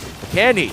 Here we go. Innocent looks like he's overcommitting here. Penalty zone coming in with a Minoan Fury. Black Dragon form in, and we're looking for it. Kaizen goes down. Innocent scores. Blake coming in. King Kong scores the Lord. Now Benthing's looking for a kill. Ain't no one home. Spider Miles! Cutting the lines. Look at the back. It's a 4v4. They're looking to wipe him out. MNNE Evos TNC lives in this bush. There goes Benthings. And Ajay goes down. It's just King Kong left. With that said, MNNE Evo's gonna clean house. The Luminous Lord is secured by King Kong, but they can't even use it. King Kong's the only survivor for the side of TNC as the top lane wave goes online. Oh, the sad thing was you could see it coming from a mile away. They might have gotten the Lord, but something wrong, something very minimal in terms of their exit point. Out of that Lord, they were just trapped in a sandwich. And again, this is what you watch out for when you're up against a Claude and a Rafaela. Their ability to counter-punish after a major sequence like that is way too good. Oh no, King Kong wants to take down Lancy. Lancy gets away! Lord JM looking to try and finish him off. He's 10 seconds off his Petrify. He might go down, pops his Black Dragon form. King Kong still staying. I think the call from Ajay is we can fight this, we can fight this. Benthings holding on to his Minoan Fury, they disengage. Yeah. Still, the mid lane turret holds true for TNC. It has been outstanding for a long ass time now. Yeah, and right now, King Kong, it seems like they've taken off any weights from his arms and shoulders, everything. It's just like, okay, just do whatever the hell you want. Try to find a way to take someone down, to get us back into this game, for us to win this game. And that might be a very high-risk mentality, but at this point, it's better than nothing. He needs to get the job done. And it looks like MNNE Evos are also throwing no caution to the wind as they're allowing Domeng Air to just call the shots, say, you know what, push what you need to push, go where you need to go, because this next Lord might be the last one. Yeah, and I do think King Kong is with the mentality of somebody has to step up. If nobody's going to do it, then it has to be me. The king of the jungle, King Kong now trying to find that win for TNC. And they will be rotating up top and will be getting that turret as well. And as of the recent minutes in this game, TNC, they've been finding objectives, which is good for them. All right, TNC Pro Team. Let's see if they'll find a way to open up the map a bit more. But give their own pressure. Kaizen finds Benthings, forces out a flicker. Black Dragon form from Lord JM. Check out Goyo, he's going for the flank. Lord JM backs off. This might not be a good engage. Penalty zone by Ajay on the 3. And the answer back from Lord JM. He goes down. Goyo looking for one. Goyo! So TNC are making it happen. 3 for none. 3 for none. The Phoenix is back in game 2. And just before the Lord. That's right. But I don't think they even want to go for the Lord. TNC wants to burn up, fire up, and take it all the way because they smell victory. Do they want to end it? It looks like they do. They're going to take down his inhibitor, and there's just not enough firepower. Domeng Air forced to BMI, very short range. He goes down at the price of Ajay. They trade. but it's just Lance AR left. Minion waves, they don't have it. They're gonna need to reset and go to the Lord. Yeah, they can't end it right now because Kaizen and Spider Miles and the rest of the gang will be up online. But that means they might actually be able to contest MNNE EVOS. Oh no, they gotta rush this. They have to rush it. Oh, that's fast, yeah. They got it. We're good. Innocent. Yeah. Trust the damage. Trust the damage on the carry. They're good. So fast. TNC closed the gap. A no gold lead here. 18 minutes in. And this is so good for the side of TNC. Finally having that Evolve Lord on their side. A Lord that they can finally use. The last few objectives that they were able to take came at the price of their bodies. And without the bodies, they can't do anything. Yeah, it was a really good call for TNC to delay the last hit on that Lord because they wanted for one more minion wave to go out and then the next one when they're a little bit more settled, when they're healed up, when they're gathered together, that's when they're gonna move forward. And here comes that Lord. And now this Lord will be marching down mid lane. Looking at the item builds here, almost everybody's all filled up with 6 items, and our gold laner especially. A lot of defensive items for the side of Paldoming here, and with that Wind of Nature and Athena's Shield, surely he would survive the initial burst, but for TNC, all-out offense, they need to go all in if they want a Game 3. Here we They go. need to end this now. Big wave down bot. And that Evolved Lord in mid. King Kong very low, forcing both junglers out of the fight. Lord JM looking for a huge Petrify, looking for that big combo. Ain't no one home. Lord here put at half of its health. Lance AR already spent his ult. Took away IMU from Bentings. MNNE EVOS making quick work of the Lord with one inhibitor standing in bottom. At what? Just a couple of hits left. Innocent's gonna find it. And now they engage! Bentings in! Penalty zone in from Ajay! And that's disaster spell for MNNE EVOS as Lancey falls. Goyo finds his man. It's a 4v5. Lord JM, he's trying to go for it. Goes through the wall and he might just go down as well. Bans the combo. It's a 3v5. The Phoenix Army, they're heating up. They're waves? burning up. They can do this. They are up 2 men. The body count slowly piling on. Spider Mouse just popped immortality in. The damage from Doming AR is adding up. Penalty zone one more time as Ajay still lives. Oh no! Taken down by Doming AR. Clear the waves. The call is Spider Mouse just popped here by Bentings. It's just Doming AR left. They're gone! Wiped out. TNC takes us to game number 3. And finally, the Phoenix starts with an ember. Can they end with a flame? This winning moment is brought to you by our official sponsor, FWD Life Insurance. And what a comeback for TNC Pro Team. But you saw the reactions, or lack thereof, from the members of TNC Pro Team. They know that the job isn't done just yet. Oh man, it must have been a tough win for them. It's one of those wins that you get after a heartbreaking loss. You know for a fact that you can't let that seep into your brain. You have to finish the job and you need to do an epic effort to go for that epic win. And you guys out there could win epic prizes that are waiting for you. Get the chance to win a gaming monitor, gaming chair, or headset. Just scan the QR code below in your screens and answer the survey brought to you by FWD, our expert wingman. Visit fwd.com.ph for more details. This is a match that we did not expect to go in game number 3, considering MNNE EVOS go in at the hot streak, but TNC, they proved everyone wrong with that win in game number 2. More than just points being on the line, it's the mentality, it's the morale of one team. And right now, it's TNC Pro Team. It's them who's on the hot seat. It's them with the spotlight. And with this, again, we said 10-15 minutes, is that enough for you to reset and regroup to get your constitution back in check? Because game 1, honestly, game 1 was theirs, but it was just pulled from right under the rug. And now they have to fight back. They have to turn this into a reverse sweep. And boy, oh boy, momentum has swung. TNC is in great shape. They found a way. You were talking about it. For TNC Pro Team, they know the specific things that they need to fix. And they were able to do just that. It wasn't a quick revamp from game number 1's lineups. It was reiteration for both. And you also have to credit TNC Pro Team for forcing this situation because they banned the way they did, they picked the way they did. And it's like MNNE VS just said, all right, we're going to dance to that. Some changes, you'd rather get the Yuzong, fine, we'll get the Yuzong picked up for us. And it worked.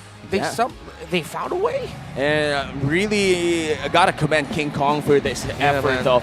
I gotta say, that was so hard. That game was so hard on him. Playing that Joy, I did not see an unperfect rhythm in the entire time. The electrifying beat is just insane for the side of Lord JM. But right now, let's go to the analyst segment of game number 2. All right, not that different a story from game number 1, but it's actually, again, reiteration is our key word for this game number 2. Some small things adjusted. Number 1, TNC Pro Team got their hands on a Joy, looks like a comfort for King Kong. They went into this with an idea that they could draft a little bit risky, but it's a comfort. King Kong seems to be the last of a dying breed of more assassin kill-minded junglers who are great at retributions at that. And my goodness, what King Kong did in this game to suddenly, it's like a switch flickered in his head. It got switched on, and that switch, that signal was, do whatever the hell you want and do whatever the hell you can to bring us back. And King Kong did just that. His surprise aggression at moments where MNNE VS wouldn't expect it onto a Joy, it didn't always so go well for him, as you saw there. But in the times where it did and it mattered was massive. Again, it's very important here for TNC Pro Team to be able to go along with their playmakers' initiations, and they were doing just that with Benthings and Ajay.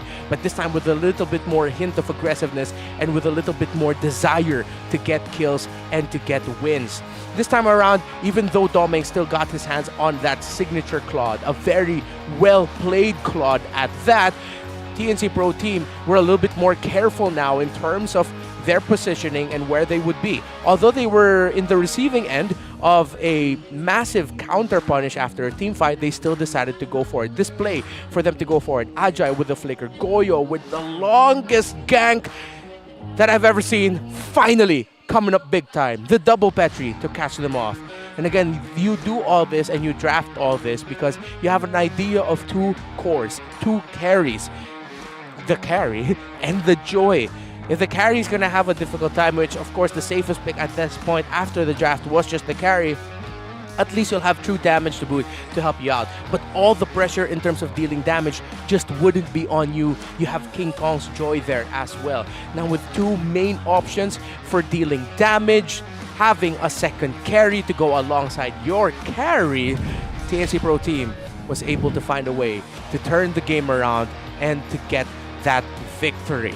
King Kong, see here, for the first 5 minutes was difficult. It was a struggle. You see him hugging his side of the river for majority of the game. And as a Joy, with the early game not going your way, I mean, your home is going to be your side of the river for the longest time. And it worked out. It was able to eventually go well for King Kong once he had his items locked in here. And now, again, the narrative continues. The same narrative for these 2 teams, which is they can't seem to close out after a massive lead. I don't know, does this mean now that whoever leads in game number 3 will end up losing? I'm not cursing it, it's just a tendency with these 2, and it's a question that these 2 are going to be watching out for here. Having Goyo also go into this Karata, it didn't have the early game that it needed, but he was able to pop off in the moments that did matter the most for TNC Pro Team. Ajay continuing to impress yet again. His aggression now more in sync with Benthings setups as well, which, by the way, that little adjustment by Benthings, instead of using ult flicker, he would actually flicker forward first and then ult. What that effect brought to the table was MNNE VS would either be flickering out or dashing out, meaning that King Kong, Goyo, Ajay would have more opportunities to catch their opponents. That little adjustment by Captain Benthings to do that actually had massive consequences for MNNE VS. in terms of the stats, of course, you see there, the rich guy is King Kong. Despite the early game struggle that he had, he was able to find the gold that he needed. Doming AR, of course, with majority of the hero damage dealt here. No surprise. Kaizen being the Guardian with the most damage taken. Ajay with the most assists. It's a perfect way to encapsulate what these players went for and exactly what they did. Doming was left undisturbed. Kaizen was setting up like a tank even though he was a freaking jungler. He's not a roamer. He's a jungler, but he played that like a roamer. That takes a lot of guts. And Kaizen did say in the last interview that we heard him in, he's been more vocal with the shot calling. Find creative ways to finish the game, and there was a lot of creativity from TNC with that long flank by Goyo. Ajay with a surprise flicker penalty zone that isn't very TNC-like, but TNC, sometimes you just need to show a little bit more creativity for you to finally get a win that you're looking for. Game 3, boys, and I'm not surprised. Loving the creativity from Ben Things. As you mentioned, going for the flicker first did open up a lot of stuff for the other members. It didn't look quite good for him, but he made his teammates better. And I feel like that's the better shot call all the time. Yeah, it forced reactions. Imagine, he'd flicker up like, boo! And then the members of MNNE VS would be like, huh? And then suddenly King Kong's happy because there's no more dashes on the opposing side. That's the best way to tell a story. Yeah. Fair enough. If game 2 in isolation is, what was that, a horror movie, a suspense thriller? A suspense thriller, right? yeah. Those were big in the 90s. I heard. But I heard, yeah, same. What this felt like in totality between game 1 and game 2 is, you're gonna call me weird, but it's like a cheese. It's a deep it's a romance. Why? It's a push and pull. It's a push and pull. Why is it a romance? It's because in game 1, one person was going hard. They were just, hey, you know what? Before sunset. Right? Yeah. Like, What is I before sunset? want you. I need you right now. Yeah. Okay. It's us against the world. And then game 2, they got tired. Yeah. And then it's the other person starting to go, what about what we were talking about? What about us? Before midnight. What about in game 1, everything we've been to? if you remember, it was MNNE VS who were extremely creative. Yeah. Right? They were the ones who were making flanks, making moves, always proactive. This time around, game 2, they got complacent. TNC was the one with the long flank, and then MNNE VS took a little too long to even push bottom lane inhibitor.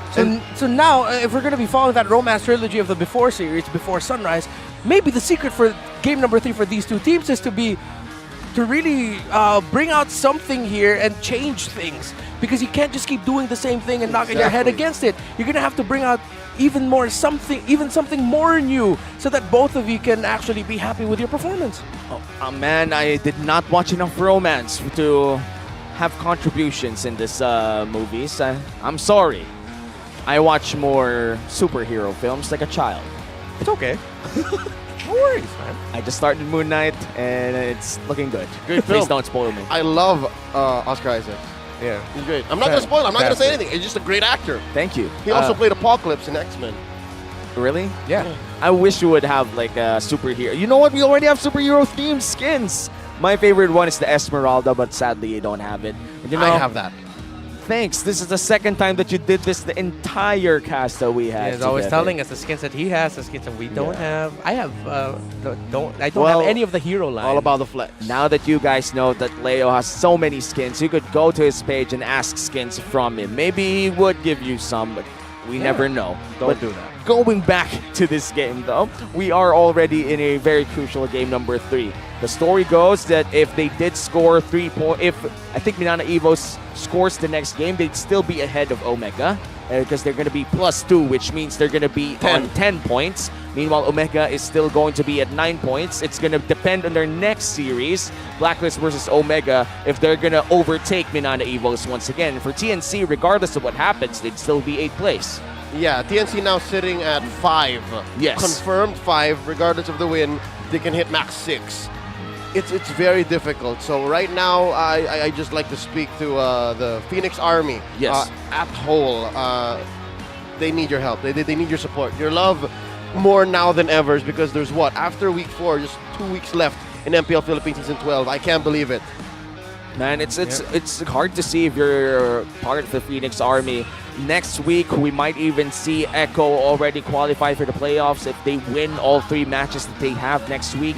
And in fact, next week, if they win all of their 3 matches, they'd be beating Blacklist's record. No, they would be tied with Blacklist. Tied. 3. They have 3 matches this week. They're at 9 already. Are they at, no, they're at 9. yes, they are at 9. Yes. Okay. So if 9 plus 3, bro. It's 12, yeah. It's 12. Sorry.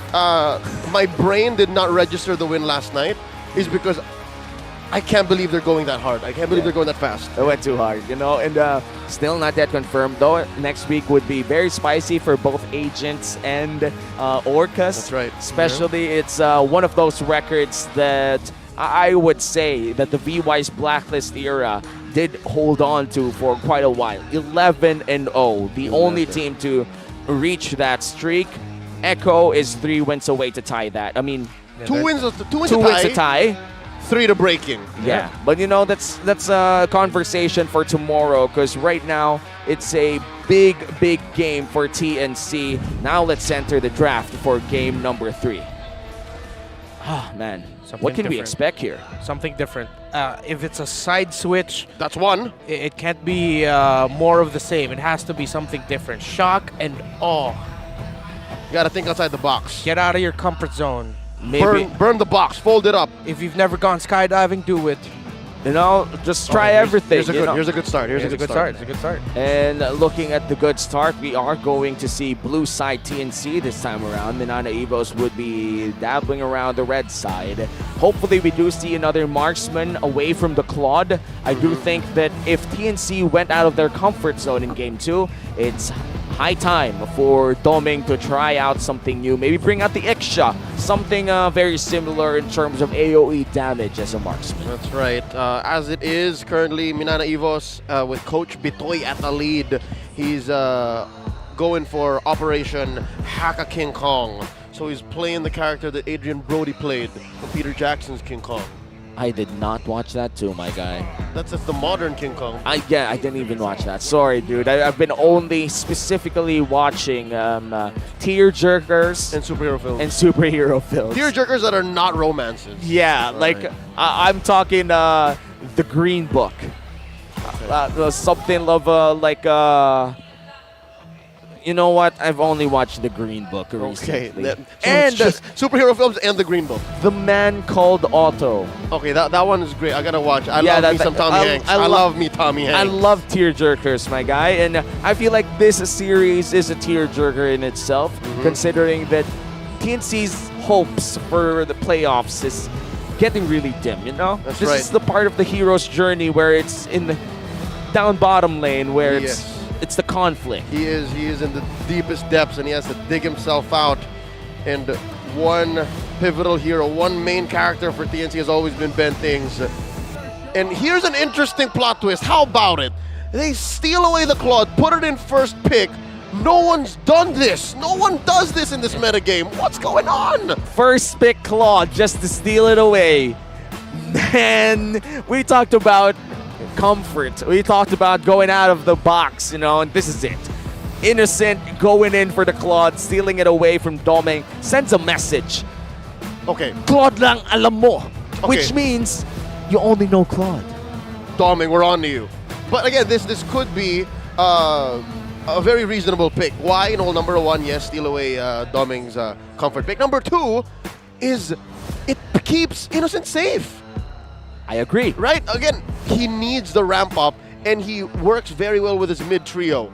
So, with that said, this is the perfect hero. He can double lane even with a Claude. Yep, I agree. And if this works out for TNC, it has to be the decision, the draft decision, to prioritize Innocent's hero, to steal it away from Doming. It's something that we haven't seen. As you said, nobody ever does this until TNC. And they're already at their wits' end. There's nothing to lose. If they lose this one, sure they lose out some points, but at least they tried.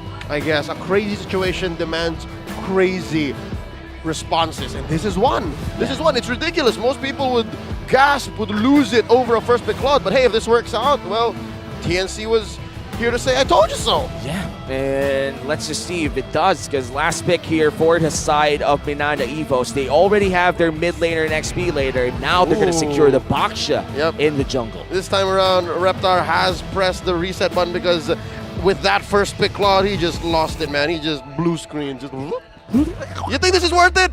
I like it. It's very different.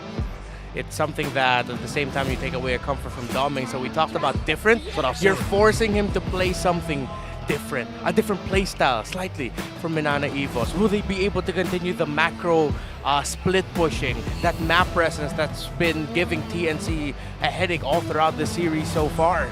Can you replicate that with another hero? Will you even try to? Oh man, and there's not much heroes that's like Claude, I would say. Like Claude is one of a kind. Yeah. There's not much marksman that could pair up with a lot of team fighting and survivability. I feel like the closest one would be the Irithel, but even then, you're boasting movement speed, not an instant teleport, not an instant repositioning tool such as the BMI. And when you're talking about AoE damage, it's targeted AoE damage. It's not as big as the AoE of Blazing Duet coming in from the Claude. But the final bans are in. We are looking at the Diggy from the side of TNC in a Marcus ban on the side of MNNE EVOS, targeting more heroes for King Kong. Yo, that's 4 King Kong heroes banned out by MNNE EVOS. They That's understand. true. They know. They know that King Kong It's him. is him. King Kong is him. He's the king. That's why he has King in his name. If it's King Kong, does that mean his first name is Kong? Is King a title, or is it him? If his first name was Kong, his last name would be TV. So I think maybe King is his first name, Kong is the last. I agree. I wonder if TNC are thinking of picking up an Akai in the jungle instead. Or Fred. Fred has not been picked this entire series. What Or showed up. happened? Ooh, that's a Florin for Minana. Wow. Yep. Spider Miles things. Spider Miles on his Florin, and he already has 2 fighters or 2 tanks in the front line that he could heal up again and again. So this is looking good for the side of MNNE EVOS. Quite the balanced draft, I would say. The Karata being the only source of magic damage so far doesn't bode well for TNC Pro Team. It puts unnecessary pressure on your Claude to really have a great game here. But then at the same time, we could say about the MNNE EVOS draft, I mean, they have a Florin, but hey, Ben thinks going to be rocking a show, so he's going to be playing aggressive, going to the opposing jungle. And there's Uncle Fred. You know, if you tell me that this is an Echo draft, if you remove the TNC labeling and all, I would believe that this is an Echo draft. An Echo draft from about 6 months ago. Yeah, you're right. Yeah, this is not how they play now, but check that out. The 1-1 comes through. True. So that's a very different type of hero from the Claude. Doming has to change the way he plays here. Game number 3 has to pull something out. Yeah, no, we have seen a lot of 1-1s lately. Not a lot of success. It does take a lot of effort to put the 1-1 online, especially in this meta. They need to focus on the 1-1 if they want to give it a hard time. And we've seen, though, that even in a relatively close game, 1-1 will have difficulty. Look at the team fighting close, early to mid, leaning a bit more towards the MNNE EVOS side, but the isolation by TNC Pro Team is way too high. MNNE EVOS drafted the lineup where they need to play as a unit. This time around, TNC Pro Team drafted the lineup where they could have 1 or 2 members of their team trying to make plays on their own in another part of the map. They have switched philosophies of playstyle. Oh man, it's going to be exciting to see if this crazy decision in the draft. First pick Claude, 1-1 locked in for MNNE EVOS and TNC would cash in the win. This is the 2nd series of the Sunday night special of MPL Philippines, and we are going to witness who will finally win this series. TNC, they're desperate for points, but they gotta earn it in Game 3. We have to watch out the early game rotations, especially of which side lane are these 2 teams going to focus more on. Will TNC actually really give hell to the 1-1? Yeah. Looks like they will be. How aggressive will they be in trying to stop Kaizen being able to rotate around the map? Because that's one of the things you can do up against the Baksha. Kaizen gets a first Lethal Wanderer. And looking at their emblem builds this time around, I do think that TNC does have a bit more early game here, going for a lot of ruptures and movement speed from the Cho too. And I still remember Ben Things did have a name for himself in Season 9 with a very methodical approach on that show. If Light of RSG is able to find those weird flanks, Ben Things can just wait. He can take all the time in the world and get the perfect engage. So that's the Ben Things we want to see here in Game 3. Yeah, hopefully we do see it because they need it. MNNE VS, they are looking to give this 1-1 the Dew Flower coming in from Spider Miles. Just give him a bit of an early game boost. And I do feel like they're working towards helping the 1-1 win the lane against the Claude. Yeah, it's literally a pure dive comp against a lineup that just wants to hope and see that they can get the crossbow tang off of from their 1-1. So will TNC, is this overload onto the backline draft the key to the victory in the series? Oh, we'll have to see. Small skirmish here in the mid lane, but now Ajay has access to the Black Dragon form. Yep. Lancey AR stole it away, so now he can also go for it.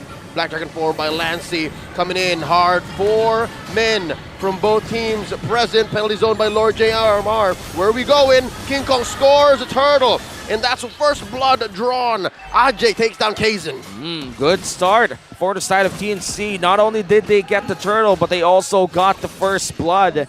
Not quite sure how that fight panned out, but 2 dragons. How insane. Yeah, that looked really cool, honestly. But then Goyo actually got to maximize his Petri and then his Breath of the Ocean. And at the same time, it was really good that King Kong was able to dash into the turtle pit, being able to avoid the Lancey's combo going down after the Black Dragon. Because if ever, that meant that King Kong wouldn't have been able to retreat as nice as peacefully as he could have. But now that since he was able to enter the turtle pit, Goyo was able to help him out better. Yeah, that's starting to be one of the go-to strategies for a lot of junglers that tend to be zoned out outside of the pit. How about you just go inside of the pit and use the walls to your advantage? And TNC, they're well aware of those micro strategies just to get the early advantage that they need. Goyo, already warmed up on this Kadita, is looking to have a great game. So far, TNC is still ahead by just 500 and burns the flicker here for an aggressive invade that doesn't really do much for TNC. Okay. Doming being down that much levels means he either may have missed a wave or Innocent's really just much more proactive around the map in terms of getting maybe resources in his own jungle. Innocent has already used a couple of Blazing Duets to actually clear and is doing well to actually freeze against Doming. See, he knows that Spider Mouse is there, so he's going to allow this. And I would say that he has been using the BMI as well to zone out his enemy laner, and rare do we see that, especially in pro play. Doming already has a Corrosion side. Innocent just built up his DHS. And now he's going to go back to his lane. Looks like TNC's strategy here to slow it down, give more time for Innocent, and only fight for turtles. Yep, check it out. Turtle spawned already, and Doming AR takes to the skies, could not finish the job. And there you see the level difference. All of those freezing, all of the damage that Innocent put on the Doming, put into a stop. Now Poison's coming in with a big Black Dragon. Wow! Goyo taken down. King Kong scores a turtle, though. Gets a shield for his teammates, safe for the retreat. Was it worth it? 1 body for the second turtle of the game. Well, it was just 1, so yeah, it's fine. The turtle's the turtle. You have a little bit more shield now for your next sequence. If ever you still have a little bit of that shield on you, small advantage. It wasn't a massive loss. It was all right. If anything, I'd say it is worth it, is because Innocent and Ajay will be reaping the benefits. It's more for them, less for the immediate in mid. And that's really good for TNC, considering that Innocent is having more gold against his counterpart here. It's rare to see Doming with lower gold against his competing gold laners. So Innocent's doing a great job right now. No, TNC is doing a great job in giving Innocent space Here to we farm. go. Kaizen jumps right in, spots King Kong. Not the bush you want to be in, especially if TNC's up. Lancey stealing away the way of the dragon. King Kong looking for a taunt. Not engage either team wants. Fairly silent game as we enter 6 minutes in. Both teams are playing very carefully, and I do feel like this is the nature of a very crucial game number 3. Okay, pinch in the bottom lane means CNC wants this tower, but Spider-Mouse, Doming, and Kaizen are there. Here we go, rolling out. Check-in, spotted. Oh, this is a heavy presence from TNC. Not much action happening around the map, but a lot of rotation coming in from both squads. They're looking for opportunities. Bentix might just force this, but he's there to just pressure the lane. Give Innocent extra space, but it is a 2v2. Quite the risky maneuver over there. He's using that conceal. He's checking to see if Doming's going to respond, if Spider-Mile is going to respond. Sadly, they don't. 10 seconds from now, the third and last turtle of the game would be spawning, and TNC, they still hold a very little lead against MNNE EVOS. I mean, this series so far it's been like this. But knowing that it's game 3, you can feel the tension in the air. You can feel the tension in the moves with the players and their conservation with their skills, rather. So far what this is a game of inches, and now Ajay pulls the trigger. Black Dragon 4 in, Kaizen with a Puissance, who's going to get a penalty zone spent, and away the Dragon. Back and forth, fourth and back, Kaizen scores the last turtle, and that means TNC needs to back off. King Kong pushing away Lancy, and now Ajay's gonna get it. Kaizen finishes the job. MNNE EVOS claps back. A turtle and a kill, and that equalizes the gold. Lancy with a crucial way of the Dragon. Yeah, as that Joe actually disrupted the flow of King Kong, unable to retrieve that Lord away, that turtle away. Bottom lane though opened up here by TNC, so even though it's not going perfectly for them in terms of the objectives, they lost the third one, at least they're clawed. Their main win condition is having a good time. Then things still trying to protect the mid lane, and as you said, Innocent is having a great time farming down bottom lane, and I feel like as the moment comes closer, cashing in on that Claude becomes a bit more pressure for TNC. And now I'd say that was worth it. Giving up that last turtle, maybe if there wasn't a kill on the clapback, pushing a turret for a turtle at that point, especially since we are talking about how Innocent is the linchpin of TNC's comeback, I think that was worth it. I'd say we're still pretty caught deadlock, 50-50 here.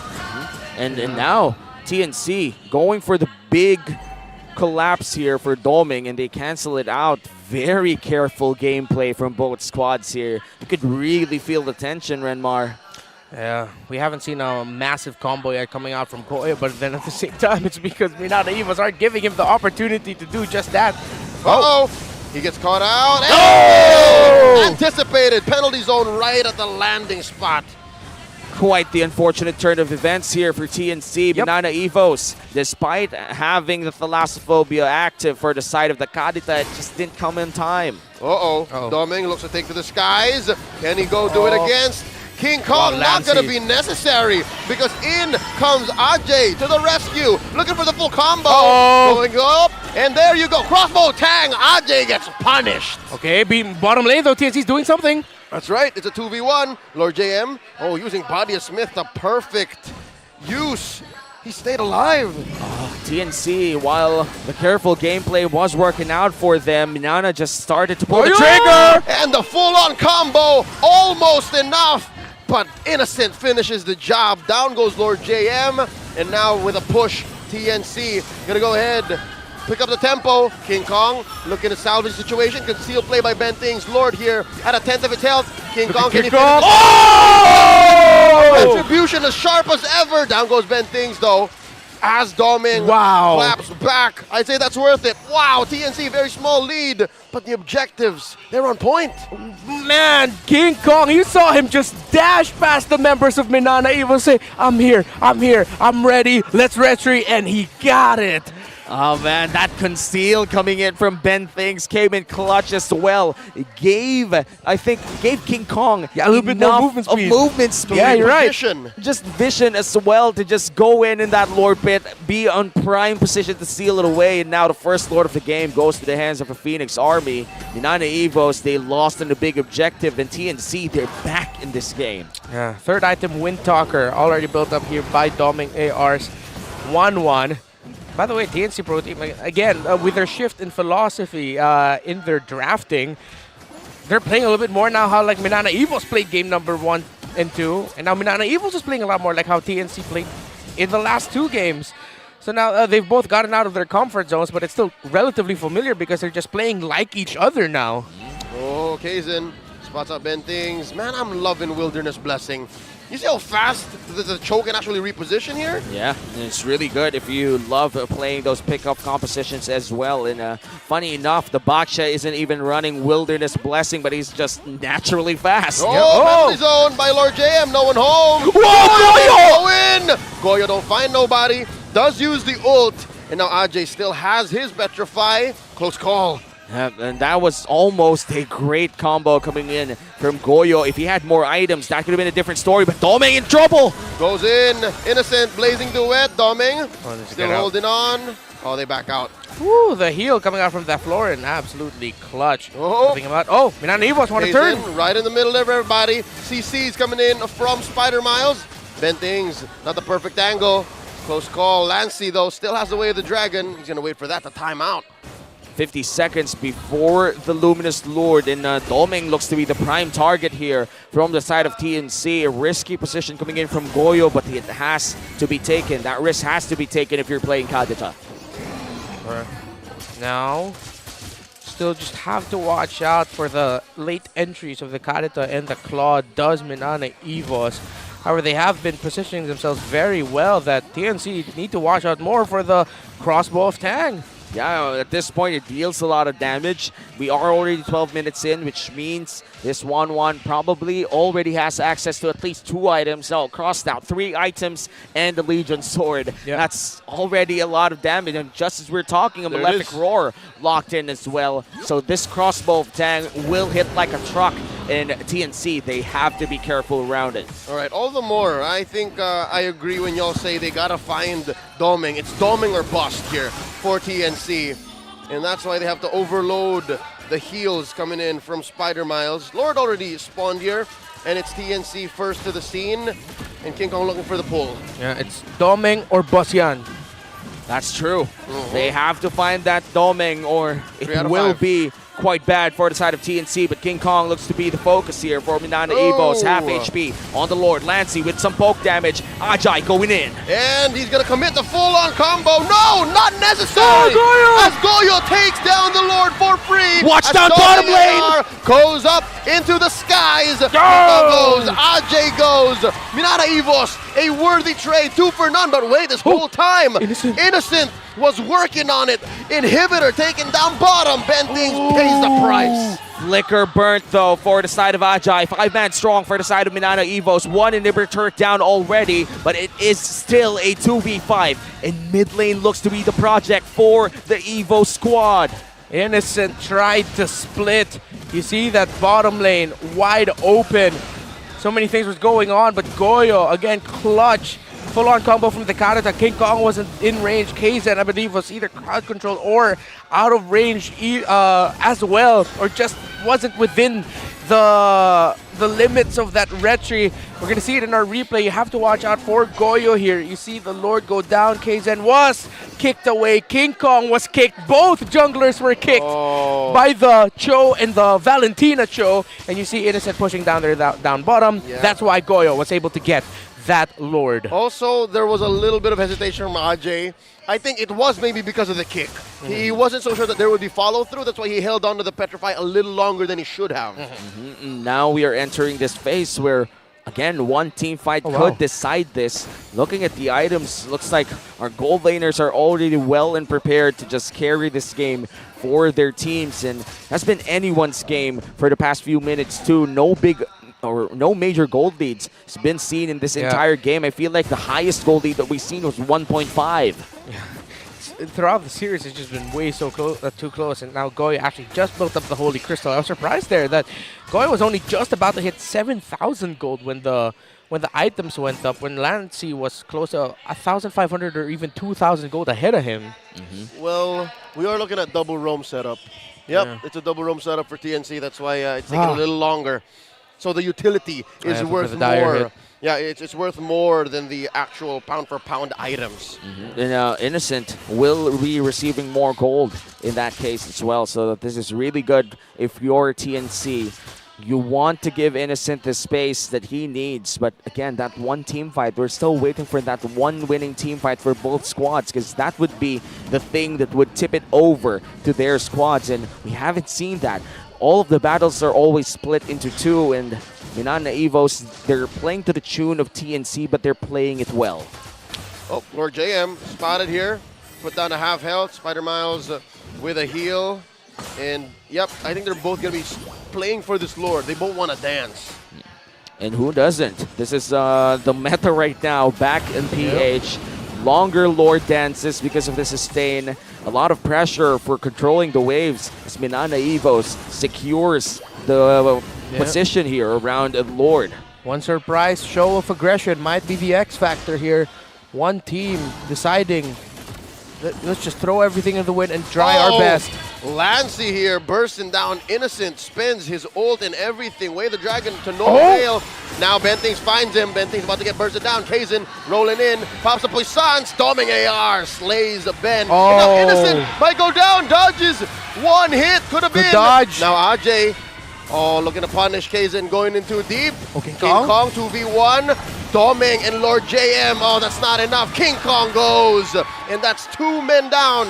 TNC not going to be able to contest this. 3v5 looks way too dire. Goyo, so close. He does escape with the Thalassophobia, but this Lord is surely going to the hands of MNNE EVOS after crucial pickoffs against TNC and early fights taken. MNNE EVOS secures the 16-minute Lord, and TNC, another defense. That's what they need if they want to extend this game. Looked like a massive miscalculation there by TNC to pull the trigger onto trying to get that kick. It looked like they all wanted to do a bunch of different things. One wanted to get a pick off here, one wanted to go for the Lord, the other one was waiting for a pick off there. A rare moment of loss of synchronicity from TNC. Yeah, no, it's clear that MNNE EVOS, they have a one-track mind. It's clear that all of them want to do one thing, and their lineup is built for that. Now TNC, for the first time in Game 3, where did it come down to? 16 minutes? Suddenly, they became disconnected. And it's so dangerous. It's so high risk for them to fall to that folly. It's so hard because this kind of lineup needs communication. Lancey holding on to the way of the dragon once more, and King Kong holding the front lines. Lord pushing down mid lane as waves crash in inside the Phoenix Army barracks. MNNE EVOS might just want to end it all right now, but Innocent will be safe for now. King Kong up in the front lines. Ajay pops the Black Dragon form. Watch Lancey. Still has his ult. Already spent it with a coming in from Lord JM. The King Kong is not enough. TNC just can't catch a break. MNNE EVOS takes the series. And what a game that was for Lord JM with a game-ending penalty zone. This winning moment is brought to you by our official sponsor, FWD Life Insurance. The hot streak continues for MNNE EVOS. Count on him, and he will deliver. The most consistent player of MNNE EVOS, done it again. Crucial penalty zone, 4 men catch. And once again, TNC Pro Team, heartbreak after competitive game. Rise from the dead. It looks like they burrowed too deep. Handshakes for TNC, and you could just feel it. Feel the pressure that they're holding on to this entire regular season. Hopefully the boys catch a break. You know, we feel for them. This is also a revenge win for MNNE EVOS. Yes. After their grand finals loss in the tournament before MPL Philippines Season 12 and getting swept earlier this season, they got the revenge over TNC Pro Team. And let's just put our hands up for TNC right now. They're still trying their best out there as they take a bow in front of the Phoenix Army. It is still MNNE EVOS securing the victory in our second series of the day, and we could just see how much they've grown ever since they've showed up in week number 1. I would say that Kaizen has a significant improvement ever since. Yeah, no, Kaizen is so reliable, and if you're talking about reliable, there's only one more person that comes to mind, and that's Lord JM. He was the first to actually cross over the TNC and give him the fist bumps, recognize the great fight, recognize the efforts that they put into this 3-game series. And I gotta say, after that penalty zone, that was the nail in the coffin. I bet he was screaming to himself, push yan. Yeah, that's true. It's just that. A hell of a game by Lord JM, and you mentioned Kaizen as well. How he stepped up for this team. MNNE was finally finding that mix that works well for them. It's great to watch for a team that has struggled, that has been inconsistent, and has been hungry to finally make it to the playoffs. It doesn't bode well for the league. The bottom portion of our table looks more competitive now. And now the next match between Omega and Blacklist, there's a lot of pressure for Omega to secure a win against Blacklist, because as of this moment, they've got overtaken by MNNE EVOS here by a point or right. two. That's right. No, it's 10-9. Yeah. So if ever Omega doesn't score at least a game against Blacklist International later, they'd be in deep trouble. Actually, even if they scored a game, they'll be tied with MNNE EVOS, but MNNE EVOS wins at the head-to-head. So they'll still be out of playoff contention. It's 2 points for them to at least end the weekend knowing that, okay, we still have our playoff slot. Yeah, that's a lot of pressure for the Omega squad, especially for Kelra, who recently took that jungler role away from Andoryu, a new breed of Omega. All right, I think we're getting ahead of ourselves here. That's the next matchup, Omega in action. But right now, MNNE EVOS, I think this is the best they've ever been in Season 12. And there's one more name I'd like to bring forward. We know Paldoming, we know he's the best. We know Spider Miles, we've been talking about Spider Miles the whole time. But Lancey is such a role player, and I think this whole situation here, this whole finish from MNNE EVOS would not have been possible if he did not find the flank and pressure Innocent in mid. Yeah, now that you mentioned it, both wins for MNNE EVOS, we saw crucial IMUs that happened. One with the Decimation, one with the Wave Dragon. Lancey's so silent, but he actually does a lot for the side of MNNE EVOS with that post too. Silent, but I'm not sure he does the post, but I'm just... Is that not his post? Like half of the players post like this. What's your favorite esports post? Oh, the classic, man. You gotta go with the arms crossed. Oh, that's the esports post. That's the esports post. How about you, my guy? Do I have one, I guess? That one? Because you gotta do blue steel with it. Mine is always this one. Like some players just like doing this. There's a special place in my heart for the poses where the players are like not too completely sure with what to do for their arms. I love it's either that. like this, or they're like this. Of course, the sleeper hit of the season, which was Sanford. Sanford. Another one that I hate to see is that when they try the esports post, they put their hands in their armpits. They're cold, bro. And it looks like they're just shivering. No, please don't do that. If you're a budding esports player, keep that in mind. If they ask you to cross your arms, don't put your hands in your armpits. Just work on your esports poses. Work on your esports poses. Goes a long way. Goes a long way, and they use it a season long. Imagine messing up your esports pose in the media day in the entire season. You look at your face and you're just not content. That's what I feel when I look at the mirror and I don't see Naisu. Every day. What a callback. What a Full callback. circle. You know how much I love callbacks in comedy. That is good comedy right there. Full circle for this test. Oh man, this has been a trip. Not gonna lie. And hopefully we do see MNNE EVOS in high spirits. I do feel like they deserve it after a long 3 weeks. They're finally seeing the light at the end of the tunnel in week 4. Oh. This gives Banoob something to talk about. Hey! And now we could go with the stage to hear what Banoobs has to say with Mara Aquino. Let's go. Everybody give it up for MNNE EVOS. Great job once again. Ikaw, Kaysen, gusto ko malaman. Kasi yung game number 1, that was a come from behind win. Game number 2, sila naman yung come from behind. And that was actually winnable dapat yun sa inyo. How did you adjust for game number 3? Kasi alam ko ikaw yung pinaka-vocal sa lahat. So what did you guys talk about dun sa huddle nyo? Nung in-adjust lang po namin yung comms po namin, di po masyadong tensyonado, ganon. Kumbaga po, in-enjoy lang po namin yung game 3. Whatever it takes, manalo, matalo, enjoy lang po. Tsaka po, nagtiwala lang po kami sa isa't isa. So how do you motivate everybody at the back? Kasi alam ko minsan, I hear minsan from other teams na kapag sa kanila na dapat yun, minsan may sisihan ng mga nangyayari. So what happens kapag gano'n na it was supposed to be yours na and then it had to take game 3? Kapag ganun po, move on po agad. Plano po agad kami next step namin kung anong gagawin namin sa next game. Move on na po. Wag na isipin kung ano yung nangyayari last game kasi pag inisip mo po yun, maradalong pa yun in-game and makaka-apekto pa yun sa gameplay mo. So move on lang po talaga and tiwala sa isa't isa. And you really sound like a leader, a great leader. Good job. At actually kay Coach, Coach, you know since week 1, wow.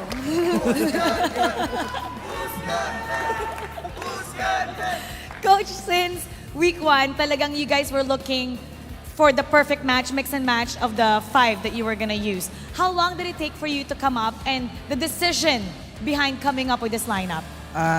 Kami mga coaches, talagang nag-iisip kami kung anong magandang mix and match. Then, titignan namin bawat individual na players kung ano yung mga strength nila bago namin isama sa gagawin namin na team lineup. Then, eto, nahanap na namin yung pwedeng lineup namin ngayon, kaya ito yung nilabas namin. Oo, iba kayo ng round number 2, ah. And alam mo, may gusto pa akong i-highlight na isang coach. Coach Imba DJ. Pwede ba? Hello. Happy birthday! Salamat, Isang mabilis salamat. lang. 3, 2, 1. Happy birthday to you. Happy birthday to you. Happy birthday. Okay, ano ang birthday wish ni Coach? Playoffs tsaka champion. No. Tsaka M5. Oh, very nice. Okay, kung naniniwala kayo na makakapag-playoffs champion in M5, palakpakan naman natin ang MNNE VS. Anong mensahe mo, Coach, sa lahat ng mga sumusuporta sa inyo? Salamat sa lahat ng sumuporta. Invited kayo lahat. West Crame Barangay Hall, 7 p.m. onwards. Uy! May party tonight! All right, now it's time to announce the match MVP. Anong handa mo, Coach? Anong handa mo mamaya doon sa party? Lahat. Lahat ng gusto nyo. Oh, lahat na ng gusto! Sabihin nyo lang. Oh, sagot niya ni Doggy! Sagot ni Coach Banoob. And now let's take a look at the screen for the match MVP. Here we go. Domeng! Final words para sa iyong koponan ang gusto mong sabihin. At mensahe mo din sa birthday boy, si Coach. Hindi mo Final message na lang para sa lahat ng mga supporters nyo. At ano yung birthday wish mo para kay Coach Imba DJ? Maraming salamat po sa lahat ng sumuporta sa amin ngayon, sa mga nagtiwala po. And happy birthday, Coach. Ano na yan? Mamaya na yan. Anong birthday wish mo sa kanya?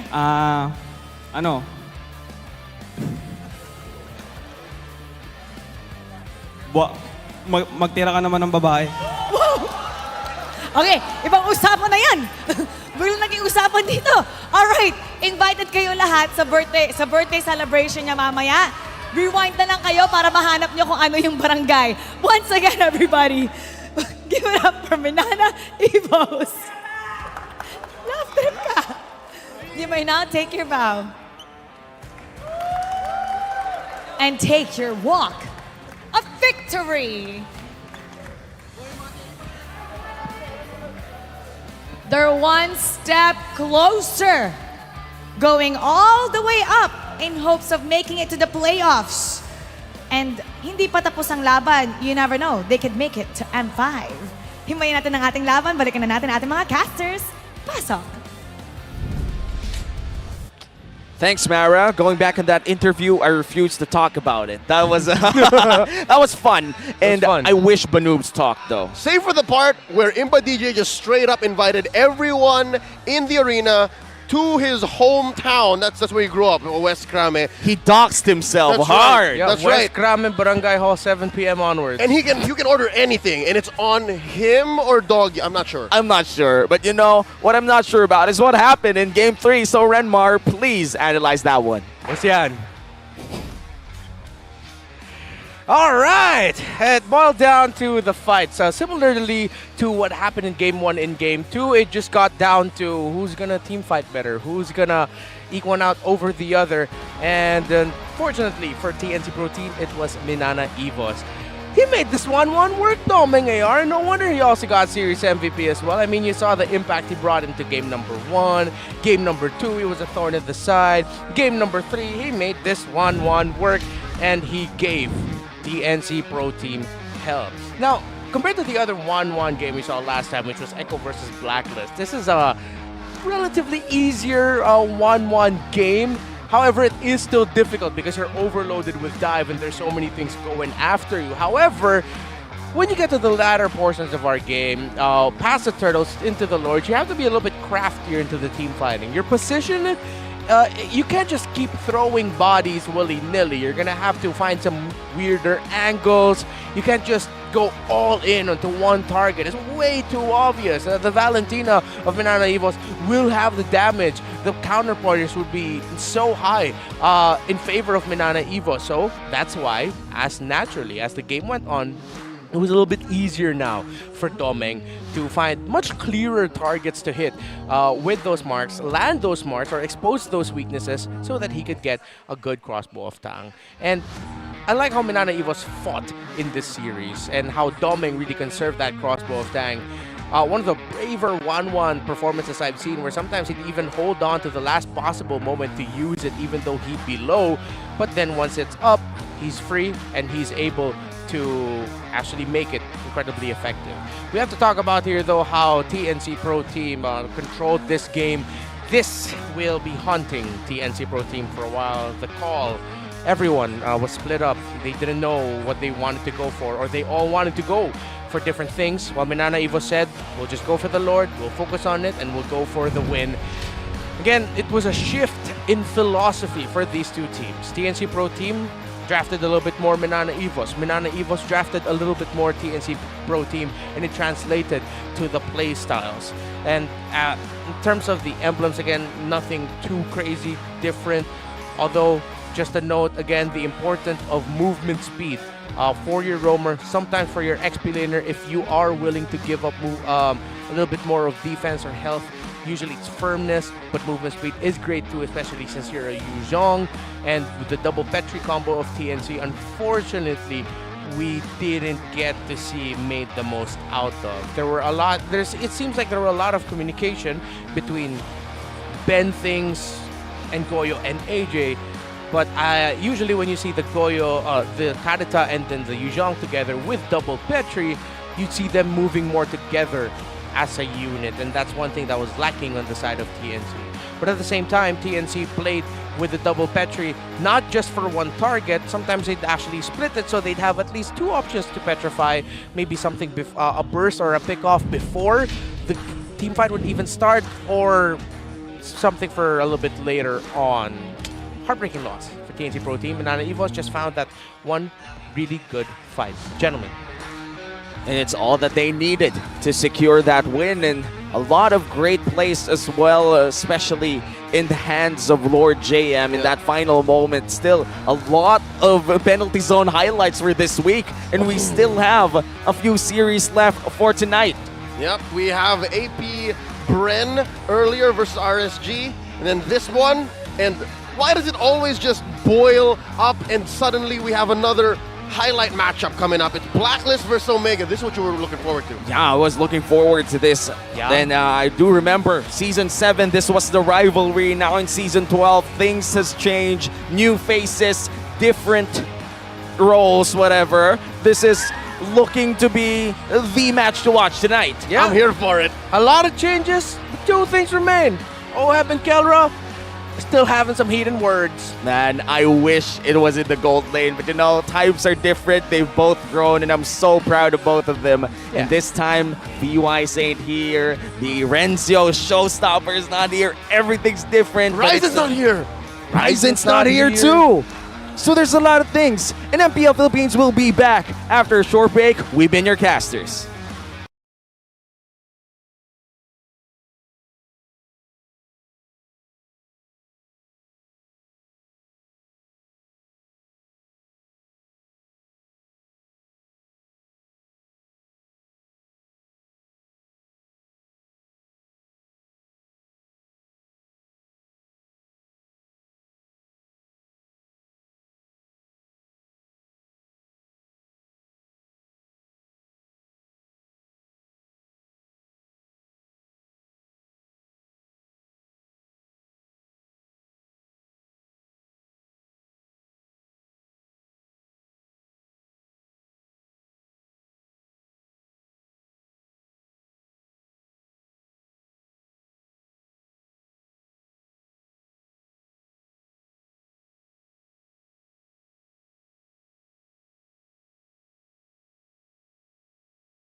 Hard same, baby brother. I too do not dance on TikTok.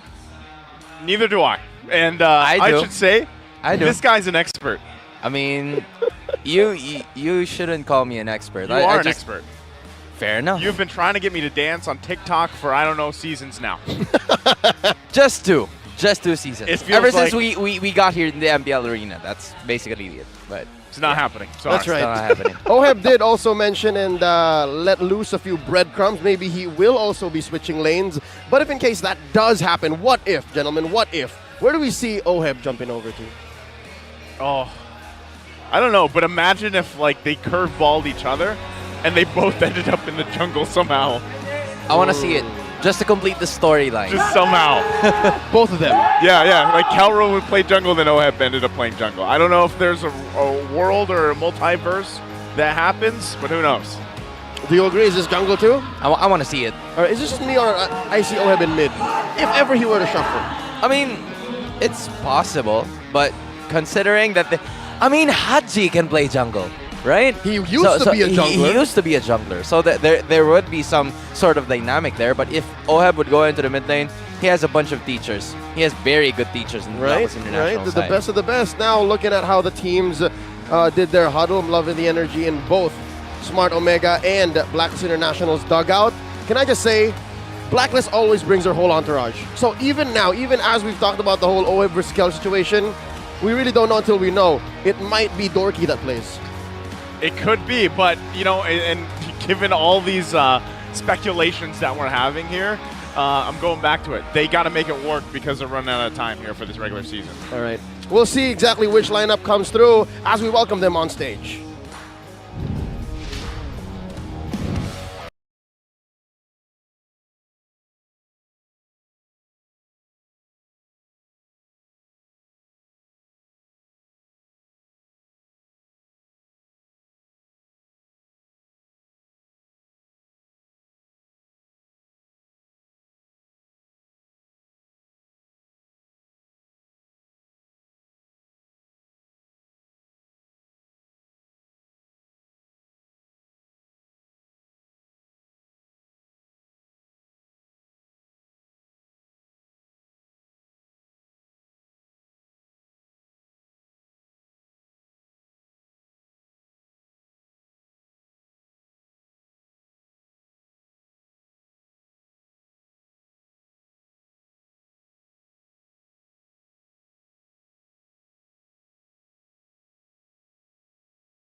Tonight, we add another chapter to this eternal rivalry.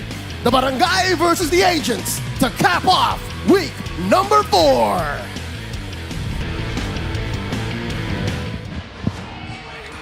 All right, gentlemen, confirmed it is Horse. Wow, props to you, Leo. That was a great intro for this great matchup. BLACKLIST International here. We know where everybody's going now, and I can't wait to see the gold lane matchup as we've been talking about leading into this. Not only that, but also this is also going to be important for Renegade, right? We need to see him be that anchor for this lineup and this team to find the setups that they're looking for to capitalize off of. And out their counterpart's going to be Smart Omega, which is a very classic lineup. So it is going to be confirmed that Kelra will indeed play in the gold lane position, something that it's very comfortable of. Gentlemen, we've talked about this before, that, you know, you have to put your players in the roles that they're very comfortable with. So Andorio is going to be part of it. This is going to be the second time that Andorio is going to showcase what he can offer to the side of Smart Omega, and I can't wait to see how he brings up, because he finally had the taste of the code. What's the difference now that, you know, he's facing them the second time around, Naiso? Well, the second time around is where it's going to count the most, too, because we know that the standings, hey, they're pretty close, right? They've got to crawl up from here. And if it happens to be a sweep in either of their favor, great for them as they bag those 3 points. But even looking at the breakdown here, right, for the most part, again, these are two teams that are very familiar with each other, no matter who's playing, right? Who's on the field, basically.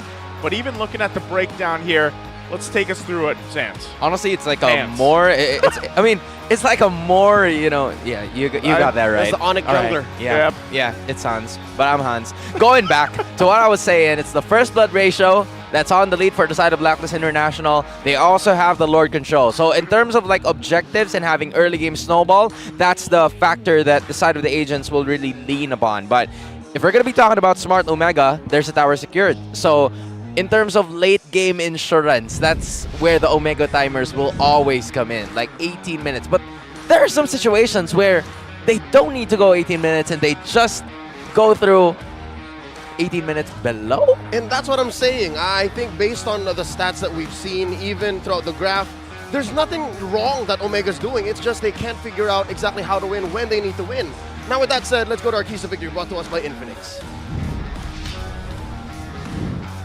Another classic matchup that we will see between BLACKLIST International versus Smart Omega. Here are the keys to victory brought to you by Infinix Note Series with ultra-fast gameplay. Now, let's go over to the side of BLACKLIST International, wherein they have to overwhelm Smart Omega in terms of the lane. We know that there are some situations where Smart Omega tends to rely on the snowball factor, especially when they go ahead and try to feed Kelra more gold, more resources, not only in the jungle position, but also in the laning stage. So Renegade and the rest of the crew needs to be able to at least rotate to Kelra as early as possible, overwhelm him so that no damage will be offered by the gold laner. Now for the side of Omega, you have to play around your comfort zone. The lineup is already there, right?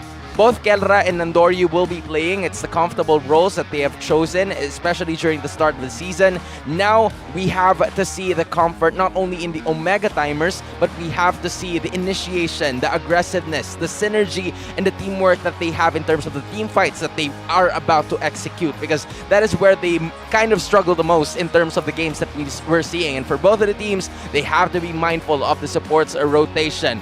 Haji and Etomax, some of the best mid laners in the game, and also Renegade and Chakno, the lead with initiation coming in from both Smart Omega and BLACKLIST International. It's gonna be a major and a massive start to what is about to happen right here, because I think, gentlemen, from what I've seen, especially with the matches here, with how versatile and flexible Renegade's heroes are, there's so many things that could happen. But for Chakno, we are yet to see a little bit more flexibility from him. All right.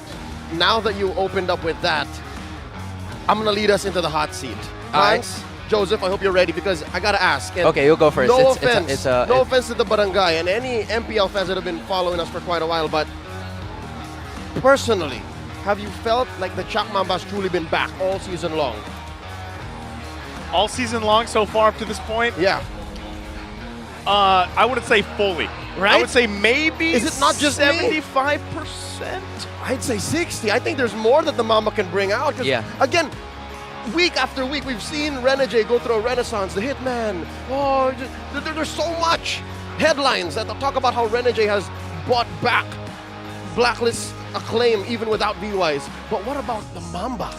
I want to see the Mamba mentality back, man. It's something that I think is just missing from like the previous weeks, because there are going to be some moments where we see Chaknu try to at least go with initiations, make a game-changing play to turn things around for the side of Smart Omega. But now, from like the previous games that we've noticed from all of them, it's Renegade who's doing it, right? There are some moments where Renegade is stepping up, making the necessary play available, and it just goes 180 for the side of Blacklist. Stats-wise, we saw there in the head-to-head that when it matters more, Chaknu is there. He takes more damage. Yep. He's able to, again, change the flow of a game past Omega timers. But when it comes to the more consistency-based numbers, the Hitman has him trumped. And I don't know what it is, but, even with the Hitman, Renegade here, he went through his own, growth spurt. I mean, development, if you were, character development, because I feel like now, some of that recklessness, if you will, actually is very calculated. And it ends up working really well for the team. And what I think has been happening for the majority of the season, the Mamba mentality, and what we're used to seeing, the Chak Mamba surprise, hopefully this is just a personal thing that I'm hoping for. He doesn't lock in something like an Angela. That's not the Mamba mentality we need here. Looks like it's not going to happen because Blacklist International have banned it out. It's Omega on the play, taking out the Edith, the Matilda, and the Kaja, while Blacklist, this homie has been missing for quite a while. Fredrin, Hans, what's going on? I mean, Fredrin, it hasn't been picked in the first series. It was banned so much in the second. There's just some heroes or players right now that don't usually use the Fredrin because it's not as fast in terms of rotation, especially with Wilderness Blessing as your talent in terms of the emblem system where you get a major boost in the movement speed. And if you're Fredrin, you're going to be left behind in terms of the rotation. That's probably the reason why they don't pick it as much.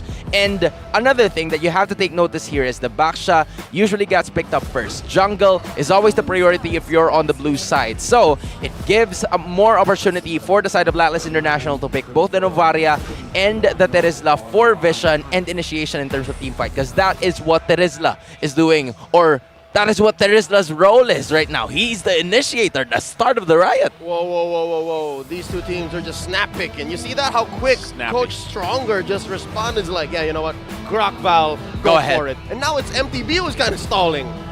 I mean, Valentina and the Grok. Valentina is a very good counter towards both Terizla and the Novaria, because if you copy Novaria's ultimate, you'll get vision. If you copy the Terizla's ultimate, then you'll get initiation, the same thing. So for a way for them to just, negate the initiation that will be brought about by IMU coming in from possibly Etomax at this point is going to be Sensui using the Akai heavy spin to at least secure a little bit more objectives with more space, while also, try to make a little bit more crazy plays in the process, put them out of position in this one. I like what both these teams have for the first phase, for the most part. While they get through the second phase of bans here, Novaria, it's kind of funny how, in a similar fashion, how Eve and Farsa have kind of been opted to not be picked up so much. Novaria also left open a lot of the times, but now it's locked in. How's the draft index looking, though, for the first phase? There's a bunch of early game scaling coming in from the side of Smart Omega. That's something that they actually lead on right now. So Blacklist International needs to secure at least a gold laner in the second phase. So Smart Omega might just go ahead and prioritize that one on the banning stages, because Blacklist International, we know that from the start, it's going to be Oheb and Kelra over at it again, and the rotations are going to be super important. Teamfight capabilities also lean towards both of the teams, but for now, we're only seeing the carry. There's an abundance of gold laners available for both Blacklist and Omega. That's right, Hans. We've built up this rivalry, and it looks like both teams have caught onto us, and they're doing their best to protect both Oheb and Kelra. There goes the Paquito, banned out, and this one's been a, breakout star. From week 1, took a little bit of a break 2 and 3, and then now she's everybody's favorite marksman to ban in phase 2. That's the Iksha. Yeah. Bruno's taken out too. Huh. There's so much scaling from those two final bans, because the Bruno's very good in terms of securing objectives. Meanwhile, Iksha, once all of the ultimates coming in from either Omega or Blacklist are gone, then that's the time for her to strike. But as of the moment, it's going to be the Irithel that's going to be picked up here by Oheb, and it's a very good counter towards what the others are packing here, because again, Baksha and Grok is not going to be easily chased. Wait. Hans, Joseph, do you smell it? If this is going to be a gourd pick, they could be bringing back the breakout draft from week 1. I was thinking about it. Novaria. I was thinking about it. It's like that double mage setup in mid lane, right? Rome, Novaria, Gord parked in the mid lane. It could work out here if they decide to go with that, especially that they have a Valentina across from them. We know that it's worked before. We'll find out here in just a second. you're gonna have to do it at this point. I mean, Novaria is something that Renegade is also accustomed to using, and this is what I was talking about before the start of the draft, right? In terms of keys to victory, the flexibility of Renegade in using both roamers that are very good in terms of initiation and also the others. I mean, it's a possibility that he could go for like a very strong tank at this point if he wants to go for it as well. But yeah, it's gonna be the show. You know, it's like a dark magician of the Hitman, right? Drats. Yeah, this is his Dark Magician. Drats. His Blue Eyes White Dragon if he was Seto Kaiba. Wow. His Red Eyes Black Dragon if he was Joey Wheeler. Yeah, I can go on, by the way. His Pikachu if he was Ash Ketchum. His Harpy Lady if he was My Valentine. Your contribution, your turn. I'm just going to say, it's time to duel. Right on. Here we go. Check it out. Both teams presenting well for team fights. I guess we'll see great scrums from both sides. Safe to say. But one thing I think that the Blacklist have invested more in is their support utility. It's much better for them to be able to isolate, and that's why our smart power predictions just bode this well, man. 65 to 35, that's far from 50-50. Yeah, it's so rare. Can I just say it's so rare to see a lineup that has no healers in this stage of the tournament, And right? it's not like Minotaur got banned. Yeah, it's not like Minotaur got banned. It's just not picked at this point. They're going to go for the Cho to at least increase a little bit more in terms of pick-off and rely on their gold laners to wreak havoc. And that prediction was brought to us by our official telco partner, Smart. Here we go. Game number 1 in this eternal rivalry. The Barangay have yet to put anything on the board against Blacklist International. Both junglers coming in not interesting. It's Andori who actually gets some leashing. Both of them also starting in like the orange buff so that they could have a start in terms of like the purple, and the others are going to be pressuring them moving forward. But Blacklist International already in the start of the position, and looking at how fast Haji is moving with that one, I think he's using the Wilderness Blessing at some point, and I believe he does. But no, he's actually using the Weapon Master to increase the magic damage, and that's something that we don't see very often. That's called Big Brain, right? What he wants to do. And a lot of times when we, I should say when we do get to see Novaria picked up, she's usually leading the damage department, right, for the most part. So that will make this even scale better for Haji especially if he's getting early kills here. Yeah, they're going to lean hard on Haji. They're going to protect him. They're going to set him up.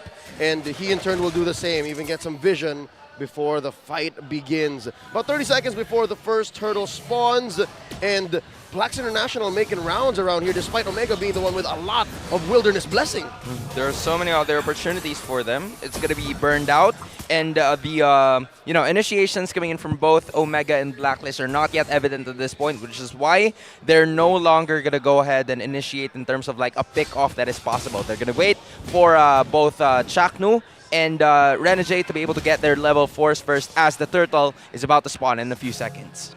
Very calm, I would say, early game, right? I mean, they were obviously both teams looking for plays early on around the map, put pressure where they could, but ultimately no one going down. First turtle, though, going to be up here. They're going to fight for it. Etu Max also grabbing that heavy spin available to him. Wants to zone Sensui out. That's exactly what he does. Keeps him away from the turtle, the objective. Renegade going to find the way of the dragon. Will be secured by Andoru. He's quite low, still going to be up for a little bit longer. Edward grabbing the first blood. Sensui will be in trouble as he falls as well.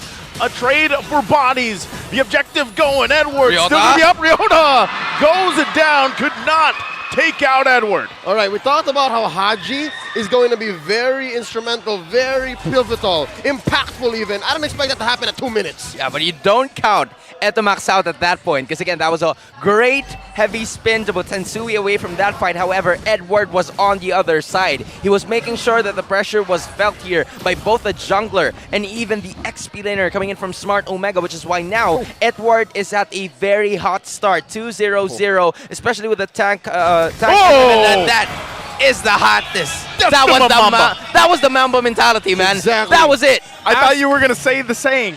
Ask and you shall receive. The Mamba surprise. Oh, Here man. it is. I'm sorry. I missed it. I thought. But it was a Hands Mamba was gonna do surprise. It was. It was a good one. I was surprised. All right. Again, I'm asking in behalf of the MPL community, the worldwide, international community as a whole, like, where's the Mamba? 3 minutes in, here he is. Here he is. All you need to do is just ask. Solid choice there. Again, Pretty much still, though, even given that, everything that has happened in the last minute or so, it's still pretty much even across the board, you know, and leading into this turtle in about 30 seconds here, we're going to find ourselves Kelra already feeling the heat here. Renegade making sure he doesn't come back, so they're going to get some extra gold as well. Filipino savage things. Very few gold laners in the world can actually do what he just did and fend off 4 opponents this early on and still keep his purified. And that was an unconverted kill also going out to the side of BLACKLIST International. That's So right. they have to find another way to make some certain pickoffs or make another pickoff to get them more lead and widen the gap between them and Smart Omega. But because that hasn't happened, we're at a stalemate once again. That's right. Turtle's already up. Wall put up by the Mamba here. Ryota jumps in. Oh, Ryota going to jump in. That was a wild charge as well. Sensui trying to get in range for this Retribution battle. Chaknu keeping him at bay. Sensui gets it. Somehow, Edward jumps in with the penalty zone. They're going to follow up here. Chaknu will fall. And Doru gets taken down by a snipe from Haji. Just like that, BLACKLIST International finding some momentum. You see the shields and the damage buff from the turtle in full force. My goodness, Sensui with a clutch retribution take to make sure that the turtle will go to the side of the agents.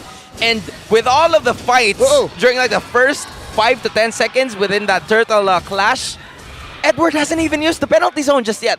That's how, that's how patient he was with using his ultimate to make sure that everybody else was in the best position possible to hit them with the penalty. And the whole problem was, in the first turtle, sure, it was Omega who was calling the shots, but when it happens to be BLACKLIST who pulls off with initiative, it all crumbles down. I saw how Etomas was struggling to get a stolen heavy spin in. Oh man, it's just, causing problems right now for Etomas at this point because the heavy spin was already utilized. But again, he has a heavy spin to get back in the fight. That's right, Etomax here, alongside Chaknu, coming in, Haji from the flank, always on point. It's scary how the KDA machine has 1 death, but must be respected. He's a threat at any point. 1v1 Oh, Ryota! Edward might be in a bad situation here. 2 versus 1. Can he sustain this enough? He can't. And Doru grabbing the kill. Good rotation there from Smart Omega. But they're very much aware of it now, so conceals are going to be both used to pressure on the gold. Oh, spotted. The Hitman bumps right into Chaknu and Kelra. Oh, the map's shrinking. Yeah, they just trade the turrets. Cross map. They get that at least. You kind of anticipated a forced initiation, maybe even from Chaknu there, but better to play it safe. Smart Omega still trying to maintain things here to keep it even. But if it's a trade for the XP gold in terms of like the laning stages, it would probably go, or the lead would probably go to the side of BLACKLIST International because it's Oheb that benefited from that one. But Sensui gets caught. Oh, Sensui going to be in trouble. Has to use the heavy spin out of here at 2 max. Has to use his as well. Now the fight for this turtle. Ryota going to be taken out. A solid Way of the Dragon. Edward now forcing at 2 max out. And just like that, again, BLACKLIST International finding these wins in these fights. At best, it's a wash, but at worst, yes, it is BLACKLIST winning. And Kelra that whole time had a free go down bottom. And just like that, he's more than happy to oblige. So I don't know what the game plan is here for the Barangay, for the agents, as we step into the mid-game. I mean, there's just not enough damage if we're going to be talking about it. There are some moments where Oheb is already part of the fight. Just look at it, right? He already has 1 assist. He's capable of at least dishing out a ton of damage with the side of BLACKLIST International, engaging on those turtle clashes. Meanwhile, we haven't seen Kelra join the fights coming in from the Barangay. Oh, he's going to join this fight using the Blazing Duet on Oheb. He's back. Ryota jumps in. Gets the kill. Oheb down. The rest of the team going for it. It's a double for Ryota. Shows up after that Blazing Duet from Kelra. The new general steps in, repping the Atoy army, and shows up. Omega back in the driver's seat. Who'd have thunk? Yes, he's bravest of the fighters, and they're going at it again. They're going to go under the turret here. Sensui got to be careful here. Their turret's going to be worked on in the tier 1 in the mid lane. Push back further. Ryota jumps in Wait again. a minute. Gets the stun. Sensui falls in the mid lane. Smart Omega finding momentum. Does this thing not have a cooldown? He hit him again with another bravest fighter. Dude, Ryota started the game with an 0-2-2. And then now he has 3 straight kills. 2 up top, and then they're also taking another mid lane turret. So this is just turning around just because of one person. Leading the Atoy army, but this time, leading the barangay with a 1k gold lead as well. And Kelra, from at some point in the game where he was very much pressured, he's now leading in the gold. Oh, they shrank that gold lead, made it moot. And with that, Kelra's up by about 500. And because of that, the map belongs to Omega. It's blue right now. And Andoryu's first to the scene, pulling the Lord over. Man, I feel like even just looking at those lists there and how much has been earned by both gold laners despite everything happening just speaks volumes on exactly that matchup, the head-to-head there in that gold lane. There's the conceal play going to come through. They're going to be fighting for this Lord. Sensui going to get locked down. Renegade looking for his own here. Heavy. Still going to be working on it. Heavy spin already going to be used. Renegade taking quite a bit of damage. Heavy goes and kicks Etumax out. Wait. Can he get the kill? Sensui gets the Lord, but he will be in trouble as he falls. But Lord going to be secured here for Blacklist International. That's more than worth it. I would do that about every day, twice on Sundays. That's amazing. That's like a run and gun strategy coming in from Blacklist International. They just separated the team fight, tried to force at least more members to go ahead and take Sensui out. But Sensui, before he's gone, he's going to take it all. Another way of the Dragon. Shaknu just melted Oheb here, utilizing the kid, but they're in trouble. Kelra firing back, can't get a kill. Edward on the hunt, though, gets that Purify out. Quite the bit of a threat here. Lord still has to be dealt with in the bottom lane. Credits to the Filipino Savage, his veteran wiles, his instincts to keep his Purify, because he was expecting there would be someone there. This could have been disastrous if they lost Kelra at this point while they defend the Lord. The lack of crowd control is starting to become a problem right now for the side of Smart Omega, because you only have the wild charge coming in from Shaknu, and Etumax already used the heavy spin. Oh, Etumax gonna get locked down, has to flicker out. Shaknu there to help him out. Good thing he was there. They keep Blacklist International at bay. What makes this so amazing at this point, right, 10 minutes in, is almost tit for tat. Anything Blacklist does, anything Omega does, it seems like the other has the answer for it. And what's crazy about it is that Sensui is lacking 800 in terms of gold. Well, Andorio is actually leading at this point, but because of the major retribution plays that he is executing, they're in the lead. Even if it's just 164 gold, it's still a lead, and they're willing to, force all of those resources out just to make sure that they can continue to secure more objectives. Dude, for players like Sensui, the numbers are just numbers. Yep. If he needs to, he will press the button when the time is right, and he will do exactly what he did for the first Lord of the game. Makes it count. And that's exactly what you see, no matter how many times he's locked down with his own heavy spin from Etumax, which we've seen multiple times. And now we've come to this point, right? It's still even. Although the pendulum has swung in favor of both these teams at different times in the game, Kelra picking up a solid item here that's going to be crucial in this team fight capabilities for the next Lord. It's been relatively mum here between the two mid laners. Haji owned the first 5 minutes of the game, no question. But Etumax here sitting at 3-0-2. He is just putting Omega on his back. They catch Sensui. Sensui could be in trouble here. He's going to get whittled down, trying to escape. He has to pop the heavy spin. Somehow makes it out. Sensui living to fight another day. Meanwhile, on the top side, Oheb grabs the tier 2.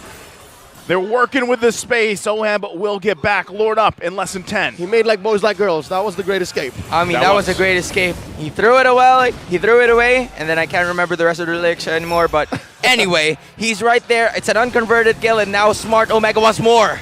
Oh, Chaknu already using that conceal. Astro Echo going to be used as well. Ow. Still going to be working for it. You have to respect that poke damage coming out from Haji here, and they know it. Smart Omega still not pulling the trigger just yet. This is a big 5v5. All members of Omega, all members of Black present. Lord at half health. Edward gonna jump in. Can't find the connection he was looking for. Ryota to respond. Finds the stun on Haji, but will get kicked by the hitman. Edward falls. Ryota down as well. 1-for-1 for both teams. Who gets the Lord? Heavy spin gonna be used by Sensui. Etumax falls. It's a double. The Lord is taken by Andoru. How did he do it? And Dario at the same time was just right there in the Lord Pit. The heavy spin managed to catch him, but at the split second of that heavy spin duration, he was able to get the retribution out and make sure to keep Smart Omega in this game. The only downside there was Oheb got 2 kills. He got the double kills, so that increased, or that already widened the gap between him and Kelra. That's right, but in that exchange, Blacks International just helped Kel1, helped Oheb get through and get a milestone in his career. He has surpassed Hate, who has been playing for the MPL much longer than him. Oheb debuted in Season 7, and now he is in the top 10 of the most kills in the league's history. That's crazy to think about it. And they're not going to go with it. The conceal has already been utilized by both of these teams, and they're not willing to risk it. I was very interested, or that was a very questionable call here coming from the side of Smart Omega, because the Lord is still at bottom. They could have just waited for it before the initiation even started. Yeah, so this is just going to be probably made quick work of. Vetumax once again taking that heavy spin. They look like they might want to cut off here. Oheb, got to be careful, already using the ultimate. The heavy crossbow is going to back off. They're going to lose the turret here. As it goes down, can they hold on to the rest of them? That's what they've got to do on this defense. All right, here's how we figure that out. Again, Omega works in mysterious ways. They had the Guardian barrier. Oh, Lord. Renegade. All right, close. All right, it paid off anyways. They only missed that tier 2 in mid, but they got top and bottom. If that would have been a second later, that would have been a big oof. That's right. The Hitman would have been, hit. Yes. How ironic. But again, I felt it. Yeah, I felt it too. But one thing that you have to take note here from the side of BLACKLIST International is they're banking all of their damage onto Oheb. Like, there's not a lot. They have all of like the initiations that are very much capable, or they're very much capable in terms of team fights because of how many crowd controls they have. The only problem that I'm seeing here is that there's already so many other members of Smart Omega who has the lead, whereas Haji has only built up at least 3 full items here. He's still waiting for 2 more. So Haji needs to be able to scale a little bit faster for them to be able to, poke them a little faster, and then from there, they could go on. That's what I was getting at earlier. It's been a while since we felt Haji in these big engagements. About 30 seconds away until the next Lord. It is Luminous, folks, so it's going to crash into those big objectives. Something to note, in the off weeks during MPL, a lot of mid laners said Etomax needs to improve. He took a break last season and now he's back. I don't think that's what we're seeing right now. 3-1-3, and the way he's holding out, always finding these heavy spins, I think Etomax is back, fair to say. Yeah, he's doing a great job for the most part. I mean, he, especially early on, right? And he's a big part of what has kept that pendulum going from, BLACKLIST International's favor to Smart Omega to where it is now. And this is where it all results to. Look at the positioning as well from Smart Omega. We got to keep an eye on it. Lord at relatively neutral. Look at the positioning. Wait, Chakno. Oh, that is Chakno. Chakno and that is Kelra. Kelra. But down bottom, check it out. It's the opposite. It's Renegade and Oheb. Wow, group yourselves into 2, they say. Very interesting positioning. We're going to force Sensui out here. Whoa! Renegade going to jump in, finds the way of the dragon, already forcing the heavy spin from Etumax. Oh! Edward going to find the penalty zone, but where's the damage? Oheb has to help them back off right now. Smart Omega also quite low here. Do they reset the Lord or do they fight this one out? And at the same time, there's still a lot of ult on Omega! Sensui gonna jump in, has to use the heavy spin, gonna get whittled down, taken out of here. Ryota grabs the kill. Ryota also will fall in the Lord for the Oheb, who secures the Lord for BLACKLIST International. Regrets! Barangay Smart Omega! They could have had the Lord! Where did it all go wrong? Oh my goodness, it was so close. He was just right there. Andoryu pressed the retribution a little too early, and Oheb was in position to be able to take that, using the second skill or the first skill right away, coming in from the Irithel to make sure that it would pierce through the Lord and get it. Just when Omega was about to make a comeback and Sensui was gone. And Kelra was holding out. The the blazing duet for a rainy day. Little did they know, that was the rainy day. Oh my. That was when they exactly needed to zone out Blacklist. And now they're facing down the barrel of a big old fight. The Mama Surprise, Andoru on the hunt for Oheb. He will fall the mid lane. Still going to be working for it. Renegade could be in trouble. Picks up the immortality. Going to get stunned. He still has a little bit longer. Takes the brunt of the damage. Blacklist International there trying to help him out. Kelra will get the kill. So they get something. They have to deal with the Lord up top. Correct me if I'm wrong. Edward went in for the penalty zone and flickered out, right? Yeah, that was an animation cancel. Yeah, but he did flicker out. Defensively. Yeah, it was a defensive maneuver just to, escape out of that situation because it was getting nasty for the side of Blacklist International. I mean, Oheb was already out. It was a Purify committed, but he still couldn't escape because of the initiation that was brought about by Ryota. There are going to be some moments where, Smart Omega is lacking. They couldn't get some objectives. They were getting picked off, but again, when things matter the most, it's that guy. He's Atoy R, he's Ryota, he's gonna make sure the bravest fighter will land in. Not just, he's the perfect target for the Way of the Dragon if you're asking any Barangay member. Yeah. Kick me, please. Kick me. And that's what happened, and that's what allowed Omega to claw back into a comfortable position. They're 1,000 gold ahead. I don't know how many times this lead has switched places here, guys. Forth and back and forth. It's a pendulum, literally, and it is a great game number one that we have, reaching that 20-minute mark just in a bit here. The next Lord 45 seconds or so away, and it's all falling into place here, and it's all going to come down really to those minor decisions as we've been seeing from both these teams. That's right. We're about 30 seconds and change away from this next Lord spawning. It is evolved, so it's the biggest kind of Lord you can score in the Land of Dawn. And yes, I got to say, on behalf of everyone watching, this is beautiful MLBB. You've seen a showcase of mechanics, of macro. You've seen solid Lord dances. This is what Filipino MLBB looks like. And people say PH, MLBB era is over. I mean, I don't know if they get that, but I get it. Respect the hustle. But again, from what I'm seeing here, I can't believe it's already reached 20 minutes into the game, and there is still no inhibitor destroyed. That is how, macro and micro gifted both of these teams are in terms of how they're rotating and how they're picking off kills and how patient they are. Concealed play by Renegade, positioning them into these key bushes. Blacklist with the pull. The Kelchak again, though. Expected. Look at the positioning. The Mama Surprise! There it is. Renegade finding the kick. Edu Max has to use the heavy spin. Edward going to get whittled down quite a bit. Has the immortality, though. Still, it will be popped. Looking for the follow-up. They're going to be happy with it. The Lord will reset. Both teams expending a little bit here. They have to be careful how they approach it. Still, Smart Omega going to go with it. Ryota going to jump in as a brave fighter he is. Going for Sensui. Sensui could be in trouble. Immortality going to come through. That's the wild charge. Oheb trying to pump out the damage. They get the lockdown. The Lord is ignored for now. Wait, Renegade! Renegade finds the target. The Hitman strikes again. Finds that 2 max. Oh! And we're back to it. The Astral Echo going to be used. Blacklist International now going for the position of the Lord here. Does Smart Omega answer? Oh, it's about to crumble down. It's about to break out. Sensui finds a headbutt. The damage, they got to respect it. Oheb with that immortality as well. This is going to be very risky for Smart Omega unless Andoru can pull out. And No a miracle jackal. again. Oh, wait. Renegade going to fall here. Kelra looking for his own angle. Edward hanging on the back end. What? There's still Oheb could be in trouble. Couple hits away. He's going to heal up. Sensui falls. Edward now the front line. They can't get to Oheb. Everybody's low for Smart Omega. All right. So far, 2 down for Blacklist. Eto Max about to come back. Omega still on the scene.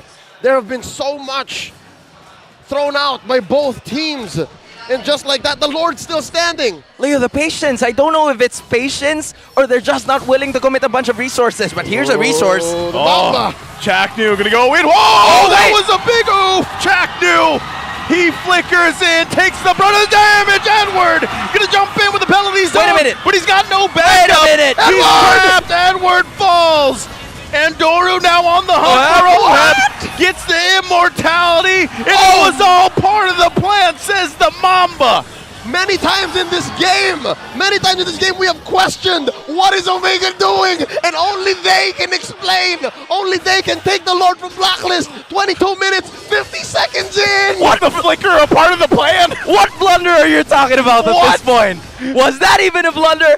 I don't think so. It all went according to plan. Here's the replay to show you. The flicker wasn't even, they missed it. But again, it wasn't a blunder. That is why it wasn't presented anymore. And in fact, just because of resources committed by Chaknu, it's now a chance. It's a given opportunity. It's an opening for the side of Smart Omega to take him down. The test results just came in. Chaknu's IQ is actually 259. That's an actual number. You can say 3,000 IQ. Thank you. You can have that now. I have to give back the paper. It's not mine. It was an official's. Too good of a play that could result into ending the game here if they can make it happen. Lord still making his way on the top side. Blacklist International lost the mid lane inhibitor turret. They're trying to hold on to what they can. I regret ever questioning if the Mamba's back. The Mamba is back, folks, and they are knocking on Blacklist door. In comes the heavy spin from Etomax. Renegade using the kick. He's going to flicker defensively as well. Stays alive here. They do still hold on to 2 turrets. Can they keep it together? That's the top one down now. Smart Omega looking to cap out the game if they can. Going to force it. Wild charge going to come through. Blacklist International really trying to hold it together. Penalty zone by Edward. They're still holding on. Oheb cleared out. Takes damage himself. Goes for it. At 2 max will fall. And they force Smart Omega out of their base, but it's fully exposed. All right. Checking the map here macro-wise. I think the call for Keller was just to slow roll it. But Etomax got caught out. Yeah, I mean, Etomax went a little too freaky there. He wanted to go for like a little bit more in terms of like the attack. But again, he got cut off. He got blocked, bro. It was a heavy spin. Sensui basically said, no, bro.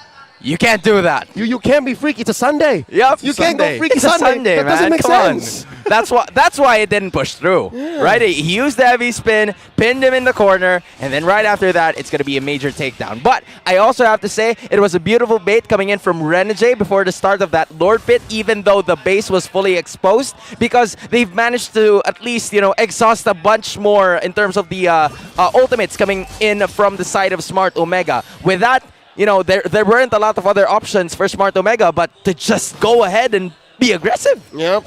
With about 20 seconds left until another Lord spawns, it's 2 apiece for Smart Omega and Blacklist International as the map clearly looking blue. There's nothing left inside Blacklist base except that lone base. And with that said, Andoryu first to the scene, and Blacklist, horse saying it's Ube time. They're sticking together, man. They can't afford to get caught out like last time. Oh, that's a whole lot of immortalities for both teams that they got to work through as well. We've seen them juggled around, popped as well. And we get to a point, too, obviously, where Wind of Natures and Winter Trojans play a part of this. At 2 max, once again, grabbing the heavy spin himself. Haji going to lay down some covering fire from a distance. Both junglers getting in position, holding the Lord here. It's going to be up to the roamers who decides to pull the go first. Chaknu taking a couple shots from Haji. Yep, they're going to have to reposition. Every time this has worked out for Smart Omega, save for that last time where Chaknu just played all of us. They need to find a better flank. Conceal play coming in. He's going to go around. Renegade going to be able to spot it. Haji's still going to be okay. Edward going to jump in there. Oheb from the backside to back him up. Penalty zone going to come through. Look at the damage from Oheb. Going to force that 2 max back. Smart Omega now on the retreat here. They accomplished forcing Smart Omega out of this Lord Pit. That's 2 ultimates out from both of the teams. It's now back and forth. But again, there's an inhibitors or there's a base that they have to worry about. There's the kick. Renegade going to find the target. Andoryu could be in trouble here. Still has the immortality. They got to help him out. Kelra with a blazing duet. Can't find a kill though. Still going to be resetting this Lord. Both teams just feeling the situation out. Dwayne Pilas had to spend his purifier. But look at the base. Look at the base. Edward has to clear. That means it's a 4v5 here in the pit. Oh, Smart Omega knows this information. Edward not here.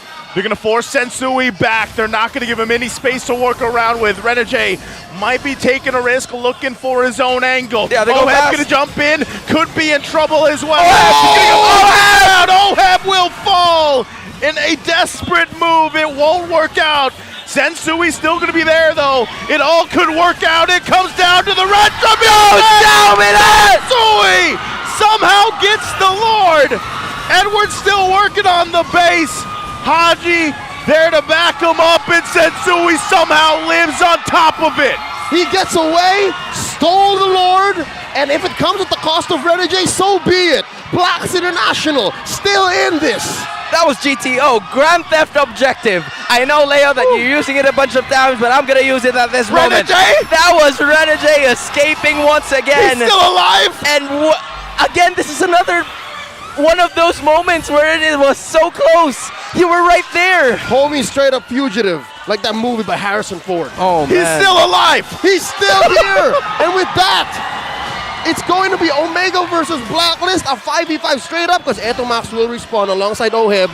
But Blacklist has a Lord. This is Blacklist's best chance yet, approaching 30 minutes. I mean, they don't have OHEB as of the moment, but they'll take what they can get. An inhibitor would be the best case scenario here, so Haji's making them feel the pain with the Astral Recalls and the Astral Echoes. That's a giant Astral Echo. It's gonna bump. It's gonna bump. Check it out. Lord gonna charge in here. Oheb trying to make his way to. Doesn't Might break. just decide maybe we're happy with what we got. It might not be much, but we got some space to work around with. All right, breathe. We're okay. We're okay. Both Blacks and Omega need to regroup. They both need to consider again what's important. What's their next plan of attack? Because this next team fight, Oh, this could be it. They do get the Blazing Duet out here. Just planning themselves in Smart Omega's jungle. Gonna take the orange buff. Their eyes set on these base turrets. They want to even it out. Their base is exposed. It's time they expose Smart Omegas. Renegade planting himself over the wall. Could be putting some pressure. Minion Wave's going to push in a little bit. Smart Omega trying to hold it together. They don't want to lose this if they can. Edward going to jump in. It's Andoru that gets pulled in. They lose the turret. Blacklist International happy with one for now. Makes their way to the top side. That's huge win. That's one less turret, or that's one less lane they have to worry about. Because again, it's an inhibitor for an inhibitor, and they probably want more. Yep, and it costs very little. And Omega have to now expose themselves and overcommit to even defend. They keep one in mid. But yeah, Black is very happy with this progress. Is it a requirement that you go 30 minutes for today in game ones? I think so. They got the memo. Is it like a requirement right now? Because that is exactly what we're seeing right now. And I'm not even complaining about it. This is a masterful display of MLBB right here in the Philippines with all of the heroes and players already built up their items as of the moment. There's going to be like some sort of change, especially with what happened with Oheb a while ago. He changed his immortality to buy the Wind of Nature for defensive measure because again, the immortality is on cooldown before that fight even started. And now they're starting to give the purple buffs to Haji so that he could just throw out planets, throw out bombs, and make sure that he could go and land the dish. I'm glad you mentioned the KDA machine because now more than ever, even more importantly than those first 5 minutes wherein he introduced himself, he is now the life of the party. I think he's bought back this ultra late game for Blacks International.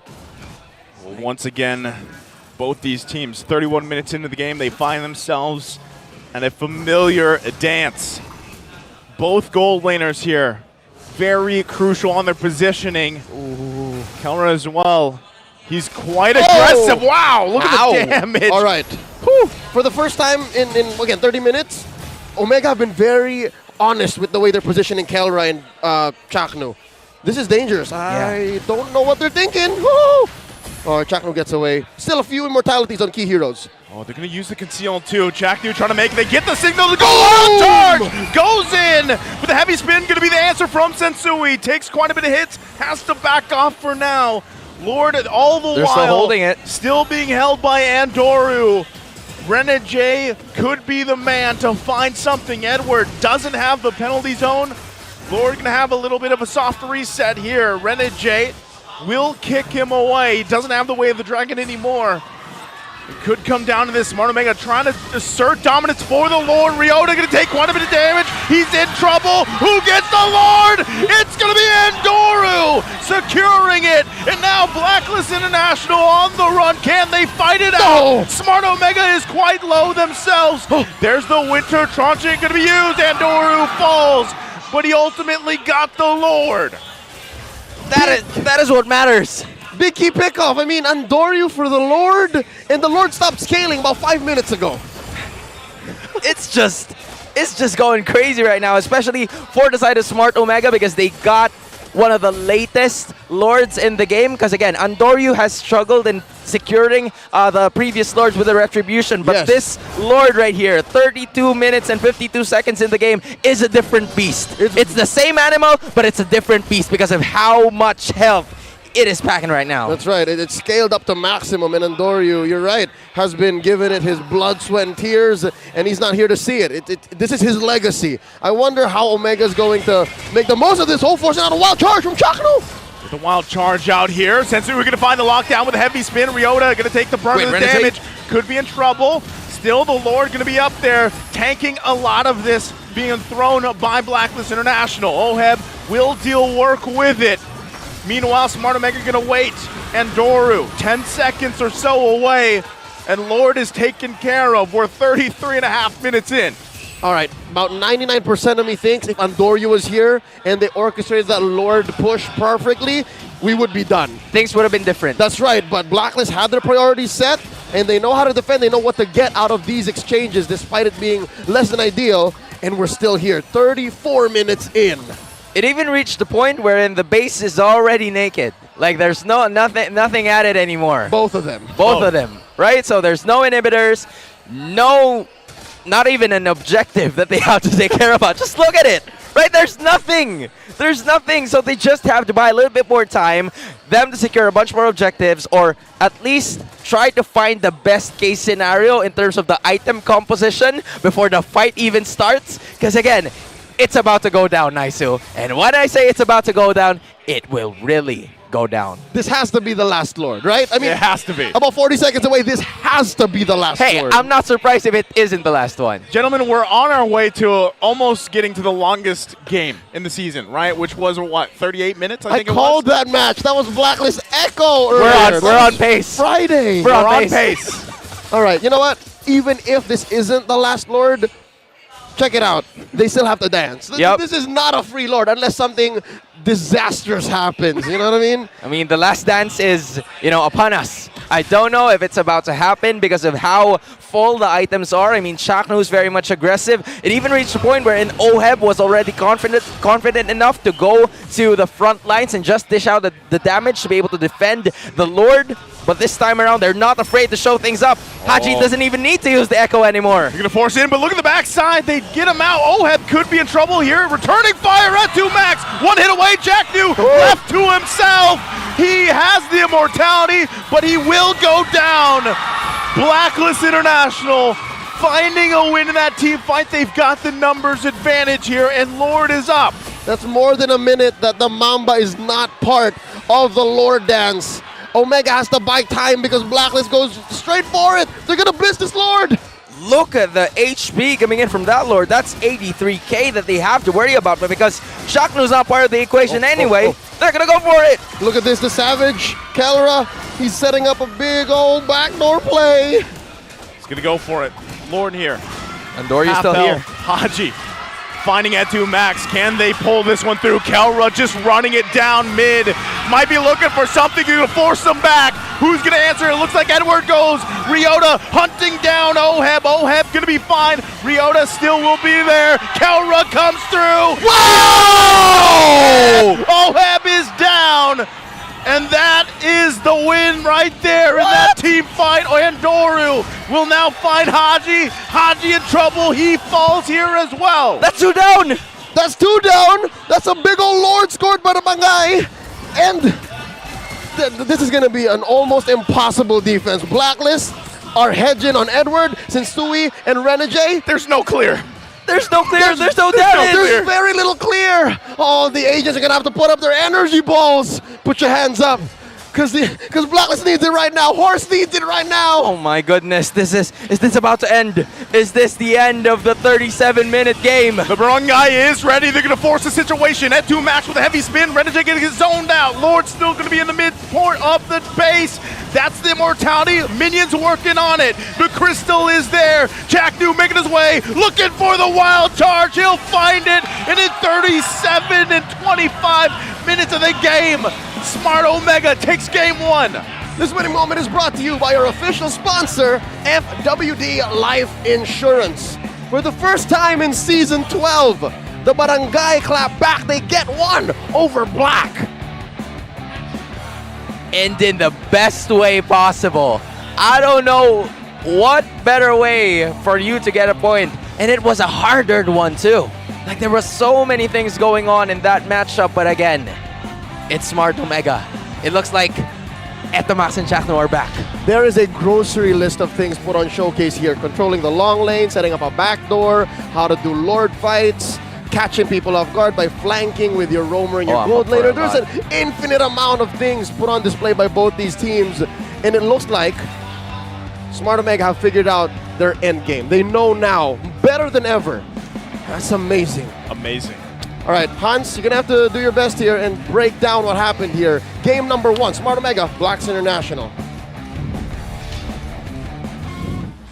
At this point, Leo, I'll do my best. It's Smart Omega getting the very first game of the series by a hard-earned victory going up against Blacklist International, and it was a masterful attempt coming in from the side of the Barangay to make sure that the agents won't have to do anything with the objectives that they have been securing for the longest possible time. The MVP of that matchup in 37 minutes, I can't believe he's unscathed, is going to be Kelra with the use of his Claude 4-0 and 7 with, again, he knows how to play it or when to play it safe, and he knows when to be aggressive. There were some moments where he gets a little bit more or he takes a lot of damage, specifically coming in from both Oheb and Haji, but there were also moments of glory coming in from Keller where he tries to go ahead and initiate in terms of the team fight and then unleash the Blazing Duet, and then the rest of the members of Smart Omega would just finish the blow and secure them the lead and secure them the victory once and for all. The highlights wouldn't say everything, especially in the early portions of the game, because it lasted for more than that. I believe it is like more than an episode of my favorite, you know, if you would say my favorite teleserie. But as of this moment, I should say that there were so many initiations that were brought about by both Blacklist International and Smart Omega. The compositions of both of these teams are very good in terms of team fight. Heavy spin brought about by Sensui, Haji to check out the vision using the Astral Echo, and you also have Oheb who does the AoE damage. And there were some instances where Andoryu had a little bit had some struggles with securing the Lord, which also gave Blacklist International an opening to make sure that they could at least get back in this game, because there was a time where Omega had a very good lead in terms of this game. The inhibitors coming in from Blacklist International was all out. It was all destroyed and burnt down by the side of Smart Omega. But even so, Blacklist found a way, or finds a way to get back in this game by just securing more and more objectives. One objective being the Lord that was secured time and time again. I believe that was twice or thrice by Sensui. And even when there were some moments that Sensui doesn't have much in terms of the gold, in terms of like the items that he has, he still got it. He made sure that he would be able to at least secure a bunch more in terms of objectives, and this is the turning point, I believe, of that matchup where Blacklist International was able to get a lot more inhibitors in return, because Etomax was down and out, and Oheb didn't stay alive as of this matchup. But again, you have to give it, as of the moment, to the final retribution take coming in from both of these junglers, because it is the most important part, or the most important portion of our matchup. You have to take control of the objectives to take control of the whole game. And there was even, you know, an opportunity for the side of Blacklist International to finish it all off, but again, the focal point of the offense, Kelra, has been brought down, or Oheb rather, has been brought down by Kelra and company, locking in the base. The crystal has been exposed, and the Barangay has managed to secure this game number 1. Finally getting a point from the side of Blacklist International. As we take a look at it, Smart Omega got the victory in 37 minutes of full-on gameplay. Because, as I said a while ago, during the cast, it was, you know, a naked map, 9-9 in terms of turrets. It reached the 7th Lord for this game to even be finished, and it was a tight matchup, a stalemate in terms of orange buffs and purple buffs. There were so many other moments of victory coming in from both Blacklist International and Smart Omega, but again, a blunder coming in from the agents, just, you know, put them in not a very good perspective here, and Smart Omega maximized on that fact to secure this victory once and for all. The Monster Gold stolen went into the side of the Omega courtesy of the retribution takes coming in from Sensu, or Andoryu rather, because of how how evident he was, how participative he was in just securing those lords. And even when there were some moments that he wasn't available to secure the lord, there was Omega Skelra, there was Ryota, who was part of the action as well to try and delay it as much as possible. And Etnomax with a 78% kill participation just shows you that he was very much willing to exhaust all of his ultimates. I mean, he was copying the heavy spin to make sure that everything else was okay. And when everything was divided, it was now the time and the chance for Smart Omega to take game 1. Joseph was pointing out how we hit 1 million damage received on both sides. I'm not used to seeing that many digits. Oh, that's true. Oh, man. Not when you're looking at ML, right? That's what I call a big damn. We'll allow it. Ladies and gentlemen, I don't even know where to begin, because I think the short 10 minutes that you were given to break it down was not enough. There was so much to talk about, put on display, and again, the world is watching. Before we continue, we would like to let y'all know that you should watch out for the weekly giveaway that will be posted on MPL Philippines Facebook page for a chance to win your own Smart Bro devices. Mechanic to join the giveaway will be posted right after this broadcast, so get on with it. I think we'll take the next few moments to actually regroup, recover, because there's another game here for sure, at least one more. Well, I'll be damned if there'll be a third. I'm not sure my heart can take it. But here we go. Let's do this. You know how we do. Every weekend we got to do the Smart Game Face of the day. Fellas, you know the rules. The winner sets the face, and we just have to follow. They set the face. Okay. They've got the green background. That's it. We're With looking the for hashtag. Right now, it's in the MPL Arena. That's how you do it. The next Smart Game Face of the Day winner, Reptar, you can't win. You can't win, bro. I'm Make sorry. sure you flash the hashtag with the green background on your device, and you'll be given an in-game code that you can redeem. That's your prize. All right, here we go. Few agents up front. One of them looks like Burrito, I'm not gonna lie. Who's gonna win? Who's it gonna be? All right, this group is from our battle trips. Oh, I think we got a winner. There he is.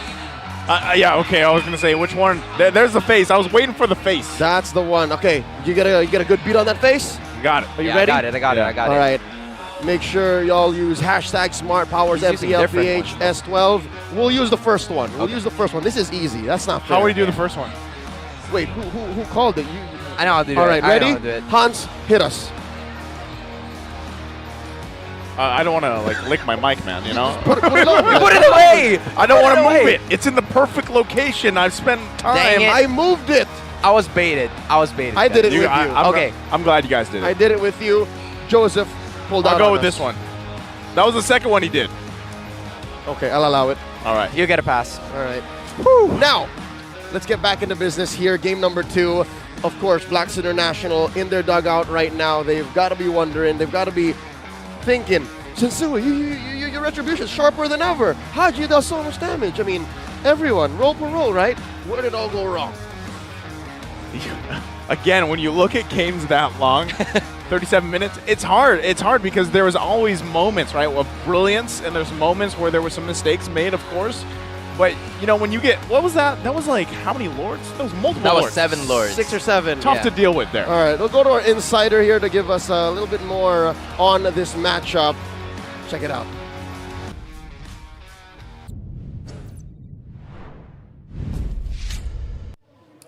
Sino nga ba tong may magandang sapatos? Tignan nyo naman ang nails! Walang iba, kundi ang dating CEO ng Smart Omega. Hito is in the house! Hi. Grabe, pupunta ka lang ng Malaysia. Tinan mo, puro gold, puro gold. Puro gold na siya ngayon. Yumaman ka, ah. Golden boy na ako eh. Golden boy ka. O, gaano ka katagal dito sa Pilipinas? Until October 3rd lang. So, 1 week ka lang? Ilang days? One week sakto. O, talagang na-miss mo kami. Namiss ko lang yung MPL vibes kasi Mas maganda yung MPL dito, di ba? turon. Oh, true! Alam mo yan! O, ba, dito ka na ulit sa amin. Maglaro ka ulit dito. Pwede naman, tanggalin na si Kelra. Ako nalalaro. Oh, yun ang deal, kailangan tanggalin si Kelra. Eh, nagja-jungle si Kelra ngayon, oh. Ano na? Pwede kampi na kami. Si Jom na ang tanggalin. Oh, si Jom. Jom, tanggalin na si Jom. Patingin nga, wait, na-amaze ako. Pakita mo nga yung nails. Grabe naman. Okay, ito ba yung trending ngayon sa Malaysia? Hindi. Ako lang. Ikaw lang. Ako lang gumagawa. Mas maganda pa yung nails niya sa akin. Ang dami mong pangkulangat, ah. Grabe ka naman, Hito. Stylish na siya all the way down. Yeah. Oh, so ngayon, kausap mo dito yung mga coaches, di ba, ng Smart Omega. Buddy-buddies pa kayo. So ano yun, nakabahan ba sila sa nangyari doon sa game number 1? Sobrang kabado na yung katabi kong coach kasi coach siya ng MDL eh. Apakatagal daw ng laban, parang gutom na siya eh. Sino Gutom na gutom. Kasi nga 37 minutes. Kakain na kami. Sige nga, i-analyze mo yung nangyari. Kasi nung first round natin, yung blacklist, na 2-0 yung Smart Omega. Eh ngayon, umabot tayo ng 37 minutes. Ano ba yung ganap? Ikaw mag-analyze. Parang hirap na hirap si Kelra. Di niya alam kung paano niya lalarayin yung laro. Kasi yung Claude usually, kailangan nagsa-sidelane ka eh. Tutulak mo yung gilid sa sidelane para ma-pressure sila.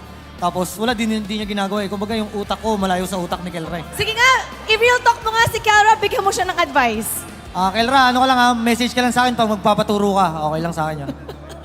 Okay, so ngayon, gaano kataas ba yung tsansa na ma-2-0 ng Omega ang blacklist tulad nung nangyari ng game 1 na baliktad lang? 100% kasi nandito ako. Oh, wow! Ano bang meron sa isang hito? Pero nung una, bago ako pumunta dito, blacklist ako kasi 2-0 nung una eh. Oh, Pero nanalo sila, blacklist. Omega na ako. Bandwagon ka? Ba't ka bandwagon? Hindi, okay lang yun. Kung sino lamang, dun tayo. Pero dati talaga, nakakatuwa. May picture actually kami nung MSC. Actually, ito, sa Malaysia yan. Yan, o kasama pa niya si Billy. Nung nagpunta ng MSC sa Malaysia. Last year. O doon ka ba kinuha? Dahil nagpunta ka doon? Kaya ka ba kinuha? Parang after 8 months pa bago ako nakapunta dun eh. Nadidistract ako dito sa... Sino ba kinakalmot mo? Ba't ka ba may red nails? Pangulangot lang. Okay. Dami naman nun. Grabe naman! Ano ba yung usok dyan sa Malaysia? Okay, so kung ano ba ang dapat gawin ngayon ng Smart Omega para siguraduhin na 2-0 agad? As a professional player all the way from Malaysia, ano ba dapat gawin ng... Wag lang kalimutan ni Coach Etomac, ni Captain Etomac si Andorio i-remind lagi kasi si Andorio parang kinakabahan pa kasi rookie pa lang. Paano mo alam na kinakabahan siya? Sinasabi niya sa akin lagi. Ano ba sabi ni Andorio? Paano wag mo kalimutan pa-remind kay Captain Etomac ha? Sabi ko, sige Etomac, ikaw nang bahala dyan sa bata ko. So pag ganun ba, pag kinakabahan yung bagong player, kasi syempre, iba yung lineup ng Omega, tas bago ka pa, ano ba dapat gawin para hindi siya kabahan? Ano lang, maligo at magdasal lang siya lagi, everyday. Maligo? Ikaw ba naligo ka ngayon? Hindi. Okay, alam ko. I can tell. Hindi ko kailangan ng mahabang nails, so I could tell. Now, babalik na tayo sa ating laban. Game 2 is about to start. Ikaw naman ang mag-throw sa ating casters. So this is it guys, Game 2, Blacklist versus Omega. This is it, pasok. Always a pleasure to see Hito, the former CEO of Smart Omega, and by that I mean Chief Entertainment Officer. Missed the bathrobe. I was about to say. The stints, right? Like almost every week back when he was here, you'd see him in his robe, sunglasses, and ready to go. That was prime Hito. I mean, now I'm so happy for him again. It's his second season playing for MPL Malaysia, and he's happy competing as an import. But him as just a spokesperson for Smart Omega, hits diff. He always brings something extra. And it's crazy that he's like, he took the time to come here before everything they have ahead of them to round out, MPL Malaysia. Big playoffs coming up. And he also got a brave statement coming in. He says that it's going to be 100% that Smart Omega will sweep Blacklist International. The reason? Just because he's here. Just because he's here. He did admit, though, very rarely do you see this from people who are bandwagoners. He did admit that, you know what, yeah, before I came in here, I was thinking it was black. And then he's like, you know what? No, they won game 1. It's now a sweep. Either way, again, based on what we saw from game 1, to be honest, I wouldn't be surprised if we go 3 games and they're all like 25. I don't want to say 35 plus. Too late. You said the number. That's I want to say it. 25. The universe listened. Joseph, why? Yeah. You ready to see 2 million damage received? Okay, if we Come ever on, get there, man. I don't know how my voice box will feel. if we get to 2 million damage. It's gonna hurt. Let me tell you how it's gonna feel. It's gonna hurt. It's okay. We're off tomorrow. MPL resumes Friday next week. You got Alright, so we can go. you got 4 days tops. You guys might. We have the road to M5 because, you know, my fellow Superman is back in the country. That's right. And we've got some more guests lined up for that podcast to really talk about the other regions. All right, well, if ever Shoot does come through and you got a record, you're just like, yeah, my voice sounds like this. Yeah. Because of Blacklist Omega. It's worth it. It is worth it because this is an eternal, what do you guys call this? An eternal? Eternal classic. The eternal rivalry, the rivalry of a century. Because as long as I remember, all right? In the midst of the Filipino dominance. It's literally the epitome of a Uranus versus Esmeralda matchup. Goku versus Vegeta. Ash versus Gary. Sasuke versus Naruto.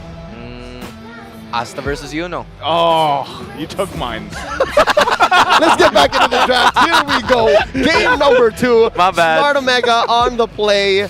And they ban out the Edith and the Matilda. Blacklist taking out the Angela. And now, suddenly, they take their time. MTB has to consider the pieces that he's going to be arm and horse with as they go into the Land of Dawn. Wondering, again, you know, ban-wise, we're probably not going to see too much of a difference.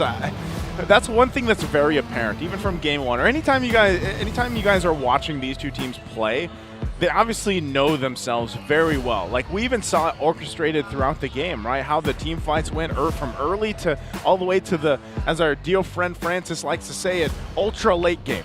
You know, at that point, it was just really comes down to those micro decisions and even on the macro level, controlling a lot of that pressure that both these teams like to put out there.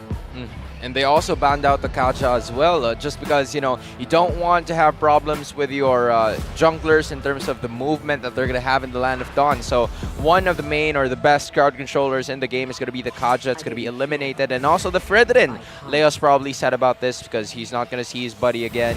But, oh well. As we say in the Philippines, oh well, papel.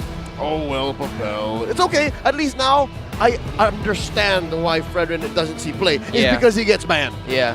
I still cannot for the life of me understand what happened in the first 2 series today. I mean, it's either he gets banned or he just can't catch up with the rotation.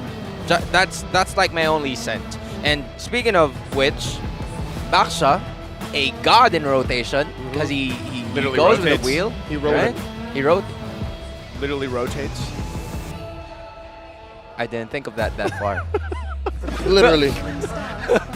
But yeah, as you could say, Baksha's here. Akaya Novaria, back as well. Okay, all right. So both of these teams look like they just want to iterate. They're gonna try to do the same draft. Okay. What were you you talked about? They need to talk this through, right? Just think about it like 20 seconds or 30 seconds more. Yeah. Coach Stronger said, hell no. Forget about it. Forget about it. Do what you did. We won game 1. They picked the same heroes. Let's go ahead and pick do it ours. again. Do it better. The only difference right now is Valentina's not, you know, for play. Yeah, right? so like that's it. And that's a game changer, though. It is, though. I'd say. That's so far off. Oh. There's at least the response of that change. Will this work the same? Etomax is gonna be a little bit more aggressive because he knows he has the black shoes. Compared to the Valentina from a while ago, whereas he doesn't have an escape route. He doesn't know where else he's gonna go. So I believe the Lilia will also play the same way. Maybe more aggressive, but, you know, less participative in terms of like the fights, especially in the early portions of the game. But again, I would say the impact that Etumax had in the early part of the game, and even till later, just the fact that he was taking heavy spin and zoning Sensui out, or putting that pressure on Sensui, worked out so well. Massive. You know, for Smart Omega in multiple phases of the game. Yeah, 9 out of 10 times he would get heavy spin. Yeah. And then the other times he would get Way of the Dragon. All right, here we go. Here's the switch up. Suddenly, in the recent patch, maybe 2 weeks ago, this guy got nerfed, and now he is a prime pickup, a hot commodity in the gold lane. Claude is going to be, you know, open here in like the first phase.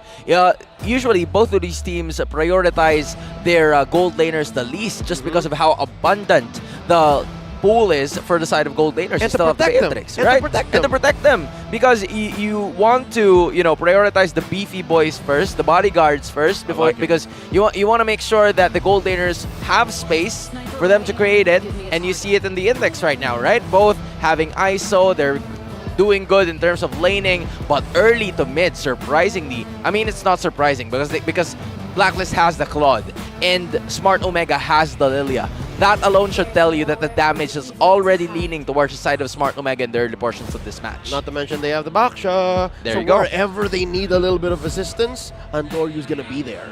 And I got to give it up to both junglers, even in the previous game, man. Andoru and Sensui had amazing moments when it came down to those retributions, right? Yeah, some people might be, oh, what happened with the retribution? But really, in that pressurous situation, both of them had moments where they took the Lord under crazy instances, right? Yep. And so now it's still basically same heroes, right? They're going to be doing the same thing, but now how do you round that out? And that's what we have to see with the second phase.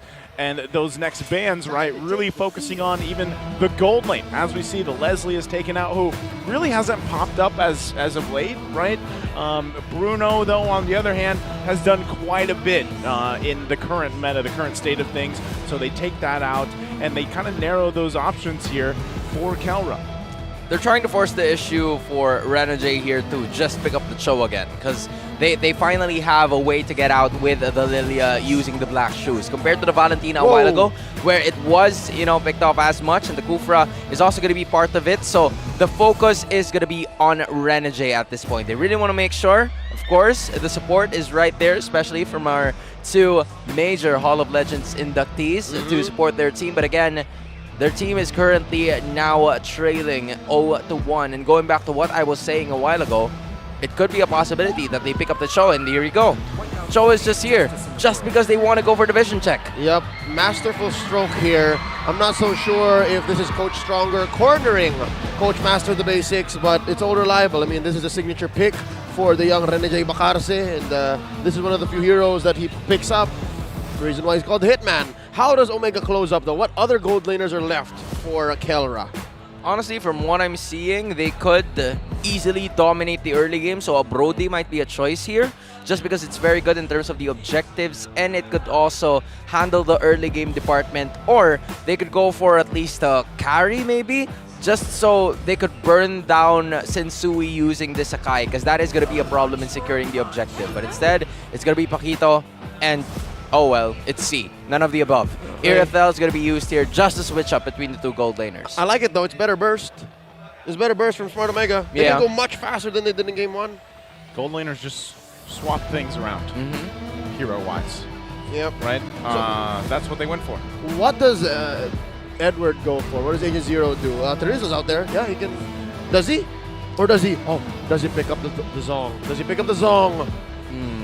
As of this moment, I think Yuzong would play really well in this matchup, but again, it's gonna be a Joy. What?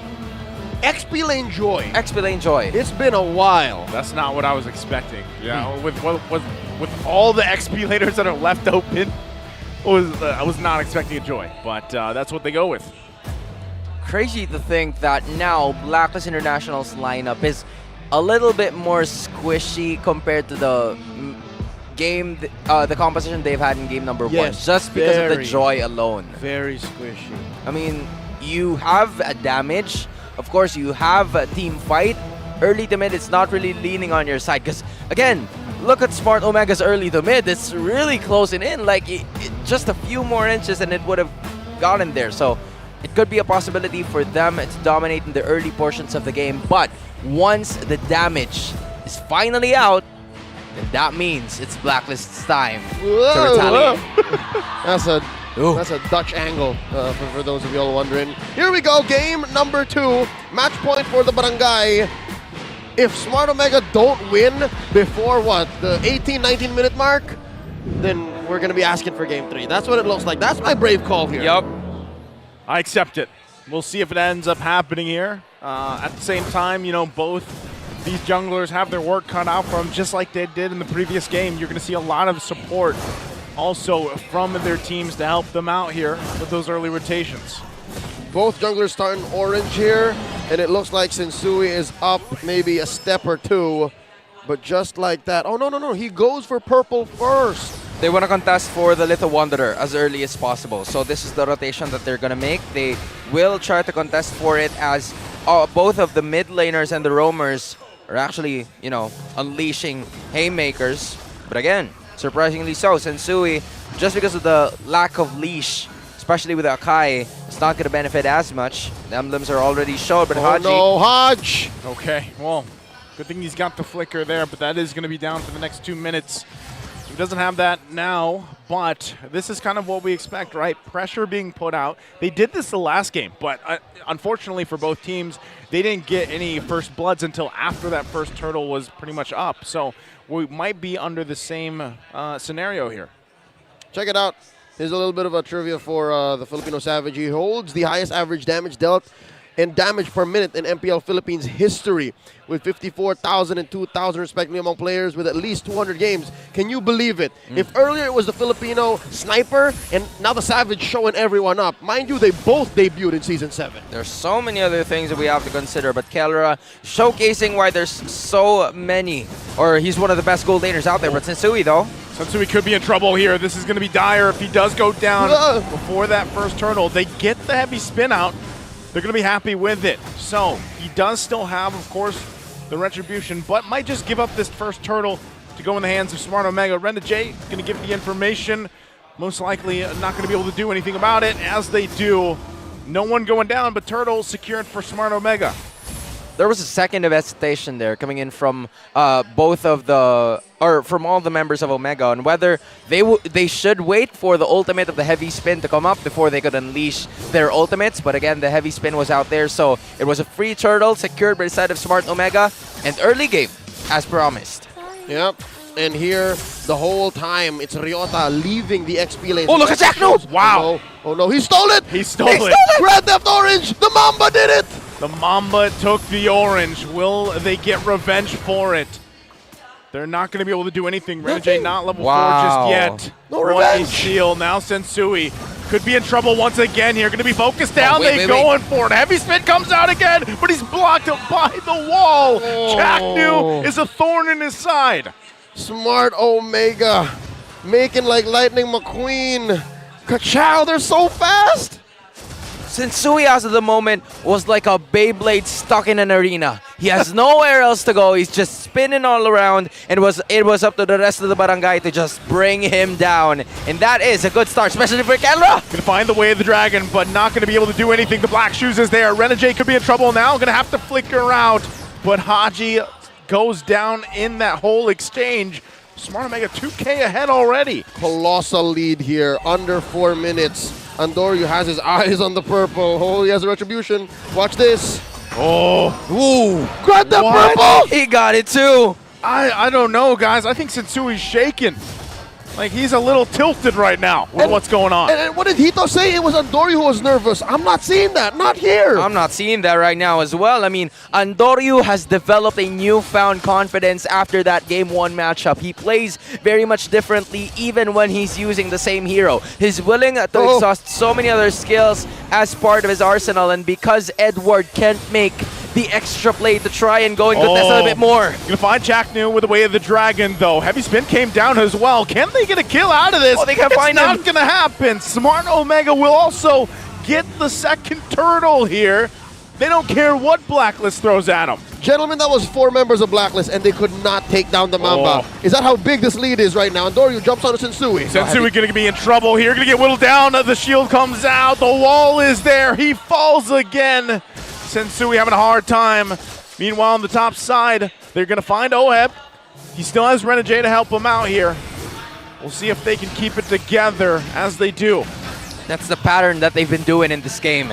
It's like, you know, they just wait for Sensui to use the heavy spin. Once they find him again, you just make sure that you put an obstacle before him, and then he's also committed his second skill just to be able to escape. And then Jacknu with a perfect timing, perfect placement of the Guardian's barrier. He just knows when and where to put those barriers to bring Sensui down all the time. And they've now doubled their lead, ballooned it, approaching 4,000, and Andoryu has lethal intent once more. Oh, again! Sensui is starving, folks. Sensui is not getting anything. And now he's also nearly 3 levels behind Endoru. This is dire for him, and BLACKLIST International is going to have to pull the weight on their shoulders for a while. Oh, gentlemen, I haven't seen a Baksha do this as oppressively as Endoru is doing this now. The last time I remember was MPLI 2022 in the hands of Wise. He used to pull this stint. Oh my goodness. This was oppressive. It's the only word I know. Dude, the Kung Fu Panda is losing to Master Shifu's descendant. I mean, I don't know if it's a descendant, maybe an ancestor, because Baksha looks like one. Kinda. But again, you can't deny the fact that Sensui Oh, has Jack no room Newman to going grow in right again now. with a surprise there. Yoda can't get the punch. Haji's still going to be alive. A sliver of health left. That could have been very bad, but BLACKLIST International keeps it together for now. And this whole time, it was very low. Wait. Etomas in trouble. Edward with a response will find Etu. Max still going to be going. Andoro quite tanky himself. Oheb going to be in trouble. He falls to Kelra as they get another kill on the board. All right, to be honest, I was a little too playful, but if they still convert anyways with a push down bottom and the turtle, should be worth it. A mid laner for a turret and a gold laner. That's the best case scenario. You even add the turtle to the mix for the side of Omega to even widen the gap in terms of gold. Ryota buying the dominant size as well. So Edward, as much as we want him, or he got the first kill for the side of BLACKLIST International, he has also struggled in terms of laning. We haven't seen him roam around as much as he used to in the very first game, just because of how much damage, the damage output. Oh! Rihanna right there. That's the damage output. Going to miss the wild charge there. Oheb still going to be up. Renjay takes a lot of damage as well from Kelra. There's the lockdown from Sensui. There's no one. The rest of the team going to help him out. Edward goes in. He's taking quite a bit of damage himself. He can't help it. He falls in the jungle. What is going on? What did Smart Omega learn between yesterday and today that's allowing them to do this? Look at the lead and look at the time. 8,000 gold, under 8 minutes. No turrets, no nothing for BLACKLIST International. Sensui barely able to see his buff, let alone take it. Oh my goodness, he sees it, but he just isn't able to take it anymore because Andorio is also putting in the work, and again, Ryota from a while ago is creating havoc. Renjay going to find the way the dragon, but Chakdu there. There's the Guardian's Bear going to hold him back. Renjay will stay alive with a flicker though, but they're still going to lose the space they want to keep together. Tier 2 turret going to be worked on. 8.5 minutes in, and Smart Omega is not letting go. Sensui going to go. He finds Kelra with the heavy spin. Kelra still going to be alive for now. It was Astro Echo being dropped down, but Haji cannot find the mark. All right, that's a combo of the heavy crossbow into the GDS trigger. Kelra has the great Dragon Spear, so he's able to zip one out of there and then lifesteal away from the orange buff, which is again dual purpose, stealing away another buff from Sensui. It's so hard to think of what BLACKLIST can do, but to be fair, I see moments. There may be moments here where Omega gets a little too playful and surrenders a few key kills. This is a 1K gold lead per minute. Yep. We're talking about that right now, and it seems like there's the best scaling coming in from Kelra, using this Irithel who's currently riding the Night Fury from How to Train Your Dragon as we speak. And this is just massive. They're just playing it very well right now. They're not giving BLACKLIST International anything. No scaling for Oheb, no retribution for Sensui, and no team fight for BLACKLIST. This is going to be tough. Again, this is only the first Lord, but there's a massive deficit here. All right, Smart Omega taking it slow this time around, popping the holy shields, top and bottom, mid still withstanding. This is what you get. Again, you're going too fast. As soon as you see the inhibitors, they still have that feature. Under 12 minutes. Now they're looking to penetrate. Where is it going to happen first? Smart Omega does not want to make a mistake here. Again, even with this lead, we've seen things turn around before throughout the season multiple times. We have to keep it together. So Smart Omega, the Brungai, looking for any moment they can. But it wouldn't surprise me, too, if Chakdu just pulls the trigger. He decides to go for the Mamba surprise as these waves and that Lord pushes in. Oh. They might go for it here. Lord going down the bottom side. They're going to force BLACKLIST International back a little bit further. Still working for it. Edward can jump through, trying to maintain these turrets. And they still keep it together. Couple hits away on the bottom and top. It'll be whittled down. They lose the top inhibitor turret. They hold on to the other two for now. Mid lane up next. Chocolate with half health. Wild charge in. There's the wild charge. Ryoda goes in with 1-2 punch. Kelra gets the kill. Sensui using the heavy spin. Couple hits away. He will stay alive for now. They lose their turret. Kelra just jumping in there. Oh my goodness. They're happy with it. Kelra's hurting so much. There's so many ultimates, and that's not even an ultimate. It's just a basic attack that, you know, Kelra has burst through, and there's so many other things. You're going to push it once again, trying to get the mid inhibitor turret. Anduaru going to jump over that turret, whittling it down, and it's finally taken out. The base of BLACKLIST International fully exposed here. And now, you take what you get. Now, if you're BLACKLIST, the only thing that you can do here is to clear a little bit more on waves. It's going to be a gamble if you want to go outside, which they're actually doing that right now because they need resources. They need something. They need something to eat. They have to get out. That's right. Look at the gold difference between Oheb and Kelra. That's 3K. 3K. That's a whole item and a half almost. That's like almost 30% of the gold lead that the whole Smart Omega team has over BLACKLIST. It's 3K also nearly for the junglers. Oh my goodness. And that explains why Sensui's getting quite the beating, man. Oh, here we go. Another fight. Here we go for it. Oheb has to get out of there. S2 Max was on the hunt. Sensui falls. Andoru gonna spin around, jump into the base. They have no waves to push in though, so that might be all they get.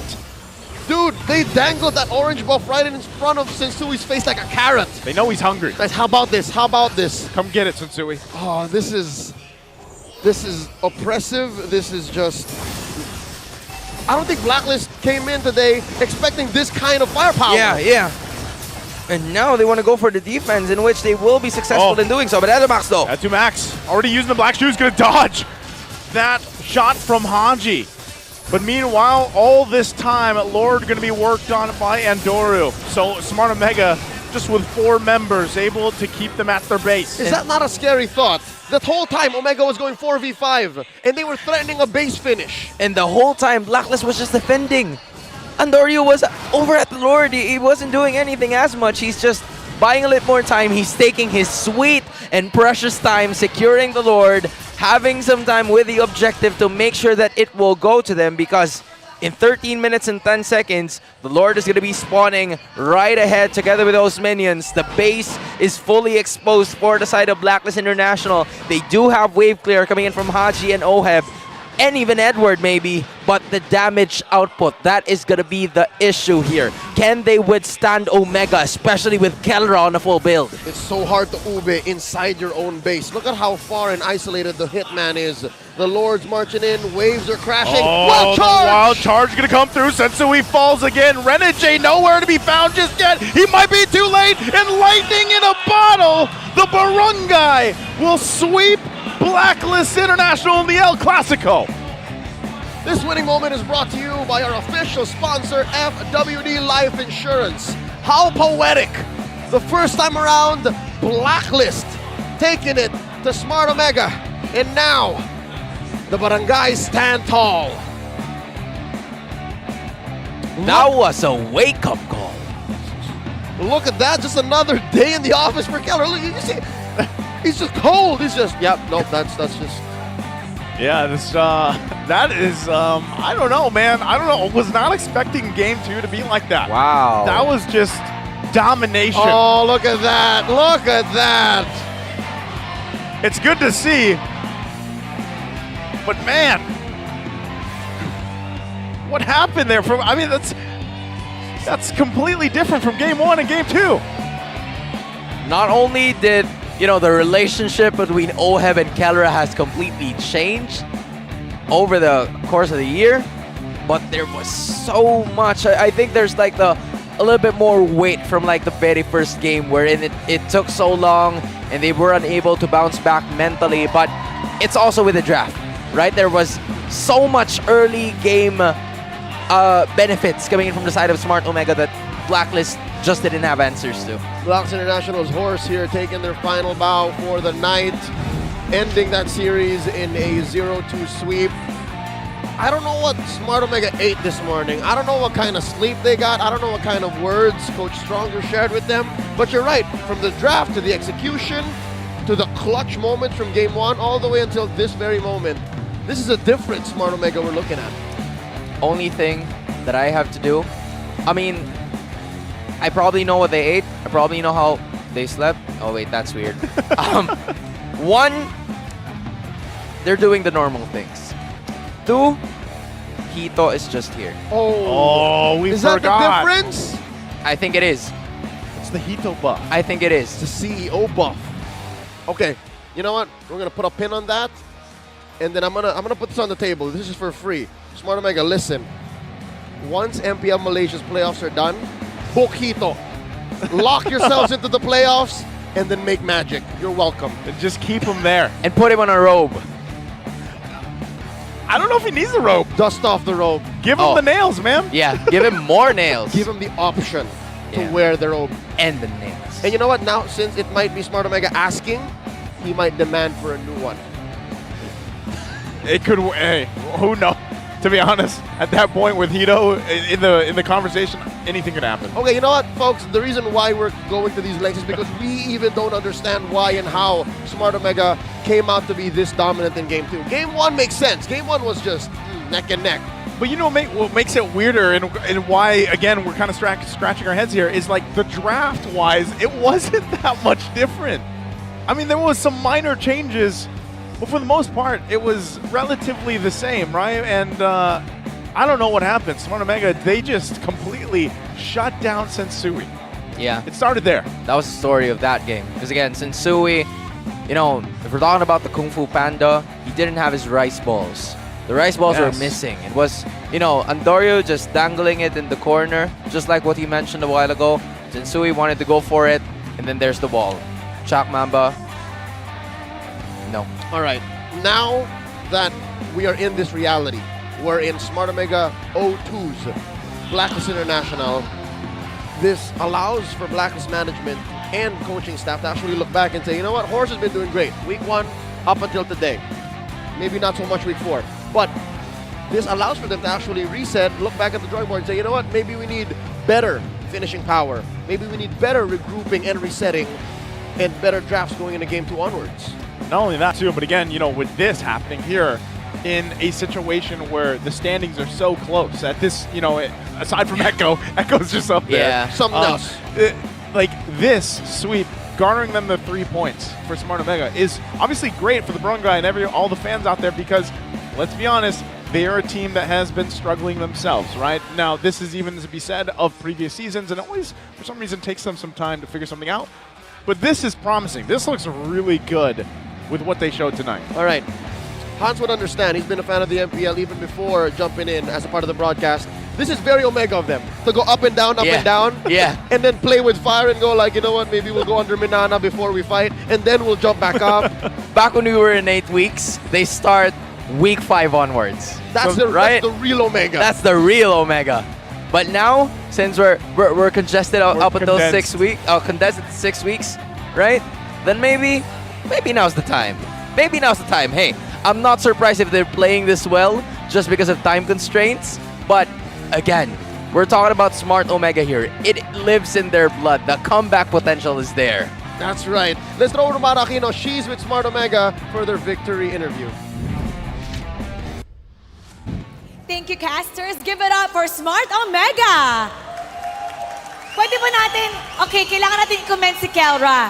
Kasi dun sa dalawang game, hindi siya namatay. In 37 minutes, sa game number 1 actually, hindi ka namatay. That's such an achievement. Paano mo nagawa yan? Kasi ano mo, Kelra, this season, ikaw ay the disciplined Kelra. Maingat, pero matapang. How did you manage to do that both games? But in game number 1 specifically, you stood out 37 minutes. Siguro po kaya hindi ako namamatay. Parang tinitignan ko lahat ng mga kayang pumatay sa akin bago ako gumawa ng play. Bago ako mang-poke ng kalaban, titignan ko muna kung sino yung kayang pumatay sa akin. Pero pag wala siya doon, parang doon ako magpo-poke. Ganun na pala yung tingin mo, no? So, balikan action natin yung game number 1 because meron kang ginawang winning play doon. It was such a smart move na usually, nag-fake ka ng split push. Usually, yung ibang mga players, itutuloy nila yon. Pero, hinabol mo yung mga nag-aatrasang blacklist players. So, ano yung plano mo daw? What was going through the communication sa team? Bakit yun ang ginawa mo? Dapat talaga mag-split ako nun. Pero nung, okay. ano po, nakita ko si Edward. parang sabi ko, ay nakita ko si Edward, tapos nakita ko rin low HP yung mga kalaban. Tapos parang nag-win chant na si Oeb. Doon ako nag-decide na sumama sa kanila, hindi mag-split. Doon ako nag-decide na sumama.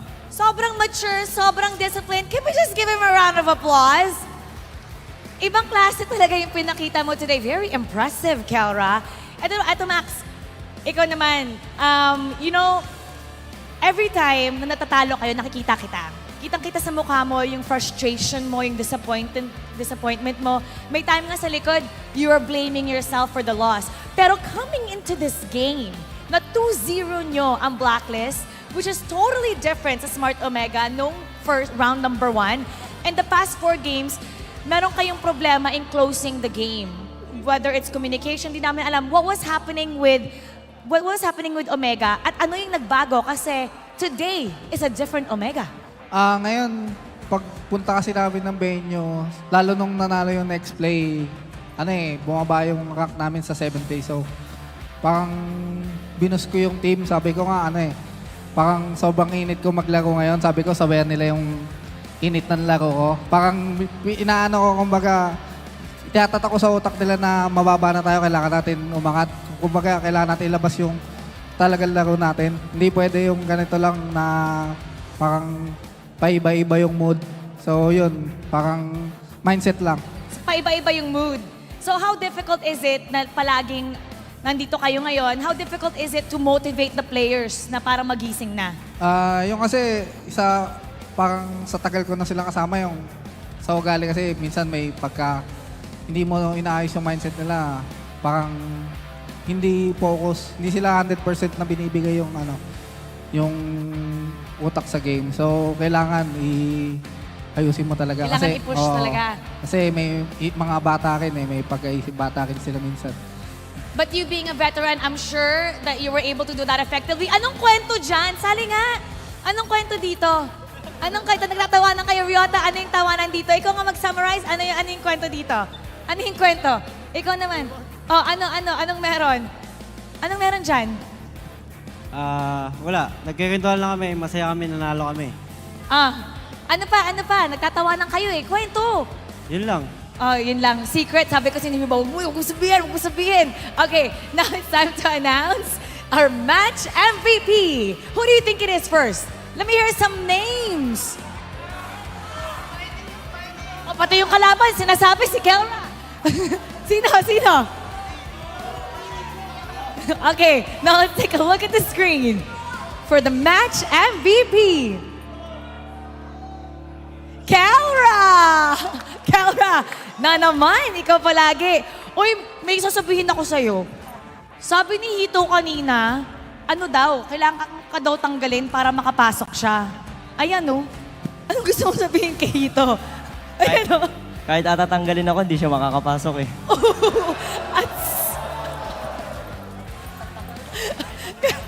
Hito, paano yan? Kahit mag-jungle si Kelra daw, hindi ka daw makakapasok. Okay, Kelra, what else do the viewers, the fans have to watch out for? Kasi ngayon, talagang kitang-kita nagmamature ka. You're the more disciplined Kelra. What else do they have to watch out for and expect sa Smart Omega pati sa'yo?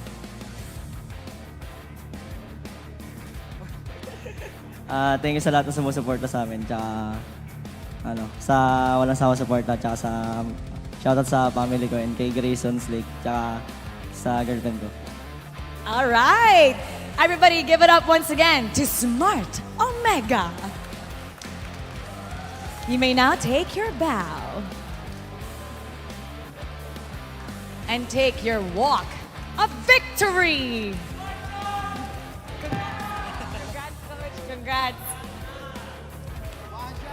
Siguradong pagkatapos nito, sabi ni Hito, one shot na. For sure, they're going to celebrate today's win because that was so phenomenal. Great performance by Smart Omega. We're gonna break that down for you. Babalikan na natin mga casters. Pasok! It's both heartwarming and a little weird to see Kelra like that. He's grown up right before our very eyes, but just the same, I kind of miss the sharp-tongued Filipino savage. I don't know, man. When he there was a moment there where it looked like he might, but then he's like, you know what? I'm disciplined, Kel, right now. He I'm gonna wanted do it to. this way. He may have asked Coach Stronger, yo, can I? No? Okay. Well, Hans, it's your turn. Go ahead, break down game number 2 for us and maybe wrap up this whole series in a little bow. What seemed to be a long-lasting game number 1 translated into a quick game number 2 as Smart